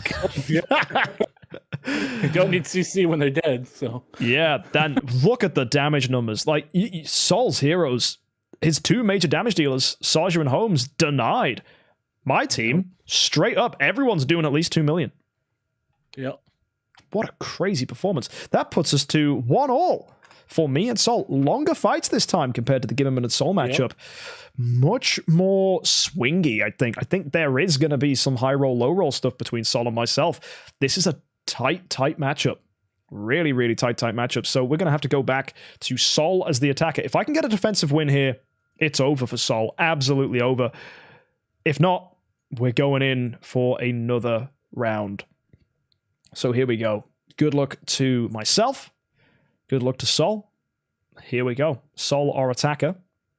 Attacking, of course, Saja, HXC, and 3 other Fortress heroes alongside Rogan. It's just all Fortress. It's a soup. Oh, getting the energy steal on Fiona ain't gonna do much. Carry dodges. That's impactful. That's really big. There's my Saja coming in. There's my Holmes joining in. Now, no one. No, but Faithblade is gonna join in. Saul's Saja, very low health. Now, his Holmes hitting me, not doving, which means my Holmes gets a dove opportunity. This could be the defensive win. Oh, my word. If you get these doves off. Oh, that'll do it. And there's a stun on the Unimax. Carrie's active is going to come through round 2. She's really fast with that A and B. There it is. Oh, my word. Saul. Faceblade active.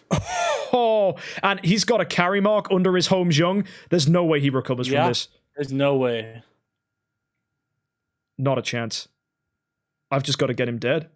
Somehow. Kill him. This win is yours if you can get this defensive win here. Yeah. Come on. Come on. Oh, there's the dragon. Stun the Holmes. No, not quite. But my Holmes does have an active. And that's going to do it. There it is. Chunking away at the damage.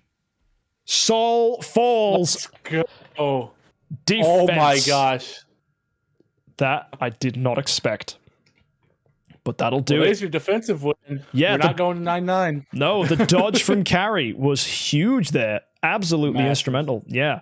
And that did it. There you go. It's 2-1 to me, and I'm now the attacker. Saul quaking in his boots. Oh, bro. It could be all over after this fight unless Saul pulls out this defensive victory here. Yeah, so what do you make of that fight that we just saw there? Like, were you expecting that, or do you think that was going to be attack to attack?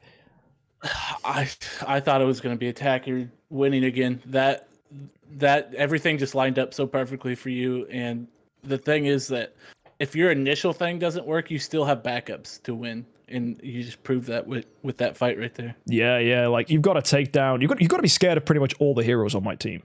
Exactly. Carrie, yikes.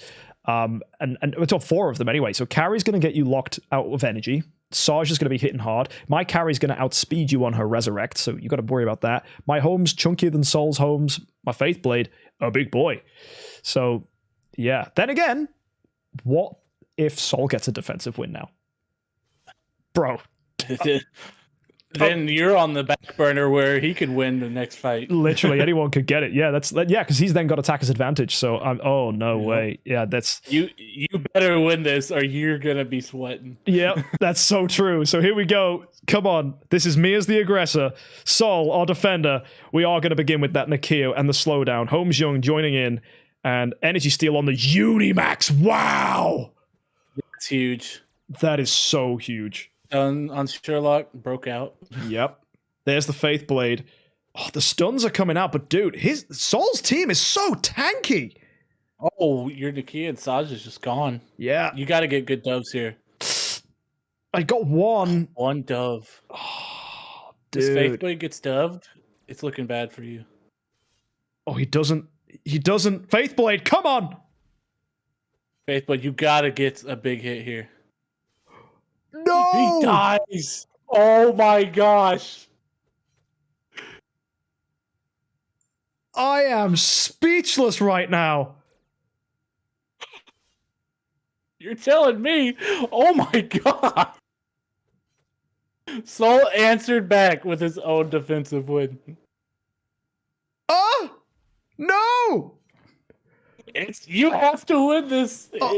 Oh my god. Literally, his Saja got a chance to move. That was the problem. His Saja went. Oh, and mine just didn't crit on the shields, man.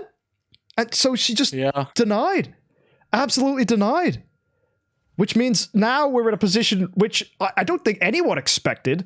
It's a double defensive win, 2-2, to myself and Saul, which literally means next man wins. And I am on the back foot. So how's your team do against Stewie?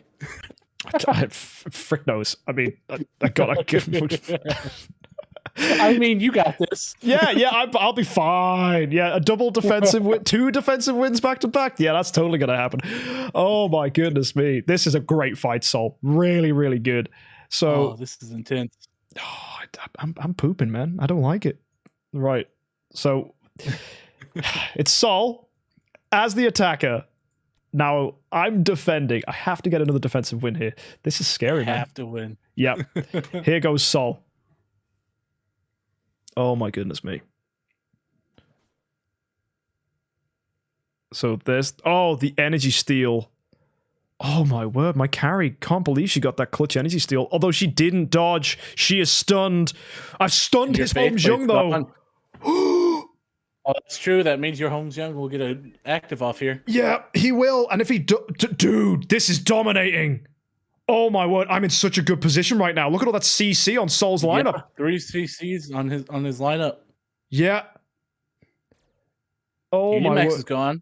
Yeah, I need to take down this HomeJUMP, man. Absolutely have to. If he gets his active off, you're screwed. Bro, I just need Carrie to come back. She'll steal his energy. She got this. Yeah, kill my Rogan. That's fine. Here comes Carrie's returning. Come on. Come on. This is good. This is good. There it is. Come on, Carrie. You got this. No copium here. No, shut up. Oh, Saul. It's over. It is completely over. Oh my word. That is going to be a 3-2 victory to Saul, the closest fight we've seen yet. Because both of us getting defensive wins early, man. Yeah. That was unexpected. No, I did not expect that outcome at all. No, I that puts me down into losers bracket. Saul, how are you in the finals again, bro? Your faith play getting sniped early really hurt you there. It did. It really did. And that means we go on now to the finals of the losers bracket, which is Stewie versus me again. Oh my goodness. Yep. I'm scared, dude. I'm really scared. Let's oh dear. Let's hope I'm the aggressor in this one. Oh dear. Yep, I am. So that's going to be nice at least. But oh dear me. Stewie's defender. I'm attacker. What do you think is going to happen? Scary. Yeah, he is, because he had a back and forth with Saul as well. Like Saul's team, it's getting, I don't want to say lucky, but he's definitely, we've seen a lot of close fights here for today. Like the top 8 has been unbelievable. Yeah. It's I don't know. I doubted Stewie when his Garuda was last, even though I said I wouldn't. He proved me wrong again. And that Garuda, I gotta worship it. I gotta say Stewie's gonna take you. Oh, fair play. Well, as you can see, you've seen my team. It's Saja, HomeJUMP, Nakia, Carrie, Rogan, and Faithblade. The artifacts optimized as well as they can be, but here is Stewie coming out there with a similar thing. He's been a smart man. We got the melodic strings on the Saja, we got the Snow Heart on the HomeJUMP, all the stuff we've talked about. His HomeJUMP slightly more aggressive, a little less HP, although he's got that HP Demon Bell ticks, which could be bad if I let that slip through the net. Both of us running carry, his with energy, mine with speed. I've got the Faithblade. This could be interesting. I want to say I'm going to feel okay here because I've got a lot of CC and that Garuda is going to get eaten by it. But anything can happen here. So let's just see where we go. And it is me versus Stewie for this first fight. Any thoughts on this, Afflicted? I know you said you want this Garuda to be the winner here, but is that going to be? I wanted it. I said that every time I doubt it, it proves me wrong. Oh, I get it. So you're not going to doubt it this time. Thank you. Clever. And so it's a win-win. If I doubt it, and if I don't doubt it and it wins, I was with it the whole time. But I could be reverse psychology in it, so you win. Either way, that's just heebie-jeebie nonsense, mate.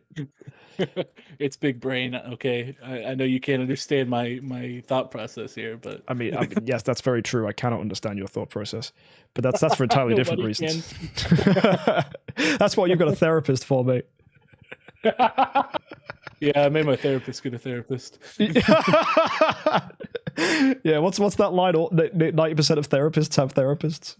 Yeah. Patients are tough, man. 100% of mine do. Yeah, there we go. Well, either way, it's me versus Stewie. I'm the attacker.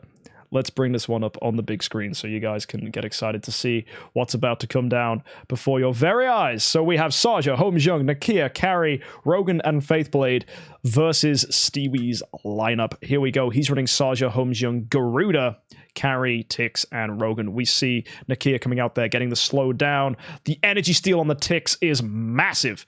Saja getting a triple kill, and Stewie's getting annihilated right now.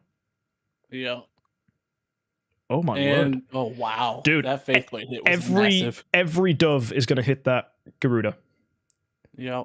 Dude, I think that's going to be a repeat fight. I think you're going to see that happening a lot. That Carrie coming back, though, that's cute. She just gets slowed down, though. And my Carrie just puts her back in the grave. There you go. A and B Carrie, pretty good. Oh yeah. No.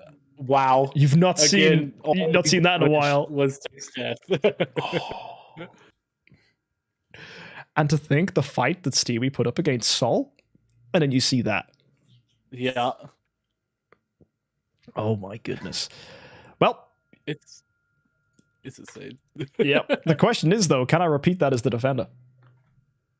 We shall see. Because I'm going to have to eat the active from Stewie's Saja, which is not something that I like having for dinner. So it's going to be pretty tough. So good luck to Stewie. And I hope you get this, man, because this will make for an interesting fight. I'm the defender now. Stewie, our aggressor, with his Garuda being the most standout hero here. If his tick slips through the net, that's going to suck. But of course, he's got to get through my Saja and my Faithblade and my HXC.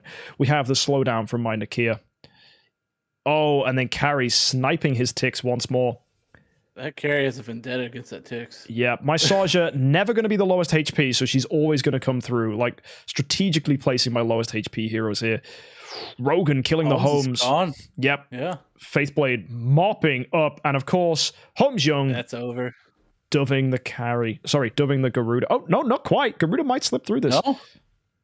I doubt it, though. She does it again. Oh, my Carrie comes back, and she is, of course, faster with an AMB. So she is just going to wreck both of these heroes. Wow, Garuda, what are you doing? Right, come on, Faithblade. Stun. Yep, stun from Saja. Faithblade with the active. And if you can keep her stun locked, you can keep her out of the competition. Here's the dragon. He might even stun her himself. And there it is. Yeah, and she's gone. Well, there's your defensive win early. Absolutely.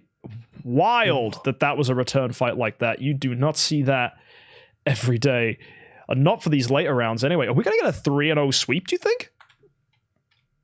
It's very possible, I think. With how your team's performing against his, I don't know if he has what he needs to counter you. Absolutely crazy. But then I've got to come back and beat Saul twice. Yeah, but the carry has been taking the Tix energy every time. But I don't know if that matters because your Shalja just kills him every time. Yeah, the Tix doesn't even do anything, yeah. Yeah. So, this is crazy. Either way, I'm the attacker once again. Stewie on the defense. Let's see if he can get a defensive win here to keep himself in the fight. That would be an amazing reverse sweep from Stewie. Imagine if that happened. So here we go. We begin. Nakia with the slowdown.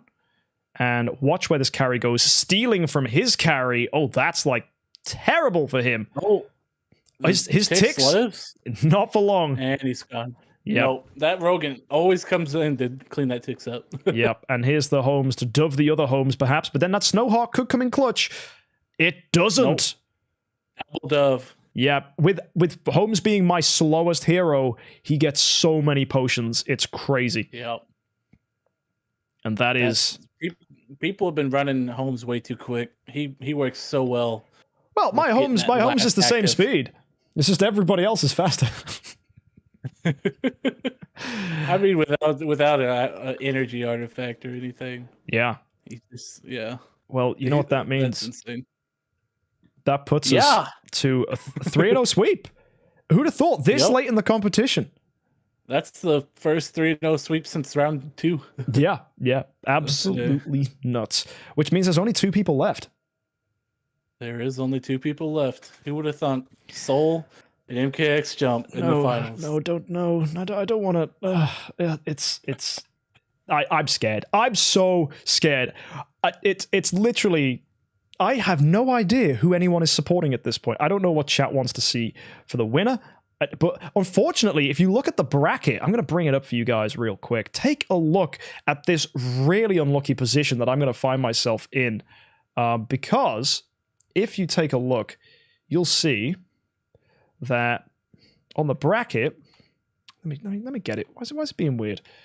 Where's the full screen button? There it is. All right, take a look at this, guys. If you look, Saul is in the attacker's position twice against me back-to-back. Right? So I have to... So if we get a double defense back-to-back like we had before, he is still going to come in on that 5th fight as the attacker, which is such a key place to be. So I cannot let him get a defensive win on me. I cannot let him get a defensive win. So we are absolutely going to have to see what happens here. And I don't know. I have no idea.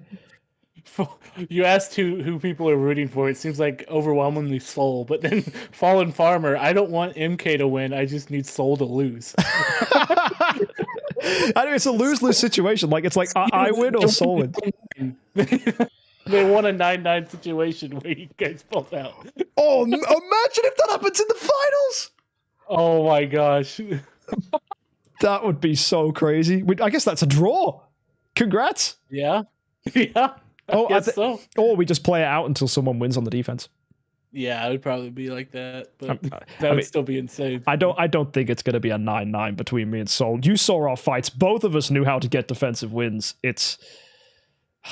I'm terrified. It just takes the perfect lineup to win for both of you. Of the teams you've seen, like which ones have excited you the most? I know you're going to see me and Saul face up, but have any other teams really jumped out to you? Like, what have been like the highlight heroes? I know Stewie's Garuda's been surprising, but what other teams have like?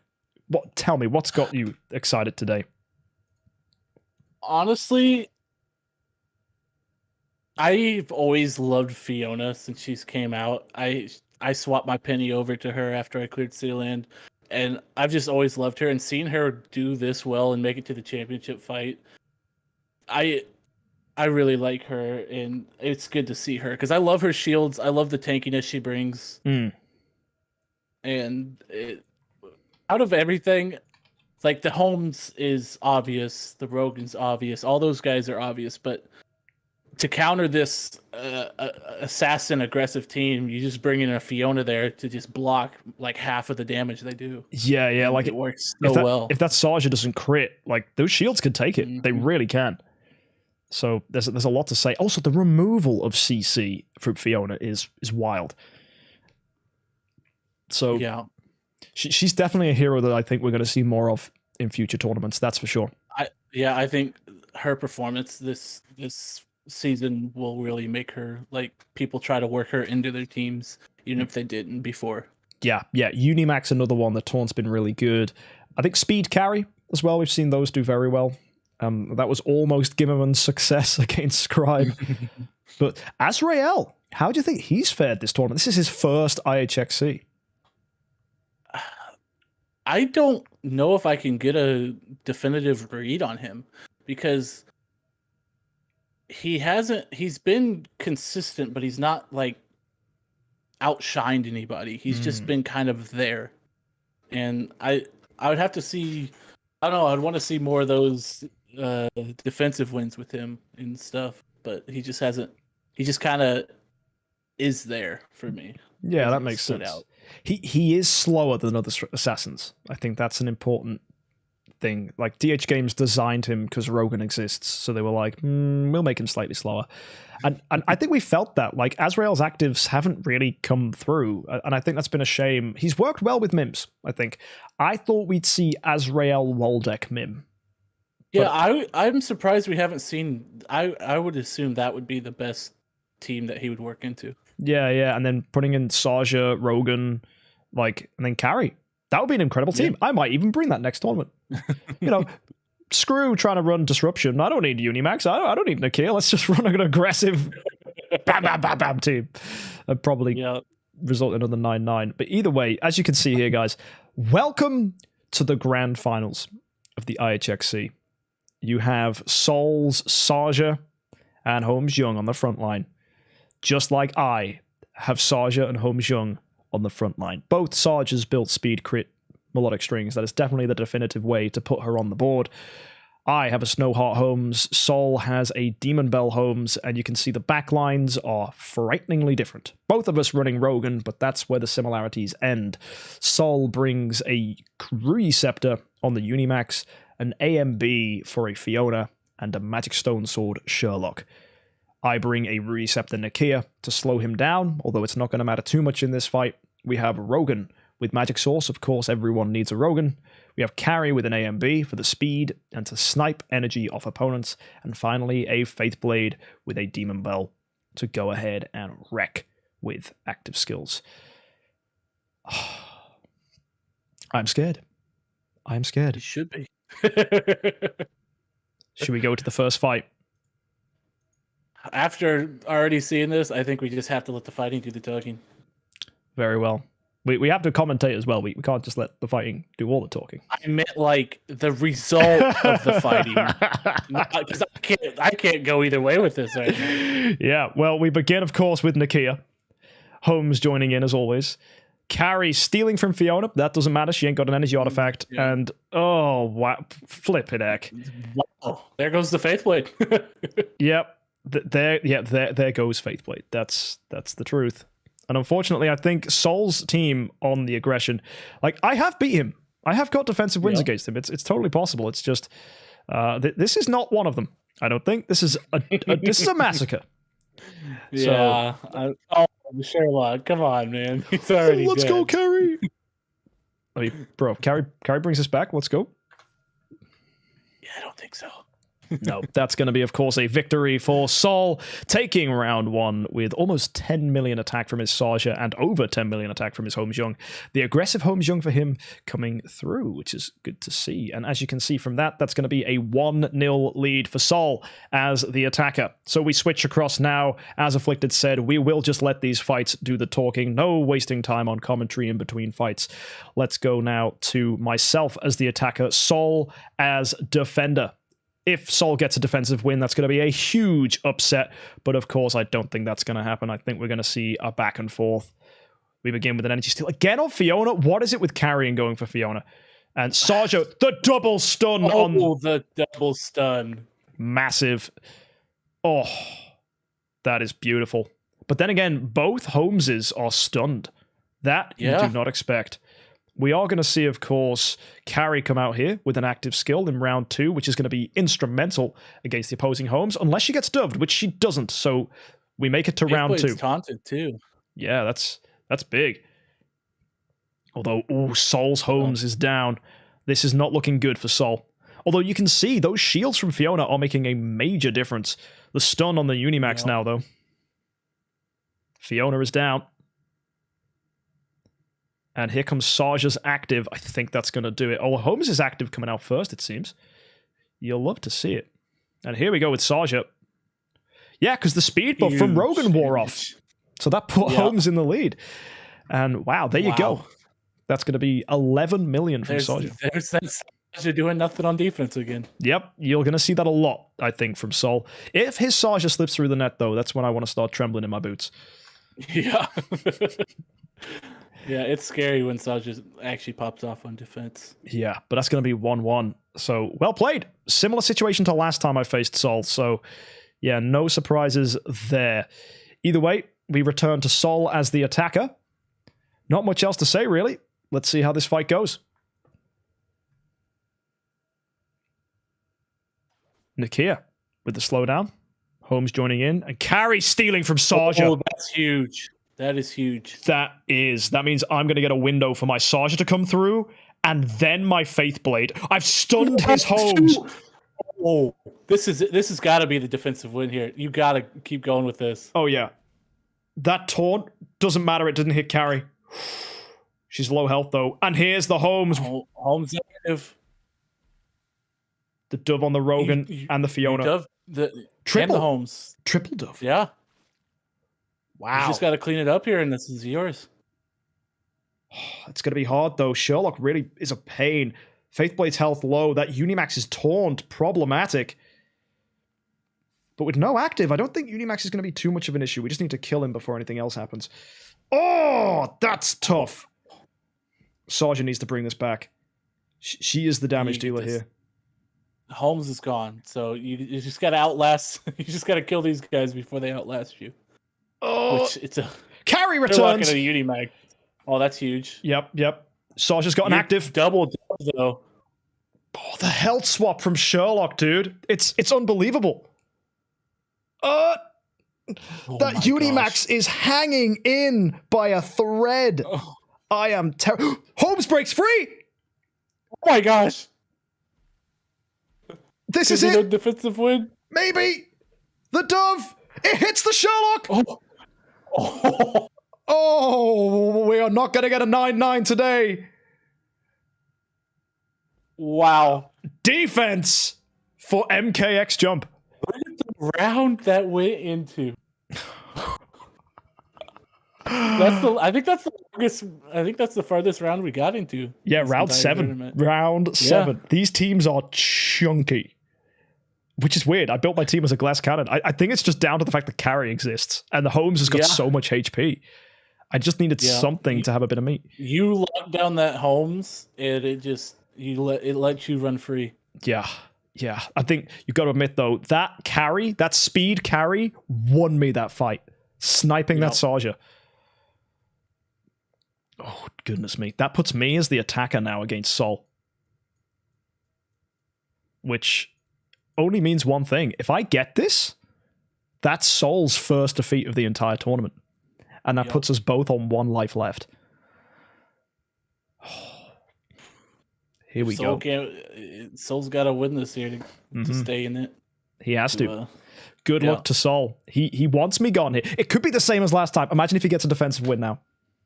Oh my! Not again. No. You get a defensive win right after your defensive win. If destiny repeats itself, I am gonna cry. So here's me as the aggressor: Sarja, Holmes, Young, Nakia, Carry, Rogan, and Faithblade. Afflicted. Let's go in for the 4th fight now.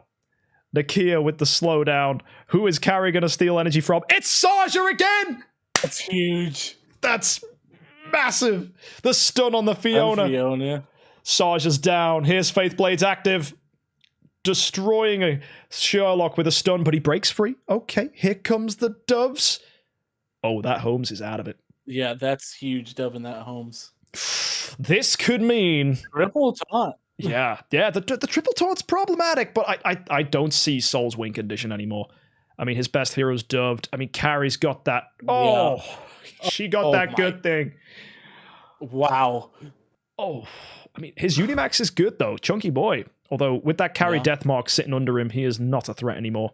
I mean, look at the little bit of damage he did to Sarja. Just nothing. And here comes Dragon. Okay. Sherlock, health swapping. Putting my Holmes Young on 1 HP. Good effort. Yep. Oh, and again, he's done the same with Sarja. Bro, if you health swap my entire team and then your monster kills me... Nah, there it is. Oh. Wow. That just shows how close these two teams are together. Yeah. To each other. That is instrumental. Which, folks, if you don't know, that means Saul suffers his first loss of the entire tournament, which means I have lost once. He has lost once, which means that was not the finals. we're about to approach the grand finals, which is now, I believe, going to be myself and Saul reversed, where I am the attacker.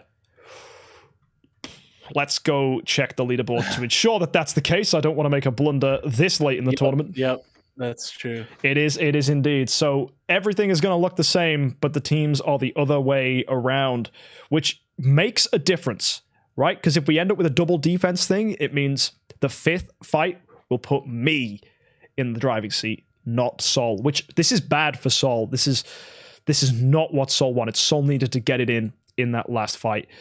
So you could say, though, was it pure luck that my carry hit his Saja both times? Yes.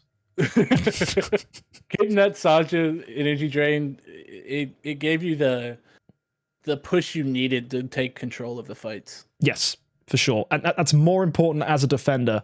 But as an attacker, it crushes any defense opportunity. Yep. It's like, nope.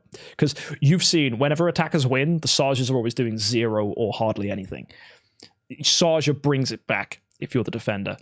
So I'm loving Speed Carry for the fact that she can deny the defensive win, which it's quite nice. It's almost like thinking of a hero that can win on the defense, but also stop your opponent winning on the defense. It's like the reverse psychology, like I must win on the defense, but also stop my opponent winning on the defense.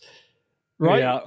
it's like the best defense is a good defense. Yeah. I would like to prove that I can win without energy draining his Saja. But, I mean, what's Saul's equivalent? I guess it's taunting my backline well enough. It's my Saja not critting. It's, there's a lot of things. I mean, he could get some clutch shutting down your homes, killing that Faith. I think killing that Faith Blade early really shut you down, too, because you don't have as much damage as you could. Yeah. So as you can see, folks, the fight is reset now. This is it. The final fight of the entire tournament. There is nothing left, right? This is it. The winner takes all situation. Best of luck, Saul. It's been an incredible team, an incredible fight to get this far. You've defeated Stewie. You've defeated who else did he have to fight that was brutal for him? I think Stewie was the toughest matchup he had. And me, he knocked down. I mean, I think... Yeah, he fought talking Scribe, but that was a pretty good blowout there. Yeah, that's very true. That was really early on, wasn't it? Yeah. Yeah. Crazy. That was the first fight of the day. Oh, my goodness me. So, yeah, we are just going to have to go and see what happens now. I am terrified. I am absolutely terrified. And rightly so. I think rightly. I mean, no matter what happens, he beat you once, you beat him once, you climbed your way back to it. Best man win. It's 1-1 tiebreaker here. Yeah, this is basically the comeback. Well, let's see it. I'm the attacker. Here we go. Let the fight come down. If Saul gets a defensive win here, that is huge. Oh my word. Oh my gosh. Carry. Are you hacking the tournament? Dude, I am just watching these fights the same as you, my friend. And, you know, at least for Saul, it happened when I was the attacker, not the defender. Yeah, that's true. That's true. Right? Because what are the odds of it happening again? I mean, his team's getting... Look at that CC. Yeah, Saja can stun, Faithblade can stun, Holmes can dove, Nakia slows down, Carry steals energy. There is no hero on this team that does not disrupt. It is pure disruption and damage and speed. The 3 most important things. Yeah. You don't need health. It's overrated. No, you just got to make sure your lowest HP are not the heroes you really care about. And that stun on the Unimax, that's nice. Here comes Dragon. Is he going to stun the Sherlock as well? No, but Sherlock is going to health swap. Ugh. I think he's dead, though. Energy steal from Carry. Ooh. Another health swap. Sherlock, just go. Get in the bin, bro. Sherlock does not want it to end. Dude, he's dumbing everyone. Dude, this ain't Aspen Dungeon. What are you doing? What is this? Thank you, Holmes Young. Oh, finally. Yeah. Carry will finish him.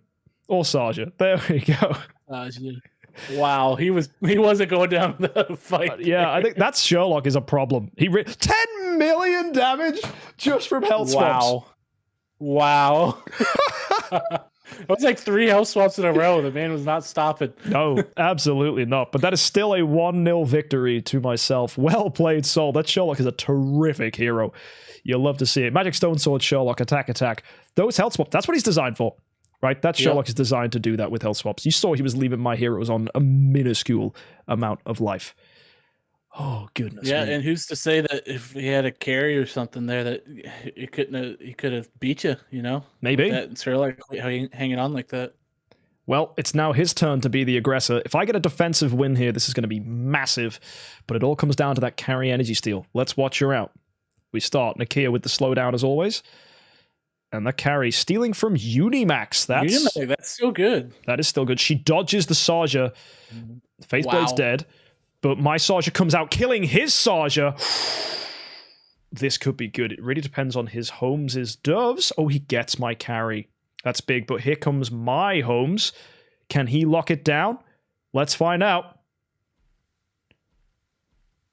The doves hitting Fiona, Sherlock, and Rogan. I don't know if you have enough left to come back from this, though. I think if it's anyone, it's carry. If we can keep them dove locked. I mean, it's possible. Oh, I spoke too soon. You did. That is that is an aggressive win for Saul, taking us to 1-all. Well done, Saul. Absolutely brilliantly done. On you to win this, so you don't give him the advantage. I know. I'm scared. I'm scared. Oh my word. So here we go, folks. It is time for the next round of the tournament. Oh, this is going to be absolutely terrifying.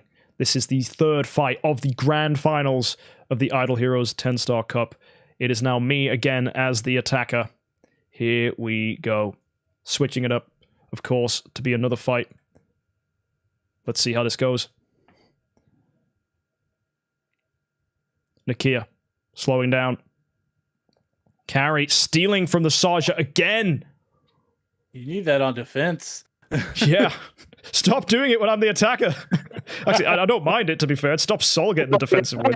Stop doing it. just do it every fight. Wow. Those doves, bro. That is absolutely mad. Holy crap. Wow.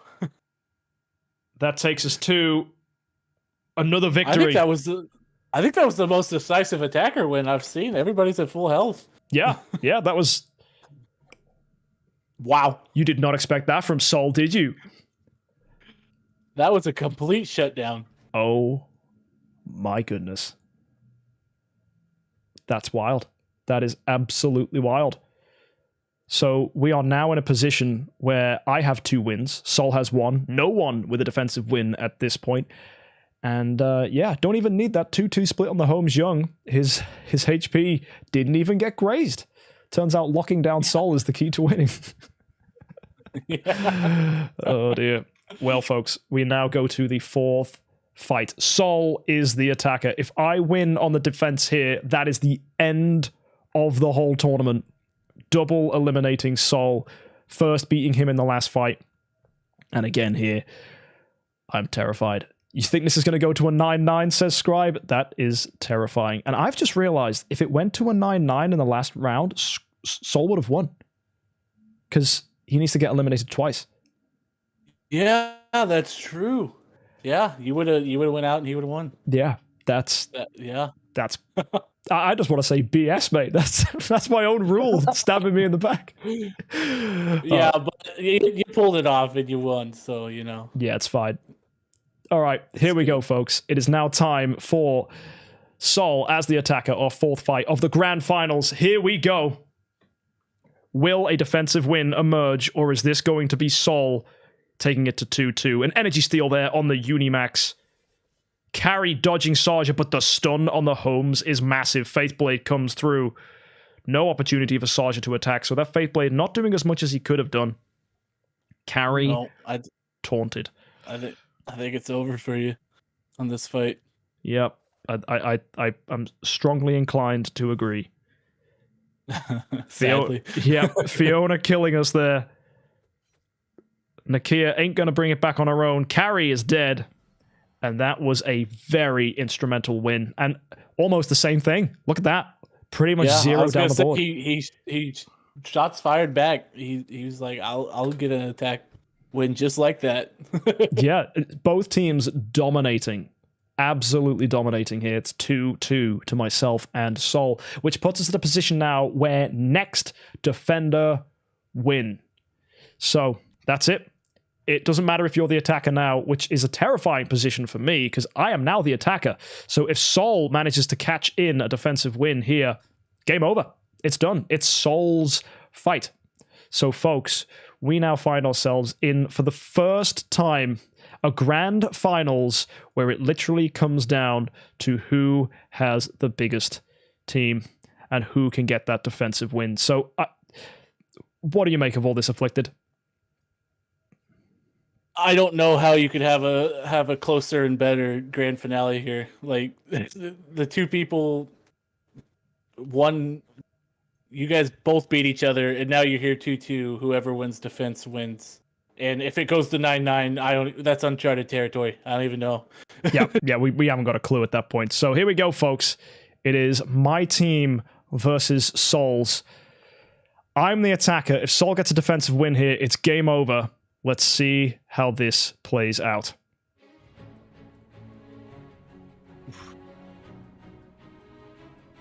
We have Nakia, Holmes Young, Carrie sniping Rogan. That's not very good. Sarja, stunning Sherlock, but his Sherlock. Oh, is this Sarja going to get through here? I mean, we need Faithblade to kill. That'll do it. Oh, he does. Okay, I don't think Saul gets a defensive win here. His Holmes is free. Oh, Dove's on my side, though. Dove's on both sides. Carrie does have an active skill, though. Massive damage. Unimax holding in, though. Could be Saul's victory here. I don't know. I think Carrie should be fine. We just need Faithblade to break free from those Doves. Yeah. The fact he's still alive, though, is massive. Yeah. he kind of... Oh, my. Uh-oh. He really needs to escape these stuff. Because your Holmes is taunted now. Oh, my word. No, no, no. It comes down to Carrie coming back. Dragon, get the stun. Oh, that's huge damage. Oh, that's big damage. But he's taunted. Holmes yeah, and he has an active. Oh, no. Will he do enough damage? No, but I am doved. Can Carrie come back? The lion. No! Wow! Who'd have thought it? The defensive win! Amazing defensive win! What? The damage over time. Holmes took 20 million! My God. Holmes just carried Soul on that. No! Holy. The Unimax is torn! That gave him the win! My Holmes couldn't do anything! I'm shocked. That your Holmes being taunted. That Holmes damage. Well, folks. Oh my God. That is it. That is the end of the Idle Heroes 10-Star Cup. I am speechless. Afflicted. Just, what do you make of that? Did you think that was going to happen? Look at me. Look at me. I'm shocked. No, that was the closest last battle you could have had. That taunt, if it wasn't for that taunt, you would have won that. That taunt on that Holmes, on your Holmes, just called it. Yeah. I have nothing to say. All I can say is, once again, Saul, he you know what? He had a fantastic tournament. He got some really good matchups for himself. Like, you know, he managed to I think he had a good day one. Pretty breezy day one. Day two, he got Scribe as his first matchup. Then he got Stewie. Stewie put up a fight. Really put up a fight. And then the only other person he faced was me. That's the wild thing. He faced me in the upper bracket. I got knocked down. I had to come back. I had to fight Saul 3 times. 3 times. And you lost twice. Yeah. That I think we saw everything today. we did. You fighting Soul 3 times, a 9-9 double KO. Super close matches. That I couldn't have asked for a better outcome. Yeah, yeah. I'm glad I didn't win my own tournament. Let's just put it that way. I was worried there. I'm like, I mean, it could go both ways. Yeah. It would be a little crazy if he won, but also, you know. Well, congratulations, man. Absolutely congratulations. So, yeah, I think Idle Heroes, this is just goes to show so many heroes and so many teams are viable. In this format, we saw Azrael's, we saw Mims, Unimax clutching it for Saul there. Nakia's slowdown, great in the mirror match. Not so good against Saul. I feel like any other hero would have been better there other than Nakia. Sherlock, incredible anchor hero. But HomeXJUMP plus that Unimax anchoring in for the finish, getting that damage over time kill on my HomeXJUMP. Was it a fluke? Who cares? It happened. And that's the beauty of Idle Heroes. That happens. You could have said that me stealing energy from his Saja both times is a fluke. Gotta find that high roll. And that's how it goes. So, folks, I hope you are inspired to join the Idle Heroes 10-Star Cup. It's an easy thing to take part in. Just takes you time to put together a team of 10 stars. They all have to be different. They can't be transcendent. And you're only allowed to use one of each artifact. Recommendations are to try and stick to the same class if you're new, so that things don't get a bit weird with guild tech. And collecting artifacts is actually not going to be too bad with holiday season on the rise. So if you've got an established account, that'll be fine. Be warned though, any upgrades in the void, such as star spawns, will make your account illegal. Watch out for Celestial Island things such as artifact buildings and skin buildings and things like that that can put you back. And skins are illegal. More rules can be found below. You can find it by typing in chat, !rules, and we do have more information on our Discord. Any things you want to say here at the end, Afflicted? I just want to say thank you for having me. It's been an honor. It's been so much fun. Great watching these fights as they happen, and I've had a blast. This is great. I can't wait for the next season. Yeah, me neither. So, folks, thank you for tuning in. We'll see you next time. And happy idling.